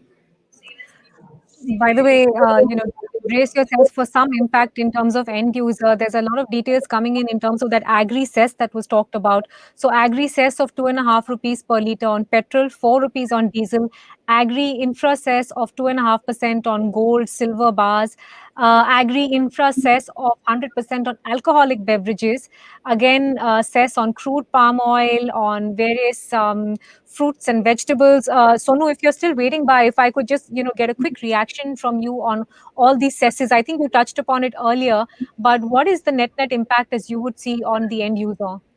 So, Mitali, I think very, very innovative way of bringing that. So, essentially, the cess is here, but they've targeted a section of people who would be consuming alcohol, people who drive cars, who need petrol. So, in that sense, again, smartly done. It will not create a hue and cry. People who can afford to pay will pay this. So, I think it's a good, sensible move. We needed the money. I mean, of all the expenditure that's happening, somewhere some collection has to come in. So I But think did we need a cess on petrol and diesel? So no, I mean the indirect taxes are killing us anyway. Why slap on more cesses on something when an economy is just recovering and you want mobility to start? I mean that defies logic, frankly. But Mitali, if we were expecting bigger taxes or COVID cess across the board, so I think this is in a way a moderated, cess. So something was going to come. So that's what we were saying. Fine print will tell us what we are not hearing in the announcement. So I think this is the thing. And so far, it seems to be the only fine print news really. So I am happy with this. I think we got away easily. Also, one hopes 100% on alcoholic beverages. So, if you wanted to get a drink after a tough day, you're going to have to pay a little bit more in the next few days. Anshuman, one question to you before I let you go. I know you lined out some of the positives, but for a sector like yours that's really living through a multi-year bear cycle, did you see enough? And what do you want to see through the course of the year? I mean, I know it's unfair to load everything on the budget document, but what do you want to see through the year to really help the sector? I think, first of all, just investments in infrastructure, if that's implemented, liquidity, if that is improved. So, for example, like I mentioned, that liquidity both, one of the good things on the budget was also developing the bond market.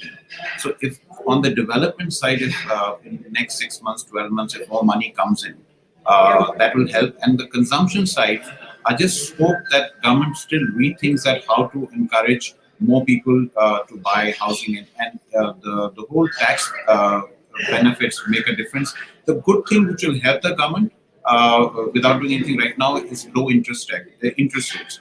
So the mortgage rates are currently one of the lowest since last several years. I would say 15, 20 years, and that's going to help the housing market.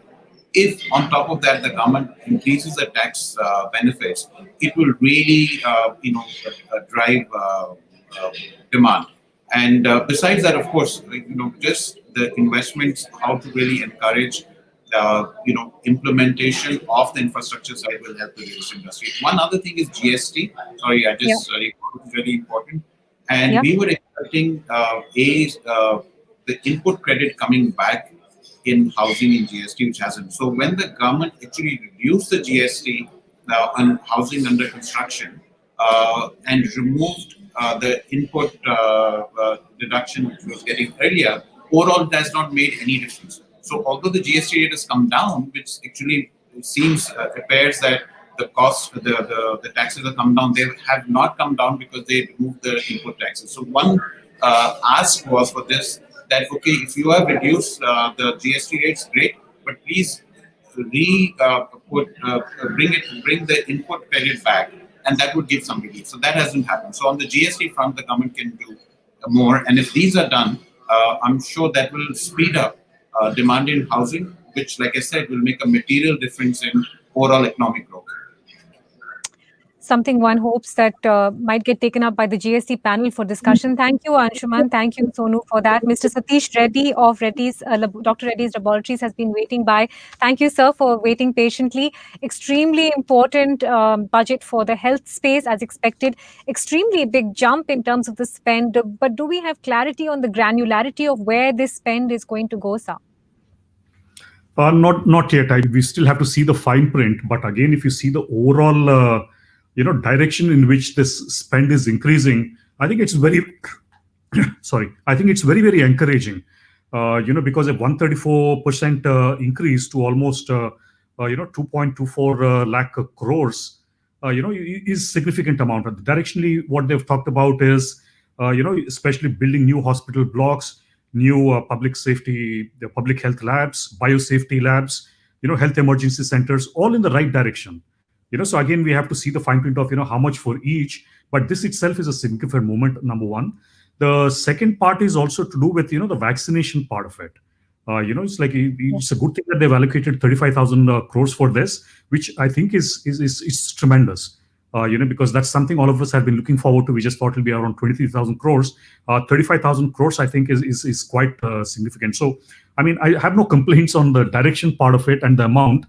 We have to see more specifics on the allocation part of it. No, absolutely. 35,400 crores on the vaccine front. she also mentioned specifically that this money would be split between primary, secondary, and tertiary health centers, the large amount that was allocated, Mr. Reddy. To your mind, in order to ensure that this vaccination drive is done with efficiency and success, how would you sort of recommend splitting that money up? Because many health experts have made the point that we have to go down to the nodal primary centers and really push things from there. Well, absolutely. That's absolutely correct. Because when it comes to vaccination, okay, let me tell you the advantage that we have before we see what else can be done. Advantage in the country is that we have enough vaccinators, so I don't think that's a problem. But then when we go down into the interiors, that's when you will require more and more people to be more accessible to the point where the vaccination needs to be given. So one is about that last mile connectivity, which is a very important thing because that's where a large portion of the people reside, and how do we get it. The other part also would be in terms of logistics and distribution on how the vaccine would reach there, because there is a cold chain that needs to be in place. The reason why I particularly feel confident about all this to happen is that we have a vaccination program which we have practiced in the past, whether you see the polio vaccination or measles vaccination, to at least a certain degree where it's a large vaccination program. But now what we're looking at is a scale which is completely different. It's humongous. It's only the issue of scaling up and then reaching to the last mile. So in terms of allocation, right, it's really at the primary level where a lot of work needs to be done as far as this vaccination is concerned. I hope that will be taken up. From the private side, Mr. Reddy, what did you take away from the budget? I mean, not just in terms of the spend that the government has now allocated. Any big takeaways for you as a private health player? Sure. I think especially on the R&D part, right? Yeah. So there was a mention of innovation and R&D. I remember the number 50,000 crores over 5 years to improve, and also that it would help improve the R&D ecosystem. This, I think, is very important. Because as far as the R&D spend for India goes, the public spend is just hardly about 0.2%, and it's very, very meager in terms of compared to any other countries. It's very, very low. But not only just allocating that amount, but also talking about improving the research ecosystem is been one of the demands of the industry for a very long time. Especially if you look at the pharmaceutical industry, our biggest thing in terms of moving up the value chain is on innovation. The most riskiest, but the most rewarding. And here's where I think, it's not just about companies being able to invest, it's also about the entire ecosystem, right? It's about industry academic collaborations. It's about, certain policy steps to be done, certain regulatory reforms to be done. All that requires money. At least now we see that there is a funding there. Also for startups, if I were to also say that, because especially innovation, there'll be a lot of people with good ideas, but there's not much of a venture capital system in this country, ecosystem, especially when it comes to pharmaceuticals. I think the steps from the government to also look at this whole ecosystem, to develop it from the funding point of view, from the the whole infrastructure point of view, the whole thing I think will propel us to the next level when it comes to innovation. Since we have you with us, one final question on updates with regards to phase 3 trials with Sputnik 5 and how soon we could expect some hopefully good news from Dr. Reddy's and Sputnik.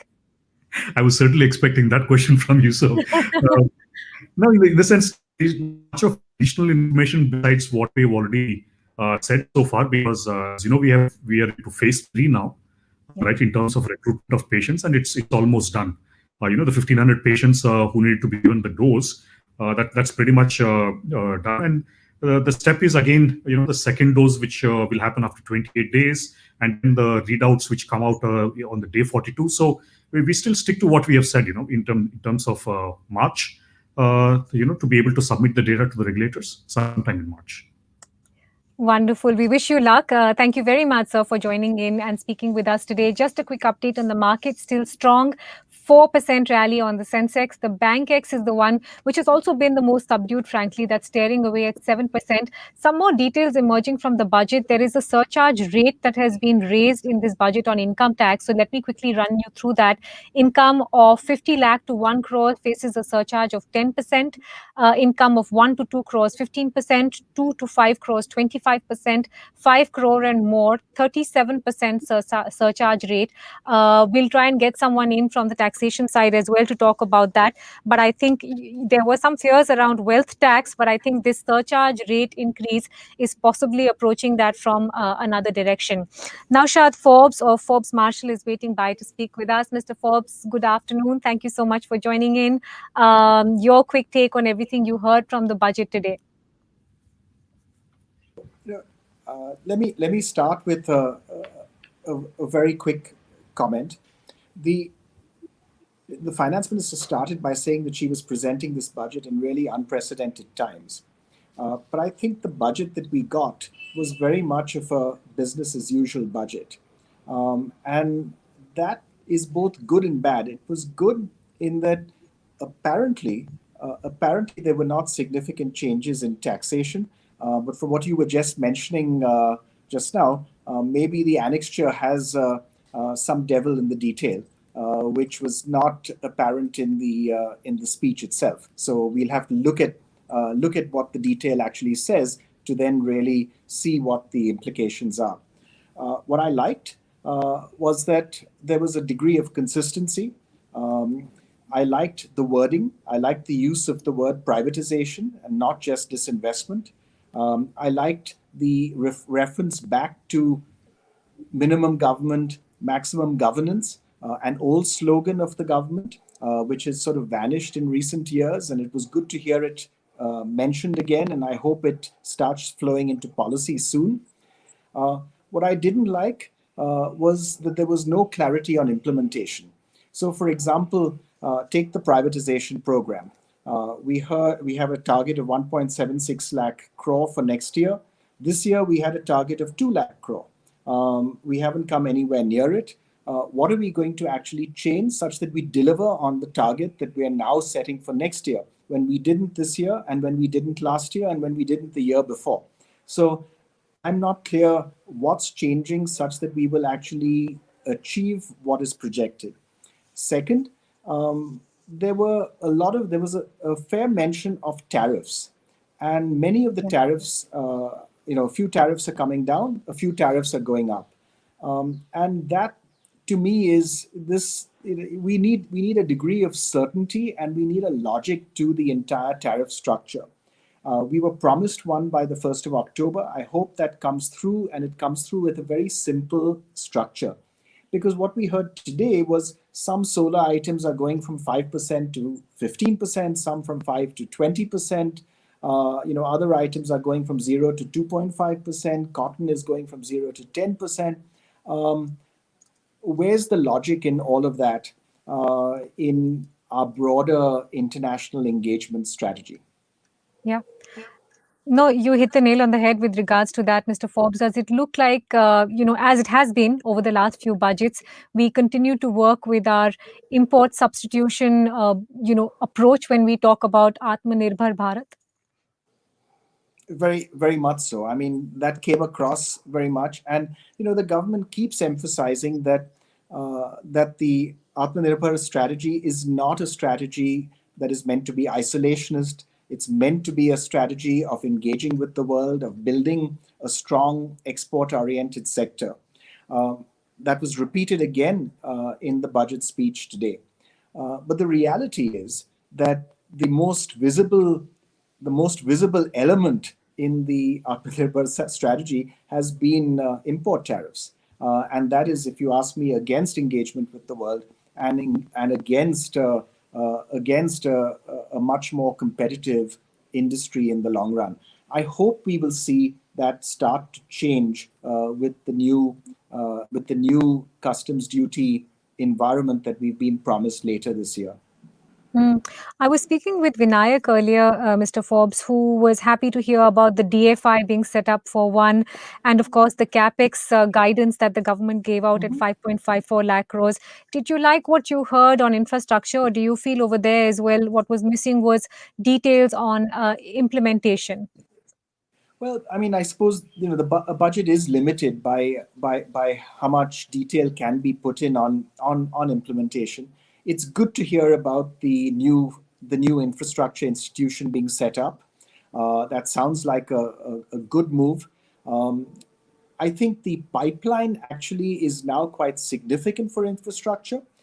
a lot of that pipeline actually will be actually implemented by state governments. And I think if we see the actual funding of state governments by the union government happening in a much more generous way, as was promised by state,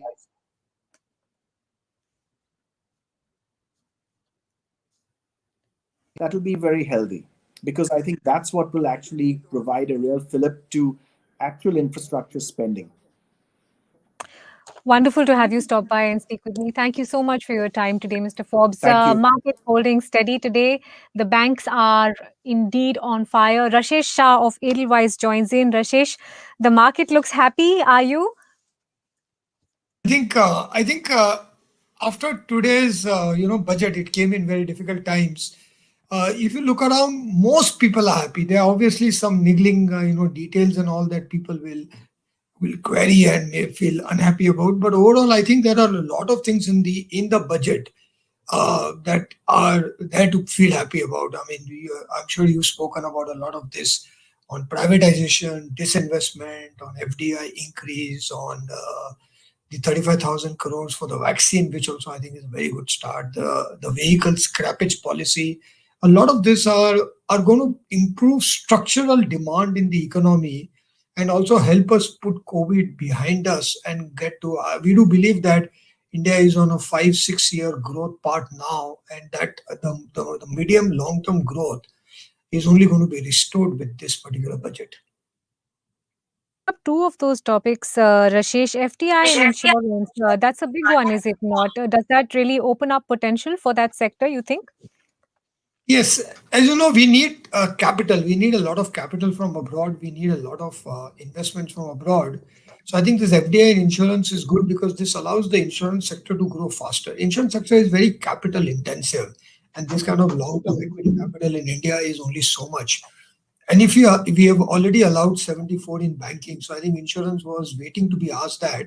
But with this extra capital that the insurance companies will get, I think insurance companies will play a big intermediation role in really channelizing household savings into long-term investments. And I think that we have to use the market mechanism, the insurance companies. I do believe that we have overused the banking sector, and even hence, setting up a bad bank and all can only go so far, because a lot of this require market related answers through the bond market, through AIFs and through others, because they don't burden the banking sector. The banking sector is very burdened because they take deposits, but those deposits are on call overnight, and that puts a lot of burden on the banking sector to take risk for long-term investments in the economy.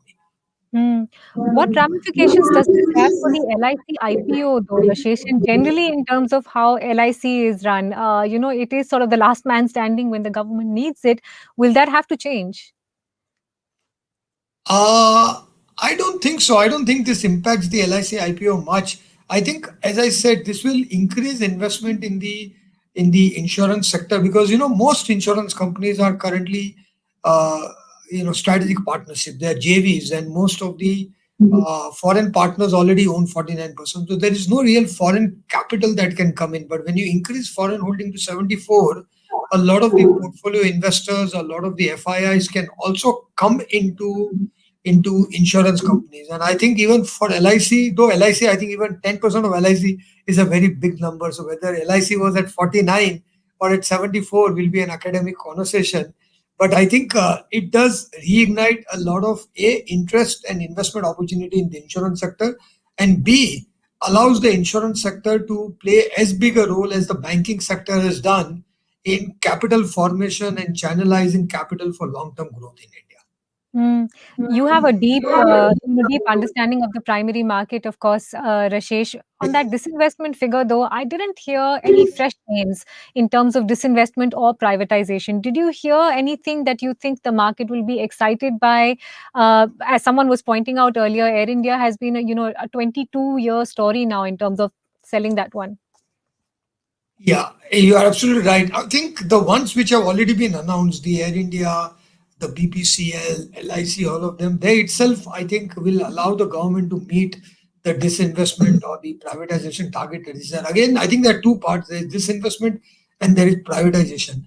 I think the disinvestment, I personally think on a long-term basis, this getting 1.5-2 lakh crores a year is a very small number. I think government needs to go towards 4 to 5 lakh crores a year, and that can only happen through massive privatization. So I think this announcing of a couple of banks will be privatized, LIC, disinvestment, at India, BPCL, all of that. I think this year numbers will get met, but I would have hoped for a long-term disinvestment privatization strategy, and I would have liked the government to say, you know what, we'll raise $300 billion over the next 5 or 6 years through disinvestment and privatization, because government, at the end of the day, has what I call a capital allocation problem. They've allocated a lot of capital to banks and Air India, and they need to reallocate it back to infrastructure and healthcare and education. As we have seen in the past, Rajesh, the market will do what it will do today. Uh, what is your sort of medium-term takeaway from what you heard today for the capital market and the fixed income market? I think overall the faith in the Indian growth story has been restored, and it's not only today. I think last 3 months, because what happened around COVID time, especially between April to August, there was truly a questioning of COVID's impact on India, India's growth story, whether it has been derailed forever, all of that. I think since October, the foreign investors, the investors' confidence in India's growth story is coming back, and I think today's budget has only given has actually propelled that confidence further. So I think the part, because India appeals to investors only because of its growth. And I think on growth, I think we are now back on track. Today's budget has also enabled that, and that itself is going to bring a lot of interest in the market. Also, as we all know, global flows are good. The US dollar is expected to go down. A lot of interest in emerging markets. But amongst emerging markets, I think India's growth prospects now look the best. Okay, let me add two more voices to this conversation. Sunita Reddy of Apollo Hospitals and Ravi Menon, CEO of HSBC Global Asset Management, join in. Welcome to both of you. Ravi, you've been listening in as a sort of co-player in the financial field. Are you feeling as happy about what you heard in the budget today, or some question marks?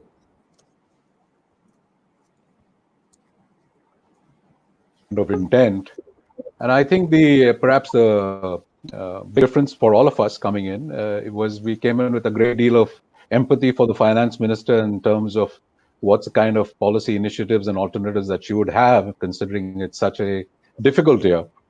And I think within that, not just the statement itself, but the big difference in this year as opposed to the past is really laying out a roadmap. Rasesh did mention that he would like the disinvestment number to be quantified, but at least the statement of intent that there is a committee which is going to look and decide there are only going to be 4 in the strategic sector and the rest are going to be disinvested is clearly a very clear-cut statement of intent, which I think was missing in the past few years. The fact that you quantified this 1.75 lakhs is a start. It was actually lesser than last year's disinvestment target.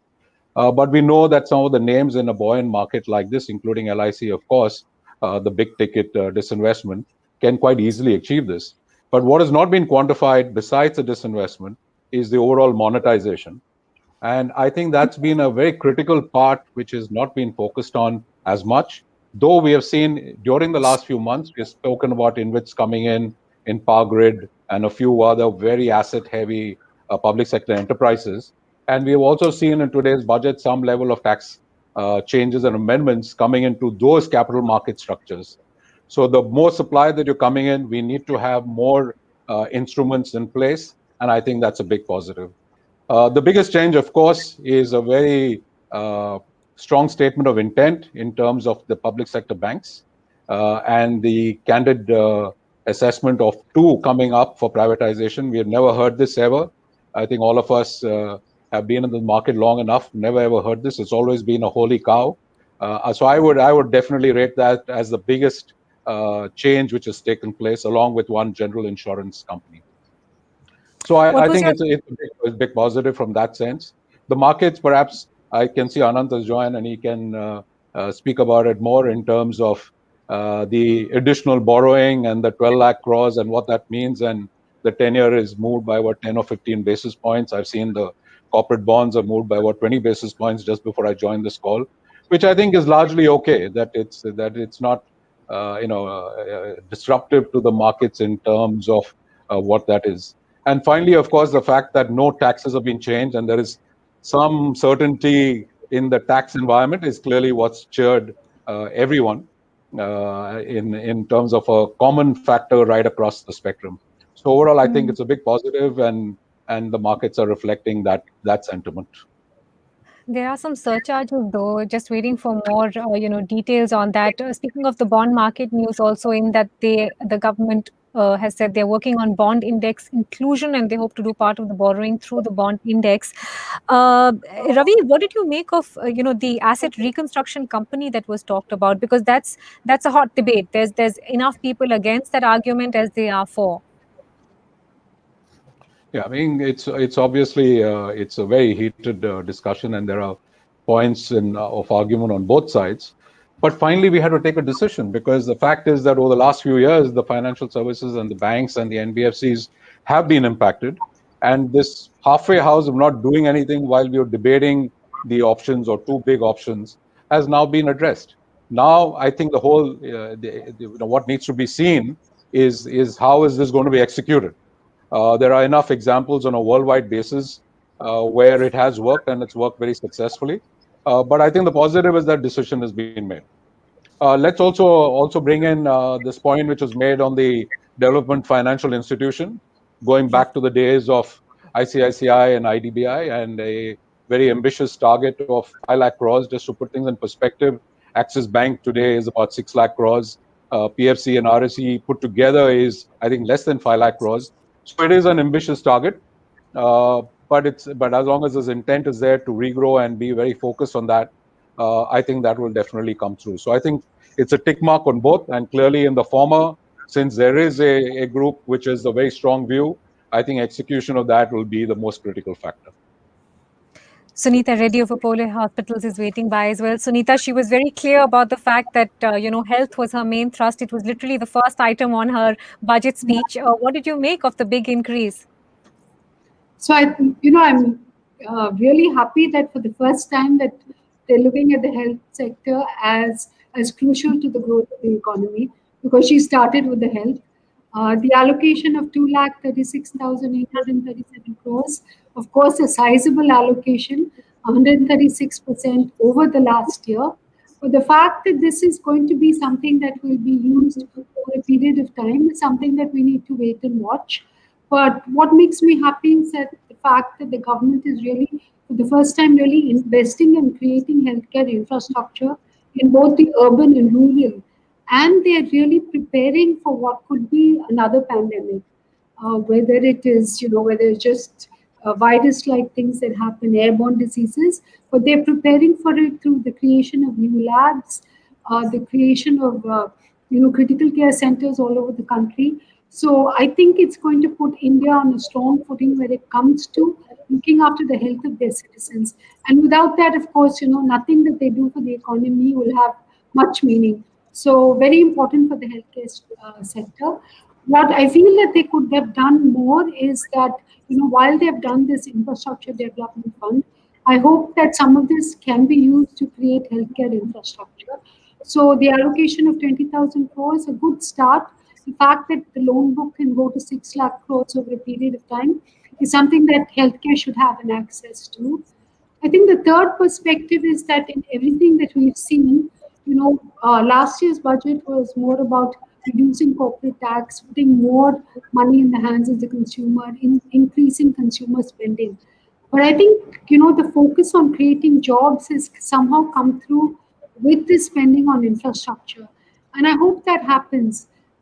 I believe this budget is something that, India was really going through. The health of the economy was almost in an ICU, and now they've shown it rehabilitation. So it's rehabilitating the economy, which is a wonderful thing to see. And I think it's more of instead of a yearly budget, I think it's progress for the next 36 months. And we're seeing that in the fiscal deficit being lowered from 9.6% in the current year to 6.8%, and with growth moving to 11.5% as mentioned by the IMF. So definitely something to cheer about, to appreciate. On the amount allocated for the vaccine, did you find that a generous sort of allocation at 35,000 crores plus? On the government's part, I think it's a very generous allocation. I believe that the responsibility for vaccination should not lie only with the government, that at some time corporates, private sectors, people who have the ability to pay should actually pay for vaccines. Anant, I think, is still with us. Anant, I imagine you've had a chance to sort of scour through the budget documents quickly. Any other quick and new takeaways you'd like to share with us? I'm going to be a broken record, Mitali. But genuinely, I think 2 points which I think are very, very good, and one area which a note of caution. So the first point, look, I was going to judge this budget on the basis of its credibility. And I think this budget has done an excellent job of making a clean breast of things. I used to write reams and reams of paper about all the accounting fudges that the last 3-4 budgets have gone through. I'm going to be unemployed now, and I'm so happy about it. What you see is what you get. And frankly, if the bond markets are reacting to the truth, it's being foolish. This is always the case. This is nothing new in this. They've just used the COVID-19 to come and make a clean breast of things. Now, why am I so excited about this? Not because of moral reasons. I just think the credibility of the commitments made for going forward just increases dramatically. It's going to be all out in the open for people to see. The shift to capital expenditure, the reduction in revenue expenditures, I think will now be tracked, and hopefully, therefore, and plus, of course, releasing of payments to the private sector, which used to be a big, way of fudging the numbers. Hopefully, that will get taken care of as well. The second part, I completely agree with Sunita on what she mentioned about the need to create jobs and output. There's a lot of people clamoring for demand and demand stimulus. I think demand will come through. There is a K-shaped recovery. There are people who are going to spend, and it's already visible in the GST numbers, etc. Government spending is also holding up the last 2-3 months, and it's going to continue. The problem we had in the past was not demand, not consumption, not government spending. It was jobs and output. And with inadequate output, you can run the risk of inflation and run the risk of external imbalances and financial instability. So to that extent, I think this focus of the budget on capex, on infrastructure, on healthcare, education, sanitation, water, etc., I think it's excellent. You can't ask for more. It's also, like Ravi was mentioning, it's also put some focus on trying to revive the financial services ecosystem, which I think makes a lot of sense for getting into a position where we can get jobs and output.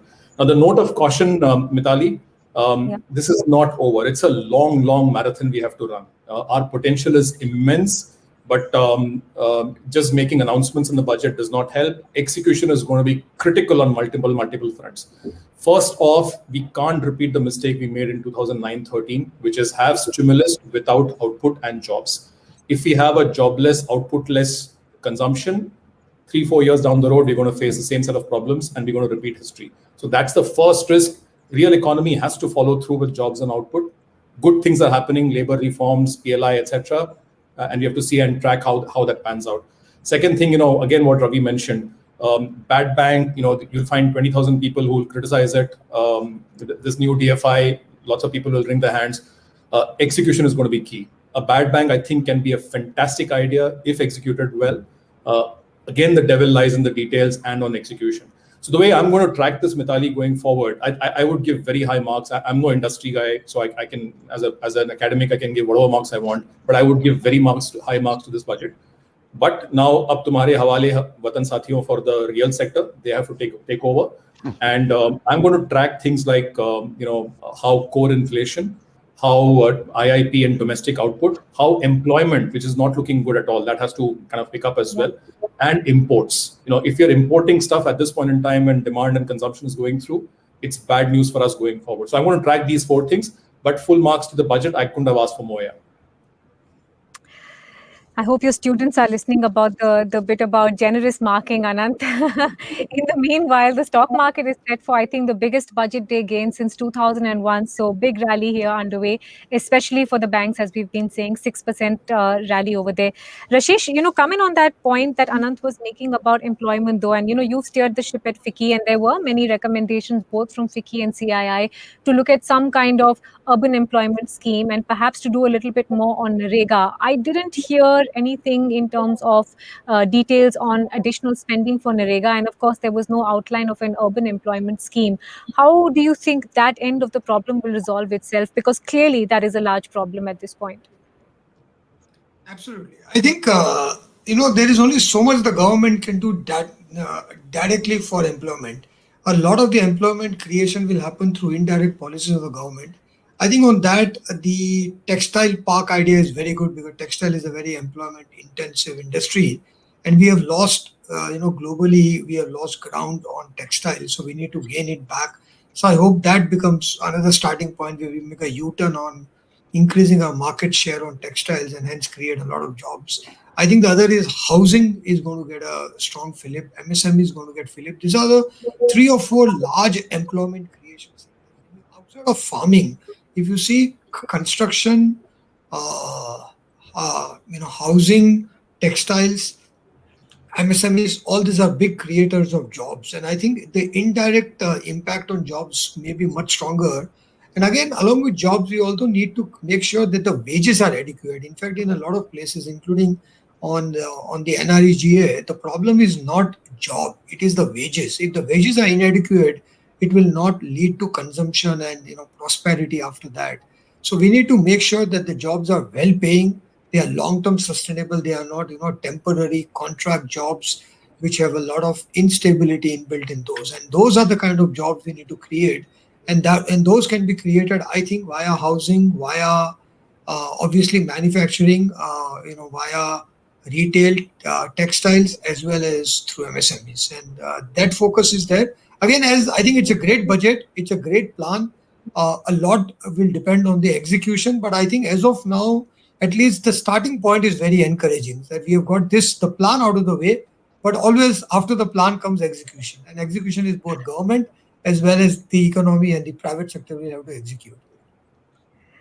The smaller details, just the basic details, right? Nothing to sweat over. Yes. Ravi, I wanted to talk to you about, for a second about global perception here, because that was the big takeaway for us the moment she finished with her budget speech, which was that it looked like for the first time in many years, the finance minister had chosen to just make a clean breast of it and come out clean in terms of core numbers, both what she said the fiscal deficit would end up at and what she guided to. Do you think that's important in terms of global perception as well, to be seen as being more transparent now with the situation as it stands? No, I think absolutely, be it global or domestic, I think the clarity and the glide path is always welcome. For instance, I think the numbers show back to the FRBM target that she didn't even mention 3.5. I think she said lower than 4 or 4.5 is going to be targeted by 25-26. So it's very clear that the plan is to have an expansionary budget, not just in this year, but going on till the next 4 years or so, which is a positive. So that's the game plan which is there in place. Second, the biggest hindrance, irritant for everyone, particularly foreign entities, is what happens in the tax regime. And this 3-year and revision from 6 years is a big positive and will definitely be very welcomed. Third, I think I haven't seen the fine print, but some of the sectoral numbers which are put in will become very important. Sunita mentioned on the healthcare and the numbers that we can look at. But closer to our own industry in the fund management business, Gift City has come up in the last few years. Significant tax concessions have been given. And genuinely, there is an opportunity of creating a hub of excellence in terms of fund management out of India, which today we have exported. Over the last 25, 30 years, we exported it to all the various financial capitals in the world. May not be the most labor intensive in terms of number of people, but definitely a much higher skill set, which we would like to come back. These are representations which we've been making to the government in terms of some of the tax changes which we were expecting. It may be in the fine print. I haven't seen it. I hope it's there. But there are avenues of certainty which will come in, because let's take fund management for instance. We cannot have a situation where we bring something into India, establish funds, and tomorrow some tax law changes. You can forget it. Then it's gone forever. So demonstration of that certainty and over tenor of policy, I think, is very important, and that's another tick mark that this budget is definitely provided, be it both the fiscal or the monetary side in terms of what we can expect. Sunita, this one is not, it's not directly your ambit in terms of your industry, but one very clear wounded animal that came out of this entire pandemic was the services sector. What was happening with tourism and hospitality and allied spaces over there. Did you see or hear enough from the budget that will go on to ignite some kind of recovery in that space? Because as we were discussing, it was a clean sort of budget on the macroeconomic front, but not a very populist budget. What would you expect to see from the services sector over the next few quarters? I think on a long-term perspective, the fact that, for recognizing, first of all, that 55% of our GDP comes from the services sector, I do feel that a little bit more could have done for the services sector. While IT is on a good, they're on a good trajectory, much more could have been done for healthcare as well as the tourism sector, which is capital intensive and still in the services sector. This is common for both healthcare and the travel and trade industry. So having seen that, I believe that what the government has done for manufacturing in terms of production incentives could be done, in terms of investment-linked incentives. If that had been done for healthcare, I'm sure that much more investment will go into healthcare, which is what we need. Because for every one job that we create, there are 4 other jobs that we create in the ancillary sectors. And I'm sure this is the same for tourism, because they're valuable earners of foreign exchange. So maybe in this time frame, people in the finance ministry have done so much that it's time that we appreciate it. But I believe that going forward, we should put this case forward that services other than IT also need, they need to be sustainable, and they definitely can do so much for the country in terms of job creation and forex earnings. Let me just take a pause over here to sort of recap everything in case you've just joined in. Today was the union budget, big change in terms of fiscal deficit figures from the finance minister, big jump as well, which came as a surprise. But what's important is that it looks like she has cleaned up the balance sheet, in the sense a lot of off-budget items have now gone onto the balance sheet, which is good news for anyone watching the framework of the economy. Disinvestment figures were put out, but not completely enough in terms of details. That is something one will have to watch out for. And of course, there was a lot that got explained for health as a space.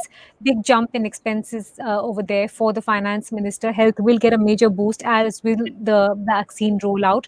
Again, infrastructure also came up for clear focus. I think some of the real estate community has come away a little bit disappointed, where they didn't see enough. There was some for affordable rural housing, but not a lot. And big blue or long list, I would say, of customs duty increases across various categories. So I think that one as well will require some greater identification and analysis. The stock market has taken all this news splendidly. The Sensex is up 4%. The Nifty is chugging with a 500-point plus rally. The banks are standing out in their performance today, almost a 2,000-point rally on the index itself. That's 6.5%. And I think at current running, we are set for an extremely important close for the stock market. The bond market has had a bit of a topsy-turvy, 6.05 now on the benchmark yield. That's a lot for them to digest in terms of the borrowing program that was set out. Of course, importantly, for those who track the economy, the 15th Finance Commission was tabled as well, and some of those recommendations were noted. That's really the big takeaways at this point in terms of what the budget had to throw out. Rashish, how would you expect the disinvestment calendar to move? I mean, for someone who's looking at this purely from a retail, point of view, saying, what's interesting that's coming from the government stables into the IPO market, how do you think it's going to be structured over the next 12 months? I think the most important one is going to be LIC. I think Mm. almost half of the targeted amount can be assumed to be from LIC. I think the other Air India and BPCL will not be IPO or public market. They will obviously be strategic disinvestment and sales. And even what the government is talking about, one insurance company and a couple of banks, a lot of that will happen not via the market. So I think from the market point of view, I think LIC is the most important disinvestment from the government. Along with that, government may do small 5,000, 10,000 crores of OFS, secondary market offers for disinvestment. But I think the large part of not just for this year, but going forward, government proceeds will come out of privatization or disinvestment by selling big stakes, controlling stake or large minority stakes to large investors, strategic buyers, all of that. I think this public market, the disinvestment will be only for things like LIC and maybe a few others. And I do think that that is a very important point because I think selling 3%, 5%, 10% of a company in a market is it's a good thing on a BAU basis, but we really need to embark on a massive privatization drive where government, as I said, can raise about 300 odd billion dollars over the next 5 years. So I think for that we will have to sell large stakes into, and why should government be owning such large stakes in a lot of these companies? So I think this is a start of that, and I do hope that this goes on for the next few years. I personally think this year's target will get met, and whether it will get met or not is going to be dependent on LIC. But we do Mm. believe that this year in FY22, LIC IPO should happen. Mm. Ravi, jump in on that because only about 7 or 8 months back there was quite a bit of pushback on this idea of FDI and insurance. But here we are, 74% is here, and it looks like the insurance market is opening up. Do you think this is the time for the government to go more aggressively on the disinvestment front? Because clearly it needs to fire on all engines possible in order to up its revenues. No, absolutely. If I'm not mistaken, when we revised the insurance FDI stake from 26 to 49%, it came with the condition that the foreign partner will have no incremental rights, will not have any rights, as a matter of fact. It is a pure economic interest hike to 49%. So this going up to 74% is not just 74%, because if I heard the speech right, besides the fact that the key management should be resident and 50% Indian directors of Indian nationality, it is actually in terms of management control. So it is a big step up in terms of a far more progressive approach to ownership of what was considered and is, of course, critical Indian financial infrastructure. So that's a big move, a big critical step forward. And I think this gives an indication to investors that this is what one can expect to see. So I think it is critical. The big one, of course, is LIC, and the quantum is potentially so large that a lot of the numbers that we are speaking of can be easily achieved because the markets can, if they're going to open up to this extent, can definitely manage that. In the past, to think of just debt and debt financing being used to put forth all the needs of the country is today far more challenging. That there is a cost attached to it. You see in bond markets, maybe marginal, but they have reacted to these numbers. How you get that growth while both equity and fixed income markets are largely stable? And it has to come out of the privatization, disinvestment, and there was an added statement, whether it happens or not, one doesn't know, where the state governments will be incentivized even to get out of the land banks which they have been created over long periods of time. So using what belongs to, I would say, being a bit dramatic, the common citizens, is now getting back to them rather than just land being held or some corporate shares being held. It rather put it into healthcare and education today so that we can build for that future. So I think it's an absolute thing to do, and the biggest chunk being in financial services at this point of time, and that being put into the private markets is absolutely the right step. And something like this is, once a listing happens of LIC, is potentially a long-term ability to monetize and generate necessary capital for future. So I think it's a big step. Anant, just one final question from you on how one should plot this in terms of, individual investment choices. As early as Friday, the Reserve Bank will meet. Expectations are there's going to be a little bit of a change in stance, and that is going to impact interest rates. Do you expect them to change? How soon? And how would you change, investing choices at this point? So Mitali, look, let's look at RBI first. For the last couple of prints, we've got good prints on the inflation front. December was good. January is expected to be good as well, maybe closer to the 4% mark. That gives them some runway and breathing space in terms of staying accommodative into the next fiscal year. But look, any RBI governor's worst nightmare is a combination of high and persistent inflation, uneven real growth, external imbalances, internal imbalances, and financial sector instability, right? We are not there. We are not at 2013 or 2009 or whatever, but can we get there over a couple of years if the execution is not proper and if jobs and output don't follow? Absolutely, we can. So I think while the bond market is reacting to the borrowing program numbers, I think that's the wrong thing to react on because this is just reflecting reality. What we should be reacting though is how inflation can pan out from here. And is there a risk that inflation can move up? Absolutely. On markets, Mitali, and allocation, look, I'm no expert. But I would think that equity markets, and Rashesh is here, so I'm kind of embarrassed to talk in front of him, but I would think equity markets would be supported right now. One is we've seen this deluge of foreign investors coming in. There's a lot of Indians who have kind of got out of the equity markets and are feeling probably hungry. There is going to be nominal GDP growth, Mitali. With all of this consumption coming back and government stimulus, you are going to see nominal growth as well. So sectors like infrastructure, banking, etc., will probably do well. To that extent, even though, frankly, there is this big chasm between the real economy and market valuations right now, I guess one would want to stay invested in equity markets. Finally, long-term prospects, etc. Mitali, look, we are celebrating today because we were expecting a lot worse, and it's been a no-harm kind of a budget in that sense. But we're getting back to where we were, a year back, which is not a good spot.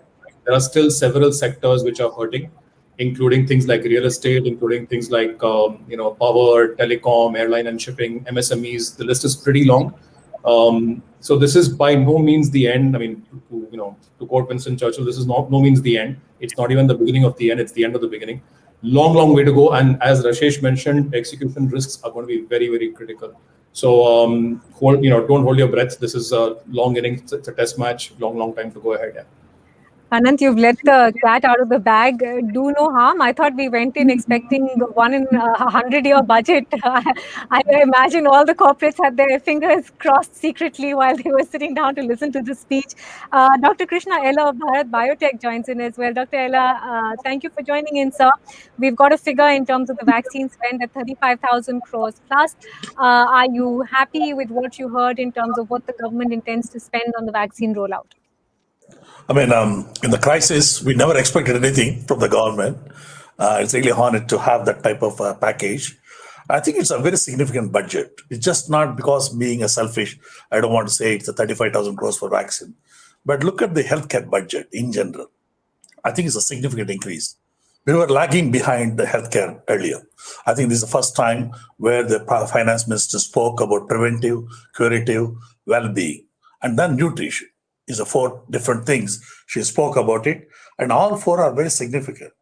I think this is the first time in healthcare budget is highlighted in the first time, and then I'm glad that 35,000 crores has been allocated for the vaccine field, and it's not the COVID vaccine alone, but I'm assuming it's going to be other vaccines, the childhood vaccines also included in that. So I think it's a good budget. And then coming to second point, I feel the government has allocated National Institute of Virology, like institute, 4 regional centers are going to be set up by NIV type of institutes. That's a good, or maybe Kerala may get one, or Assam may get one. And it looks like different geographic region where the pandemic issues can come up. So I think they're going to set up the NIV centers. That's another significant. And also they're going to have provision for BSL-3, sort of a laboratory facility that has been allocated again, predicting the future pandemic if anything happens. So how do we gear up as a country?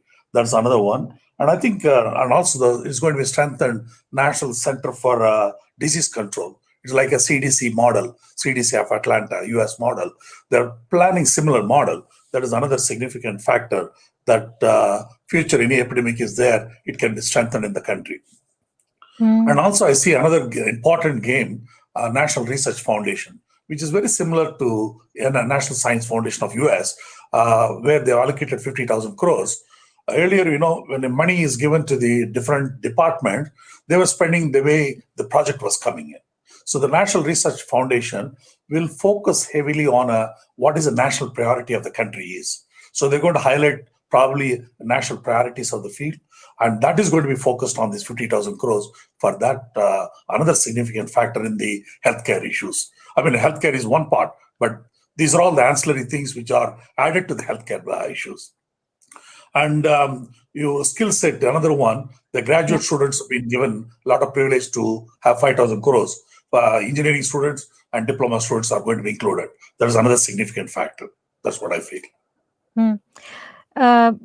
Dr. Ella, we've been through an extremely hellish year, though, and I think it showed up a lot of the cracks in the health infrastructure space as they stood. If you were to prioritize the spending amount and the increase that has been put out, what do you think the first port of call should be? Who needs it the most? I mean, she has spelled out clearly the primary health center and secondary healthcare, tertiary healthcare center. She put very clearly that defined. And so there's a 137% increase of the budget is going to go to primary and tertiary and secondary health centers. And also there is a specialty hospitals are going to be set up in different places. And that is going to take care of it also. I think as I emphasized, been given, budget has been allocated. I think it's going to be highlighted as we go along. Sunita, same question to you. I mean, if you had to prioritize this in terms of, where you would want the spending to hit first, what would be right on top of that list? Because, many policy watchers have made this point saying, look, it's not enough to just increase the health spending. You have to be very specific when you're talking about health spending, particularly from the Indian context. So I think the government did what it had to do. Like Mr. Ella said earlier, the focus on primary, secondary, tertiary, extremely important. CDC and setting up of labs to monitor such incidents in the future, extremely important. I think we've created one level of protection, but we need to go beyond that. And I believe the private sector has a huge role to play. So maybe the next budget will be more about incentivizing the private sector to make these investments so that, that we can increase our infrastructure. As we know, demand supply gap, we have 9 beds for every 1,000 people. And this is really an area that, 9 for every 10,000. So this is an area where the private sector has a role to play. The second, I'm extremely happy about, the allocation to research and the focus on innovation. The next level of healthcare is not going to be so much about infrastructure. It is going to be about how we get closer to the consumer and how we create value closer to the consumer. So it's all about innovation. It's about digital health. And I believe that, the government has made some progress. The private sector has made huge progress in these fields. We're also attracting funding into healthcare for digital health. So this is an important area that we created the foundation for. So I believe that, yes, government has created very good, it's put the basics in place. It's up to the private sector now to take it further. Dr. Ella, how do you think the money that's been allocated to the vaccine should be prioritized? I mean, at the start of the process, it looked like a mini PPP model in its own, where there was storage, there was transportation, there was ensuring protection, and of course, then there was the vaccination itself. How do you think this money should be prioritized through this entire pipeline, sir? No, I think Indian vaccination strategies are all extremely good. You look at 25 million children, we are vaccinated with 7 vaccines. So that means the country of the 25 million children are giving 5 to 7 vaccines and reaching the whole year. So I think we have good strategies, good systems in place. Cold storage, what they wanted, they created now because of COVID. A lot of primary and secondary cold storage being created. I don't see a depth of that, but the software is developed now, digitalized some of the vaccination program. It's good. But I think, what is important is If COVID vaccine is required for the entire population, that's a decision the government has to take place, and that means 1.3 billion population need to be vaccinated. So that's going to be a Herculean task, but it's going to be challenging, and I think country can achieve that. Okay, still keeping an eye on how things are shaping up for the rest of the market, which is doing quite buoyantly, as we've been telling you. In fact, it's growing with its gains. 2,200 point rally on the Sensex today. So this will certainly close up as a fantastic session. Just keep an eye out on the news with petrol and diesel. As I said earlier, it looks like there's an agriculture, infra and development cess that's been put on petrol and diesel. The special excise duty has been cut, but there is, this cess that's been introduced. So I think we'll wait for some more details on that. Dr. Ella, now that we have you with us, perhaps you could also update us on how things are progressing with Covaxin, with specific reference to phase 3 trials and generally the rollout across the country as well. I think we completed 80% of the second dose right now. So the epidemic is a little down. So we're expecting sometime in March, we should be having the data. And when is it that, internally your indications of providing this in the private market as well, of course, having cleared the phase 3 trials? I mean, we don't have yet the permission, but we can do the private marketing based on the same informed consent, like Apollo can do with informed consent, that type of things, they can do it. But right now, we want to understand what the government wants it and fulfill what the government requires. And I think we're also scaling up the production capacity, because it's not an easy. Vaccine field is not an easy. Some platforms are very easy, like mRNA vaccine and all that. But traditional vaccines are very difficult to scale up. So we are now scaling up capacities. Sunita, what would you want to see as a 2 or 3 point agenda for health, in the next couple of quarters? Because, it's taken such a long time to even get to here in terms of increasing spend. Now that we've got the government's attention, what is it that you want to see in terms of prioritization over the next few months? I think prioritization is really encourage people to take up insurance and therefore have access to healthcare, so that it doesn't become a debt, a burden on them. This is probably the first thing we'd like to see. Second is skilling. And I think the government has done quite a bit, even in the last budget, with the encouragement of creation of education, healthcare education and skilling. A lot of work has been done. So yes, I think we are in a good place.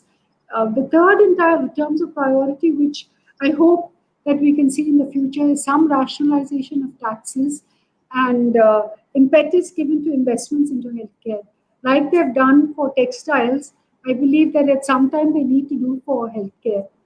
But having said all this, I think, the government has done a wonderful job riding out this pandemic. And people like Dr. Ella, the vaccination, the creation in such a short time, and the rollout, an amazing job. We're just very proud to be Indian at this moment. Dr. Ella, same question to you. Over the next year or so, what do you want to see as the main sort of flag points that, everyone should be mindful of? Why put this only on the government? It's on all of us to ensure that this happens. Ma'am, I think what I want to say that healthcare budget, don't look at the healthcare budget alone. You look at it, the insurance is also going to be eased up. So they're going to increase 74%, 26%, foreign holding, foreign insurance also going to enter. So naturally, you're going to have more healthcare policies are going to be taken in this country. More employees, more loyal people also will be taking the health insurance. So that is going to add to the healthcare cost also. It is going to have the healthcare budget indirectly. It's going to have benefit. I think what I'm seeing is vaccination is a focus. We can bring the control of the disease. Hope the new variants doesn't come to India. If we come, we can handle this. We want to see that economy gets back into the normal. And I think the finance minister has done extremely well, whether skill set or even the school education. You look at the primary education, where 15,000 schools are going to be highlighted a school. That schools will be hand-holding some other school. And higher education also have been highlighted. So I think she's taking care of both education and the skill set and innovation and the National Research Foundation and the vaccine field. All of them she's combined together very well. Absolutely. And for those who have missed out on some of the action, let me do a quick recap for you. The budget was presented today. The headline moment, I think, was the fact that the finance minister has been extremely open about the situation on the fiscal deficit, something we all feared would be a large figure. It is large. It's larger than estimated. So for FY21, it stands at 9.5%. For FY22, it's 6.8%, with a very large borrowing figure baked in there as well at 12 lakh crores. For the individual, we're still trying to process some of the information that we're getting in. No big changes at this point that we can see, but there is some relief for senior citizens where there is exemption in filing IT returns when there's only interest income involved.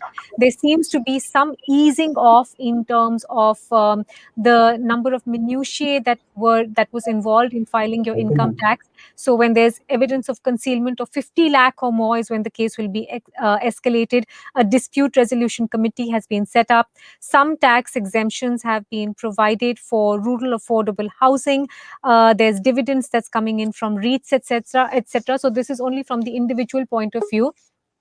On a couple of key counters, though, we didn't hear that much detail. There was no mention of what the Narega spend would look like. I imagine the budget document is possibly throwing up some details on that.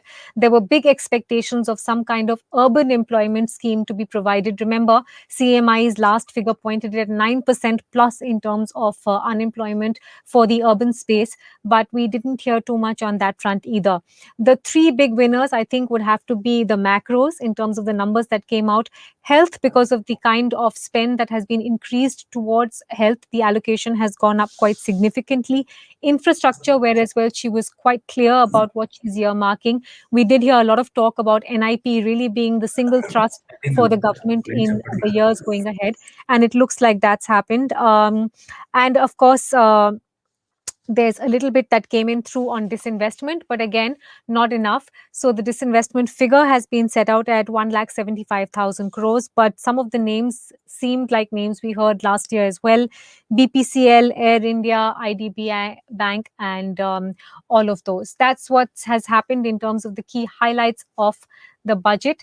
In a couple of minutes from now, we'll have some more faces joining in, but let me take this quick moment to update you on what's happened with the stock market as well, because that really seems to be the star of today. So the Sensex has a big rally going for itself, 2,300 points and counting. This should be the highest point in trading today, 5% rally for the Sensex. The Nifty is up close to that much, so 650 point rally there. And the banks, which have really been subdued for a while, are really tearing away with an 8% gain. There is talk both of a fund to be set up for the infrastructure side and an ARC or an asset reconstruction company of sorts to be set up for the pain that is in the banking space, some recapitalization as well for PSU banks. So that's what's happening on the stock market front. The bond market has not had such a good run. They're a bit nervous about the figure that's been announced today, 6.05 now on the benchmark yield. That's where things stand. We are going to be connecting with a couple of more guests in just a bit, but those are the key details for you in terms of what's happened with the market today. On direct taxes, like I said, not that many changes. GST revenues have been guided at 6.3 lakh crores. So that looks like a rather ambitious figure as well. Of course, it's possibly riding on the Jan collections of 1.22 lakh crores. A lot will be put in terms of GST revenues and what comes up there. Let's see if we can get you a couple of more voices, both in terms of what's happening with the broader economy takeaways and, of course, with that fiscal deficit figure. We have been getting you a host of voices, and in a bit, we will be joined by many more, including Amitabh Kant, for his take on what the economy has thrown up. That is, in a nutshell, what's been happening with the budget so far. Let's see if we can log across to another guest, or not quite yet. Maybe we'll take another 2 minutes to figure out what's happening with the equity market. The mid caps are doing quite well in trade today. Let me just walk you through some of them, because that's an interesting space both for retail and otherwise. The mid cap index is up almost 3%. And the IT index, which was the only one that was struggling up until now, has also moved into the green. I think we've got some more faces coming in from our own in-house community now. Ajay Srivatsan from Mint joins in. Ajay, hi. We've all been talking about how this has been a pleasant surprise, this budget round, in terms of the deficit figures. Any more details that you've been able to glean already from the budget document? Oops, I think we haven't connected quite properly with Ajay, so we'll come back to him in just a second. As I was saying, good day for the market, and I just wanted to talk about the mid-cap space for a little bit. Unfortunately, we can't bring up some of those stocks for you, but if you've been tracking the stock market today, it's been a phenomenal session for banking names. So IDBI Bank, for example, is up about 11% in trade. IndusInd Bank is up about 13%. The big one amongst all of them, of course, will be SBI, and how that one reacts to the news that's come in today of some kind of asset reconstruction company being set up for the banking space. We're going to try and reconnect with Ajay and get some more thoughts from him. But let me walk you through any other big details that have come in from the budget today, because we're still going through the budget document. A development finance institution will be set up. The bond market has seen quite a rough and tumble. The rupee as well, by the way, will not end the day very well, because this near record debt sales figure that's been set out is not looking good for the currency. So 73.06 today for the dollar and rupee. That one hasn't gone down too well. Divestment target, like I said, set at 1.75 lakh crores for this fiscal year. And of course, the two big numbers we've been talking about are the fiscal deficit targets. Ajay, hi, can you hear me now?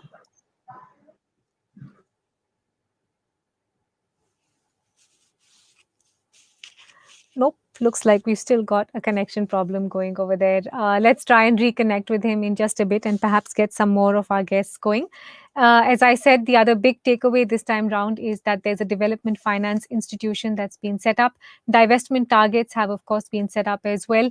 Some news for individuals is on the petrol and diesel cess. Remember, this is an item that has been increasing in the past, particularly because of the indirect tax component. And it looks like there is a cess that has been announced, an agri infra and development cess of 2.5 rupees per litre on petrol and 4 rupees per litre on diesel. So that's an important one, and that will, of course, impact what end users have to pay on petrol and diesel. Aside from that, there's a slew of customs duty increases that have been brought through, both in terms of, on the import duty side, but also on some other stuff like alcohol items, etc. Let's see if we're third time lucky. Ajay, hi, can you hear me now?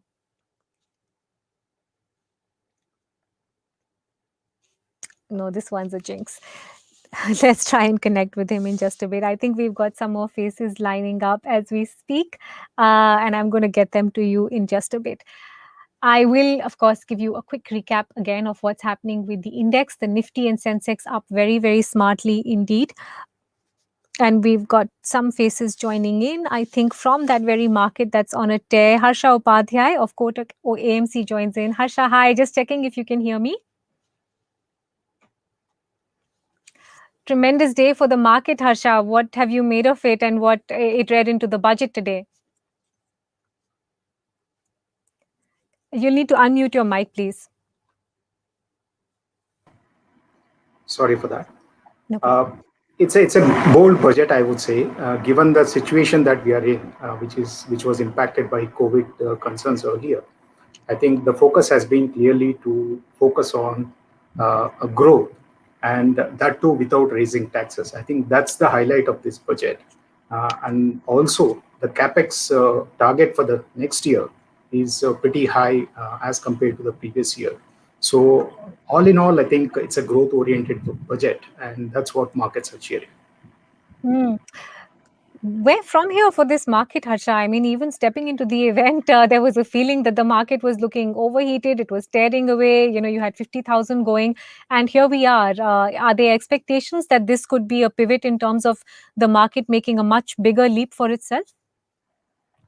We'll have to wait and see. At least on the fundamental side, we have been seeing a pretty strong earnings growth trajectory for the last 2 quarters, starting with the September quarter. And even the December quarter until now, whatever results have come, they have shown that the earnings growth trajectory has been very strong, and it's across sectors. It's not that one or two pockets of the economy are really helping the markets. So to that extent, there is a fundamental support. On the other hand, we had huge liquidity coming in from foreign investors, as we all know, for the last 3 to 4 months. Now the question is, there has been some correction that has set in the global equity markets. Even India witnessed a couple of days of corrections last week. Now the focus would be whether that liquidity that came in huge numbers in the earlier period, whether that kind of liquidity will still continue to support our markets or not. And as obviously at higher valuation levels, if the liquidity turns a little bit negative, there is chance of choppiness. But overall, I would say that without looking at the immediate term, this budget has really given focus towards medium-term growth trajectory. And if it is implemented well, I think there are more legs for the markets to move. The big one today is clearly the banks, Harsha. Is it just this talk of an ARC, or is there something else that's exciting the banking space? I think along with ARC, we are also looking at recapitalization of PSU banks to an extent of about 20,000 crores. That obviously is also a positive news. And more importantly, I think the market is cheering the paradigm shift that has happened from the government in terms of privatization of banking sector. I think that was never on the anvil. So now for the first time, this government has started to speak about possible privatization of PSU banks. I think that's what market is cheering. And as we all know, since they have not given any names, market seems to be speculating that every PSU company could be privatized. So that's where you see this kind of a. They did mention 2 PSU banks. Any But they didn't give the names, right? Have any murmurs started already on who those 2 I think prospective could today, be? all PSU banks are up because nobody knows those 2 names. So that's what the market is. In fact, speaking of the market, I think Nitin Kamath of Zerodha is also waiting by to talk about what he took away from the budget, or he will be ready in just a little bit. What about the fixed income market? How do you approach that now? Because there's clearly quite a bit of nervousness, especially today, in terms of what the fixed income market has to swallow on the borrowing side. Yes, if at all you have to find negatives in this budget, I think it's fully funded by fixed income side. The debt funding is going to be critical for the current numbers to be met. So to that extent, we can expect yields to harden as we go along. It's already happened today. But if growth really comes on as expected, then I think that little bit of yield increase that has happened will not really have an impact on the overall economy. As I said, Nitin Kamath of Zerodha and Niranjan Hiranandani also joining in. Gentlemen, welcome to this conversation. Nitin, does it look like there's more millennials waiting to invest in the market after today? Well, Mitali, I think the markets have been rallying, good news or bad news, for a while now. We're looking upon what happened today more as a non-event, and I think what was the prevailing trend will continue. We seem to be very closely linked to foreign inflows right now, and that is driving direction a lot more than what might be happening locally. How impactful would you say the decisions around the startups was today, increasing or extending the tax holiday for a year and capital gains exemption as well for a year? I don't think anything that was done today has been truly significant outside of some FDI announcement and the privatization of some banks. Especially from a market standpoint, I think it was totally irrelevant, and from a startup standpoint.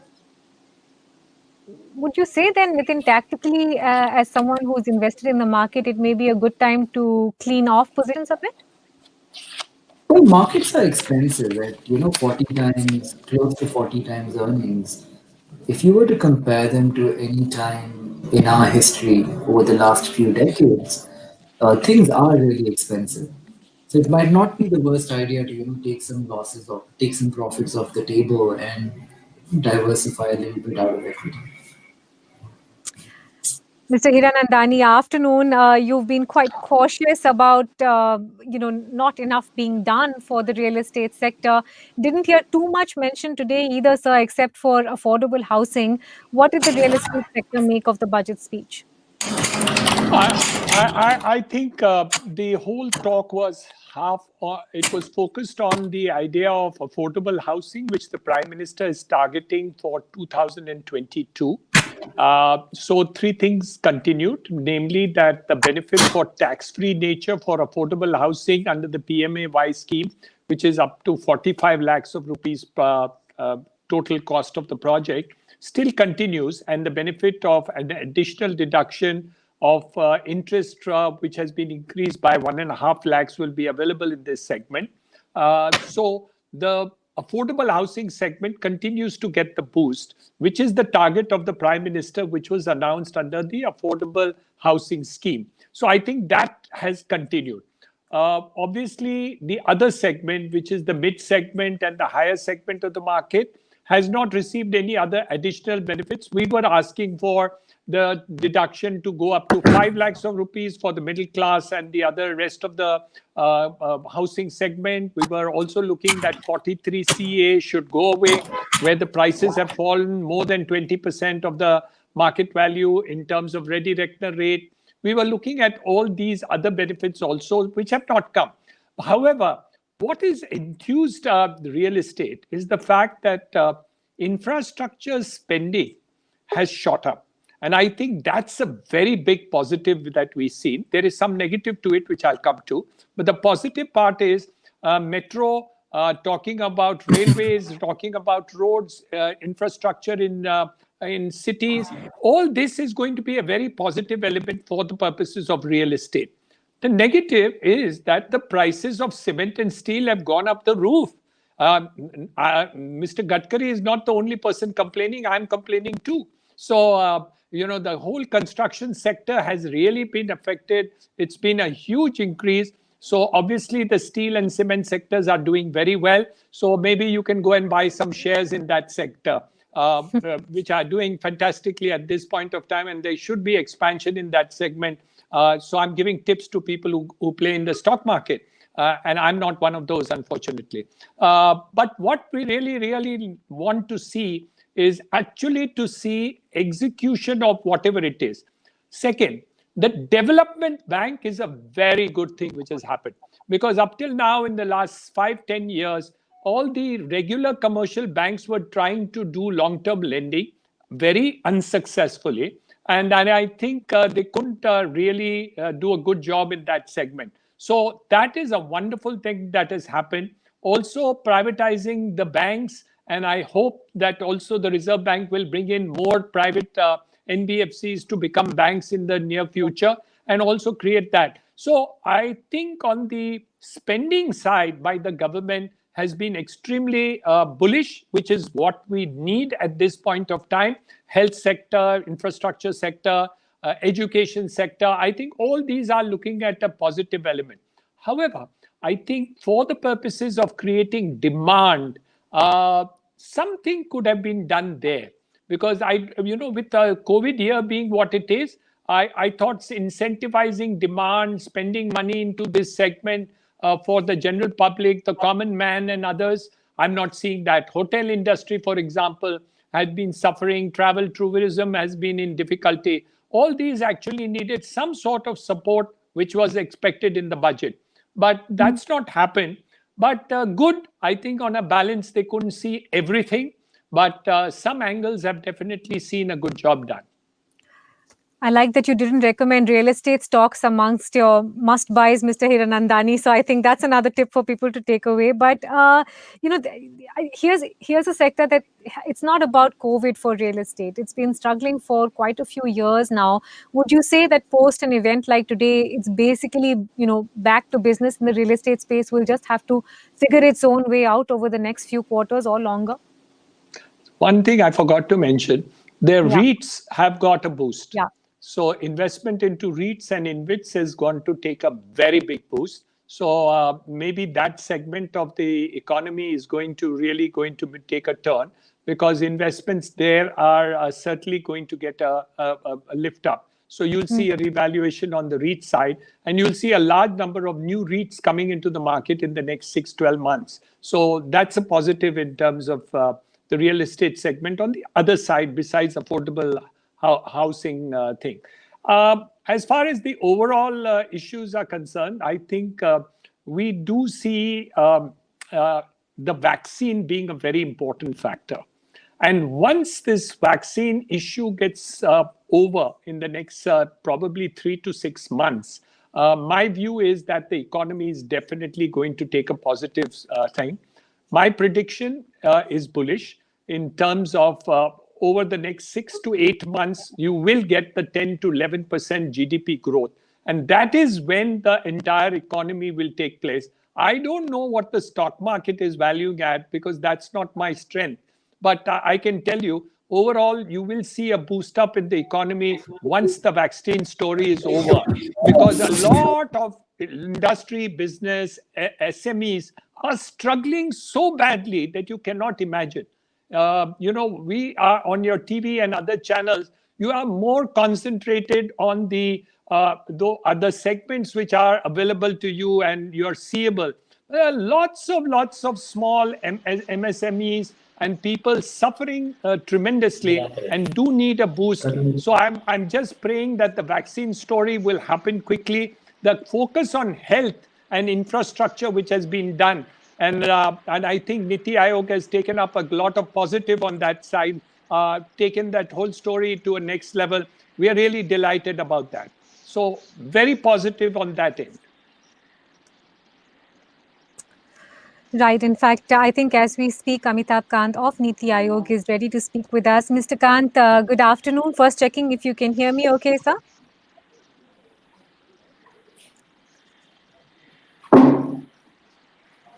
Hi, Mr. Kant. Is my voice reaching you? Nope, not yet. We're going to try and loop back in with him. I think we've also got Kaushik Shaparia joining in from Deutsche Bank. Kaushik, hi. Niranjan was just making the point that, perhaps not enough attention has been given to sectors in pain, including real estate, and I would imagine the services space as well. Do you think that largely got ignored in a budget that is otherwise being hailed for being, quite forward-looking? It's clearly a forward-looking budget, which is tried to address growth on a broader spectrum. And I think if you look at the constraints which the finance minister would have gone through, I think one should applaud as to what they've tried to achieve over here.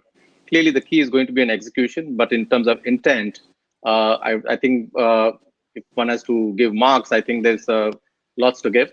The fact that we had estimated a budget deficit of this year at 8% and for next year at 5.5%, but the finance minister has pleasantly surprised us by giving a higher number. So we are spending, and I think the key thing to be noted over here, and maybe a bit slightly different view, Mr. Hiranandani, to the fact of stoking demand. I think the fact that we are borrowing a lot to fill up this fiscal deficit, when it goes towards infrastructure and long-term growth, I think the market would receive it well. And I think what we do need is a growth in the country, which is to come from bottom up. Giving money in people's hand is a one-time thing, does not really create that long-term growth cycle. And I think the intent over here is really something which is applaudable. Like I said, very pleasantly surprised with the numbers. The fact that we have not used taxation as the means to get away and taken this bold decision of wanting to really look at privatization rather than calling it divestment, I think is something which is very noteworthy. There's some disturbance. Okay, on that subject, let me see if we can go across now again to Mr. Amitabh Kant. Mr. Kant, good afternoon. Is my voice reaching you okay?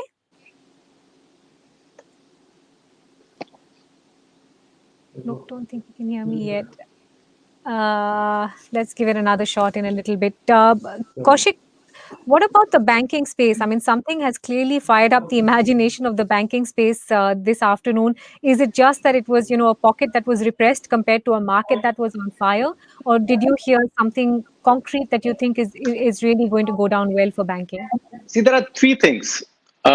One is that there is a growth momentum which this budget is building up, which will help a lot of businesses, entrepreneurs, industries, and sectors to come out without really causing fiscal distress to the finance sector as much as people would have worried. So I think that is a growth as a ways to come out is I think one big sign.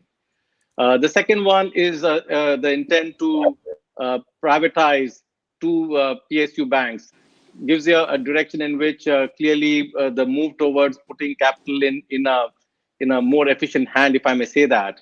And thirdly, the DFI, which has been set up, and the ARC or the bad bank, whatever name you want to call it, are all steps really showing towards a cleanup, which I think the government is going to put through. And I think the intent part is clear.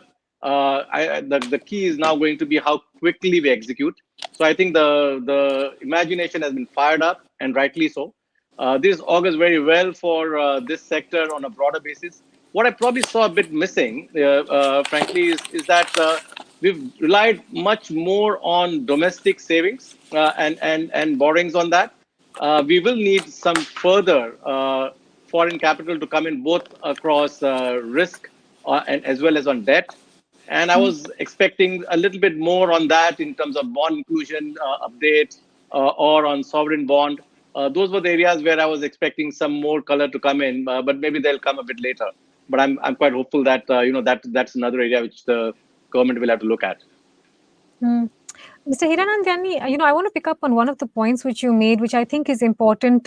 Through the last few months, what people lived through was a pretty high cycle of food inflation. Retail inflation was much higher than the comfort level of the Reserve Bank. Are you saying that going into this year, along with the low interest regime for a while, we may have to deal with this secondary inflation beginning to tick higher? Sectoral wise, to the extent to which demand is going to pick up, obviously, if the supply constraints remain in terms of it, we will have some inflation to take place. But as it stands now in terms of food inflation, with the surpluses of food being there, I don't think food inflation, except in certain smaller segments in the country, we are not going to have a problem in terms of the agricultural side. So that inflation doesn't worry me at all. I can see huge surpluses lying in the godowns. In fact, I'm a little worried that there's too much surplus at this point of time, and we are actually procuring much more than what we need. But that's one story. But on the issue of inflation, there is sectoral-wise worry that is taking place. So on one side, you find shortages in terms of steel and cement and the prices shooting up. But there are also pharmaceutical intermediaries and other intermediary products which are related to China and these parts. I think with the issue of Atmanirbhar Bharat, the issue is really a challenge where we will have to check up and see how this stands. And we have to be pretty clear that Atmanirbhar does not mean that we disconnect with the rest of the world. And I think both the Prime Minister and Finance Minister has made it clear, but it's not actually getting implemented to that extent. So that worries me. So a lot of like certain medicines today are not being made available. Cancer drugs are not available because intermediaries are not coming from China. Now, if that type of funnel problem takes place, then obviously inflation in segments is definitely going to affect our country, but it may not be at the macro level. So yes, there is a problem there, but I think we should be able to handle it. But on a policy issues, more clarity is needed so that we don't suffer any intermediate problems while we are going on the route of Atmanirbhar Bharat. Dinesh Kanabar has joined in as well, I believe. Dinesh, hi. Usually you're the one who brings the the news that makes the shoulders slump. Any devil in the detail today that you'd like to share? A number of changes that one has been brought about in the direct tax proposals, which did not find any space in the finance minister's speech. Some of them very, very welcome, some of them not so welcome. And if I can, without being too technical, explain some of these to you, I think one of the very important changes which one is seeing is the development of the GIFT City or the International Financial Service Center, where a number of things have been proposed, which is if you are an entity set up there, how you would not be regarded as having a permanent establishment, how you could earn tax-free income, etc. And many of these changes will prompt FIIs, private equities to reconsider whether they should relocate to GIFT City and carry on business from there. So Gift City was a dream which was set out many years back. It did not really have the appropriate mechanism to implement it. And hopefully this budget has brought about a number of changes which will see its actual implementation. So whether it is aircraft leasing, whether it is trading in shares, it actually even permits funds to relocate from being domestic funds to being there in the Gift City. A welcome set of changes. One not so welcome change, as if I may call it, is a change with relate to authority for advance ruling. So we had all been sort of petitioning to the government that the authority for advance ruling have adequate members. It takes almost 5 to 6 years to get what one can call as an advance ruling, which makes it almost a joke. And therefore, the request to the government was to constitute more benches. What the government has done is to scrap the authority for advance ruling and instead constitute a board of advance ruling, which will be manned by commissioners. And the opinion of that board for advance ruling is not binding either on the tax department or on the revenue or on the taxpayer, and you can go against it in court in appeals. So effectively, the authority for advance ruling has been done away with, which I think is a bit of a retrograde step.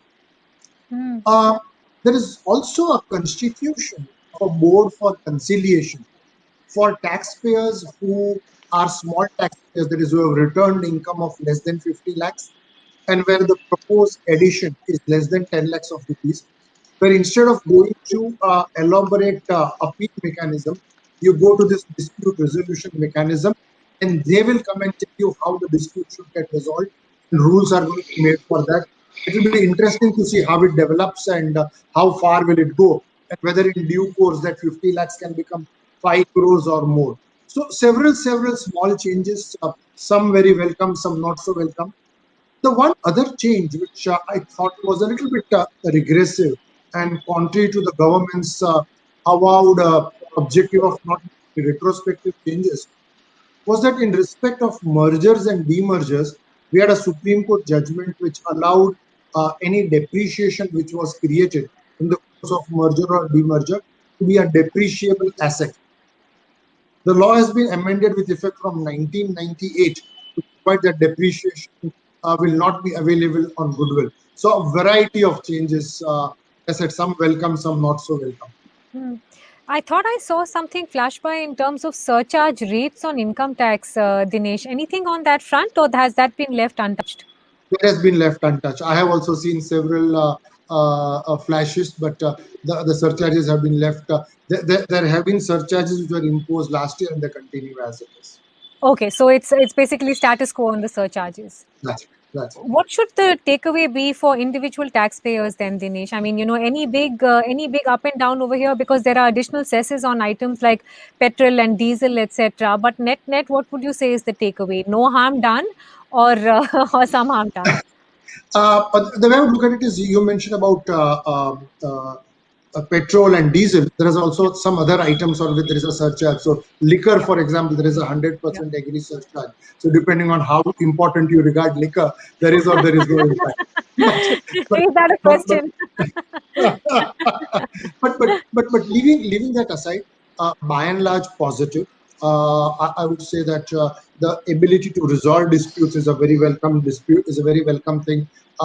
The fact that pensioners above 75 don't need to file tax returns, again a step in the right direction. Overall, I would say not too many changes, but positive. Piyush Garg, CIO at ICICI Securities, joins in as well. Piyush, hi. What would you say is the kind of single point thing that the market is so enthused about today? Is it the transparency that's come through on the macro data, or is it something else?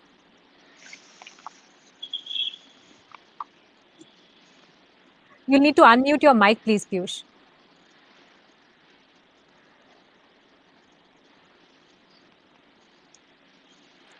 Nope, can't exactly hear you yet, but the market is indeed tearing away. Let me see if we can quickly fix that audio issue.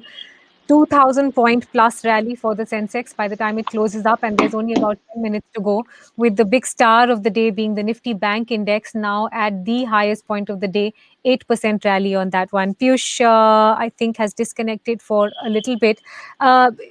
Let me ask you the same question, Kaushik. What is it that the financial markets have really taken a shine to, you think, today? Is it that macro data that we were talking about, or is it something else?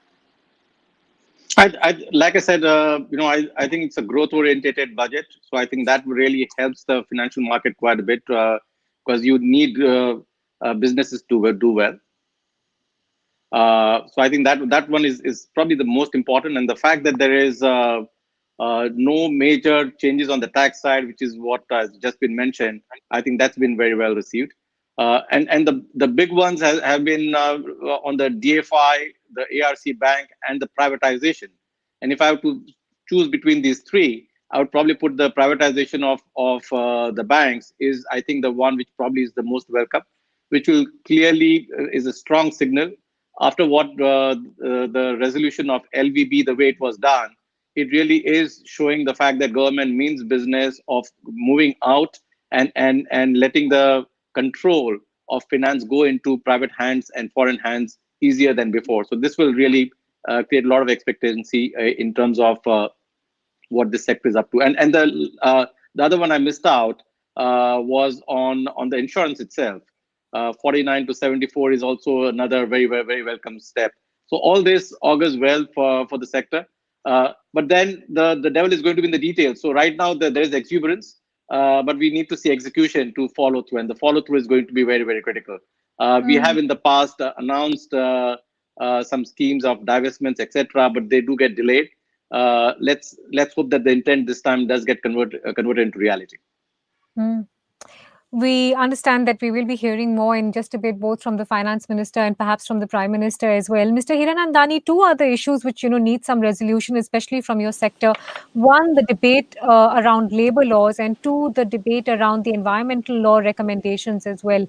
Would you expect to see any resolution through the budget session on both those? Because that's been hotly debated across different sides of the aisle. On the labor side, you're going to see much more coming from the states. I think most of these being a concurrent subject, labor has to be dealt with at the state level, and you're going to see differentials. So those which are pro central government, you're going to have them follow on the labor laws, and it's already taking place. So you see a huge change in, say, Uttar Pradesh, for example. And there is a lot of positivism which has come into those changes which have taken place in a very rapid way. And I was quite pleasantly surprised to see those. But so it's not going to be what the central government is actually doing, but what is actually being done by individual states. And this difference is going to get more stark, especially after the farmers' issue that we are seeing. Sorry, your second part of the question, I forgot. On environmental laws, sir. The environmental laws, I think, are going to be extremely important because I think we have to see a positive story in that. You have seen what kind of environment issues we have in Delhi, and it's quite a disaster. And not that the solutions could not be done. So if you see Delhi 20 years ago, we hardly had any pollution whatsoever. And it's not only the cars which are causing pollution, as you know. So we have ways and means by which this can be sorted out, but we have just not been able to do it. So I think anything on the environmental side that really brings about a positive story is going to be good for the country, and complete change is required. So both ways, plus. Okay, I think Piyush has been able to log on now. Hi, Piyush. Just checking if you can hear me. Yes, I can hear you. Excellent. I was just asking you what secret sauce the market has taken such a shine to. Is it the macro data or something else that has so impressed this afternoon? So Mitali, it's very clear it is an expansionary budget. Okay, for equity markets, expansionary budget is good. It is consumers are going to spend more money in the hands of people. Government is spending more. There is no fiscal consolidation to my mind actually at all, which is negative for one market, positive. Equity market has taken it positively, but obviously it's a long-term macro negative as well. And market was expecting a fiscal deficit of about 5 quarter somewhere, and it's come to 6.8% for the next fiscal year, which is very high, which basically means it's an expansionary budget. So yields are up 15 basis points. Ultimately, cost of capital matters. Equity markets are also up because they were down on Friday when global markets were fine. And today global markets were also cheering. So that is also one of the reasons equity markets is up. And it had fallen for the last 6 trading sessions. So there was some short covering also, which we may be seeing today, etc. So broadly, I think from a budget perspective, yes, I think it is an event which is going to be over, I think, by tomorrow afternoon. And market will then take its course in terms of what is happening globally. And it's very, to my mind, it's not that clear that it's all positive, positive, positive. I think there are long-term concerns which get built in. Our debt to GDP ratio is one big concern.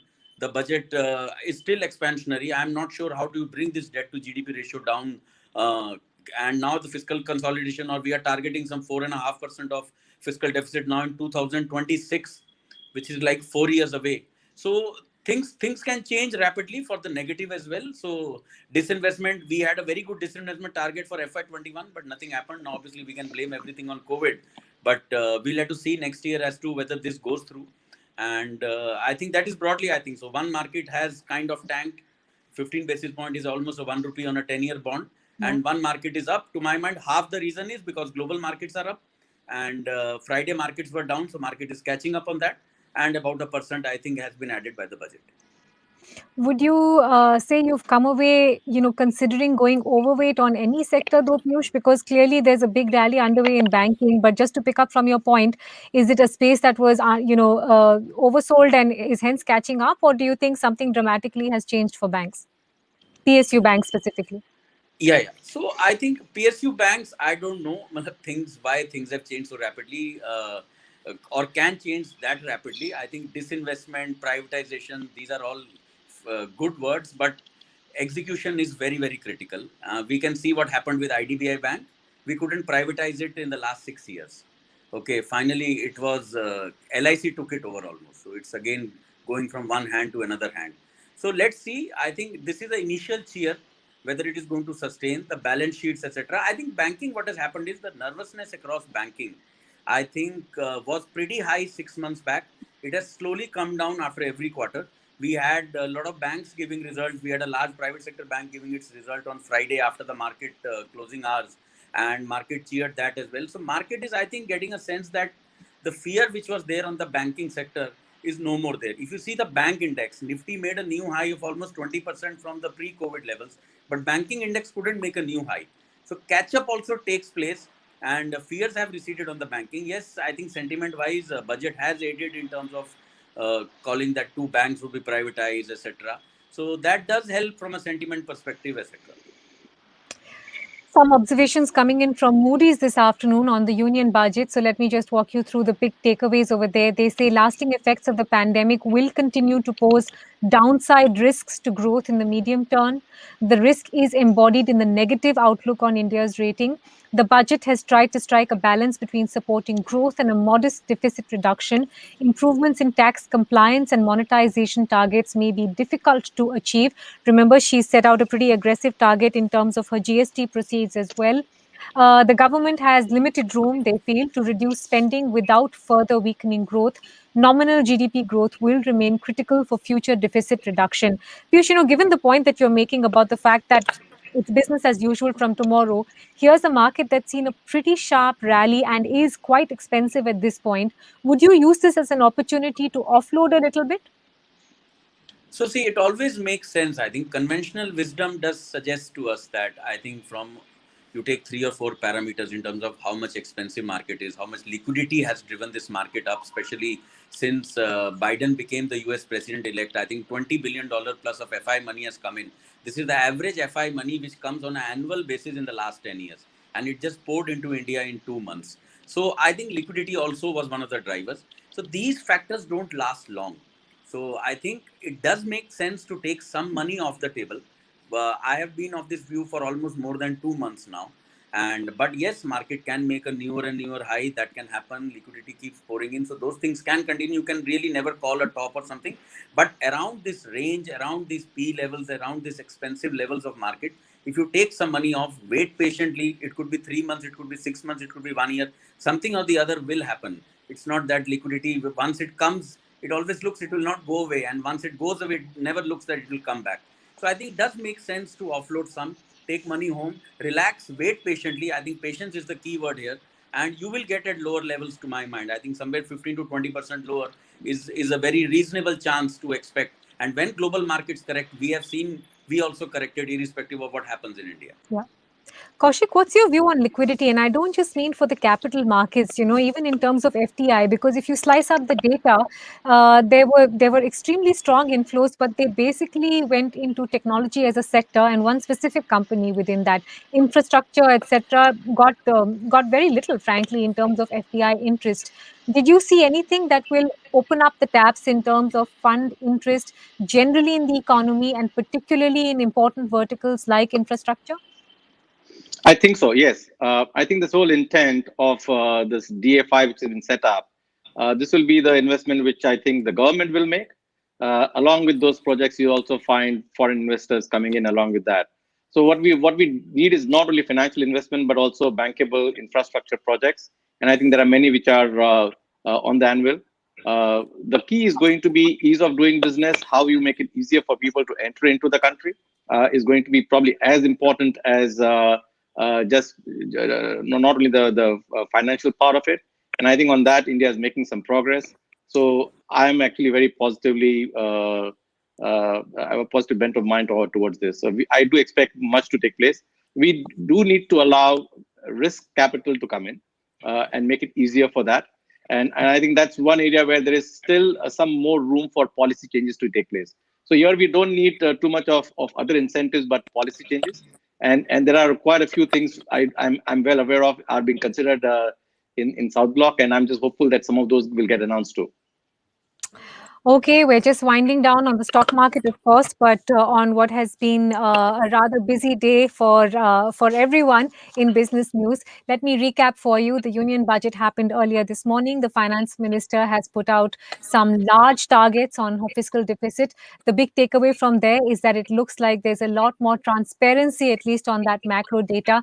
There is a big borrowing figure, of course, and there will be some question marks that have been raised on where the money will come from. It's an ambitious target that's been set out in terms of her GST collections, as well as what she hopes to get from disinvestment, which was frankly a non-starter last year in terms of the government raising money from the primary market or from the secondary market, for that matter. For the individual, not much in terms of damage done on the tax side. I think things have been left at a fairly status quo level. There are some additional cesses that have been introduced on particular food items, on particular other items, on petrol and diesel, as I've been saying. So there may be, a small trickle effect in terms of that increasing the out-of-pocket expenditure for an individual, but otherwise no big tweaks on taxes and no changes in terms of wealth tax, etc. The other thing to watch out for, of course, is what happens with the primary market offerings, like I said, and what happens indeed from this government in terms of its health spend and health rollout. It's a pretty large figure that's been allocated for the vaccine rollout. I think that is top of mind for anyone right now in this country. And it looks like the government has put money with intent. So it's a hefty 30,000 crore plus spend that they have allocated for the vaccines. As we wind down, the market is closing up at more or less the highs of the day. So when you look at the headlines, you will see a stupendous rally on the market, perhaps one of the best it's seen in recent years. My memory would take me back to 2001, I think, in terms of the kind of single day rally we've seen. My thanks to all our guests. Thank you from the team over here.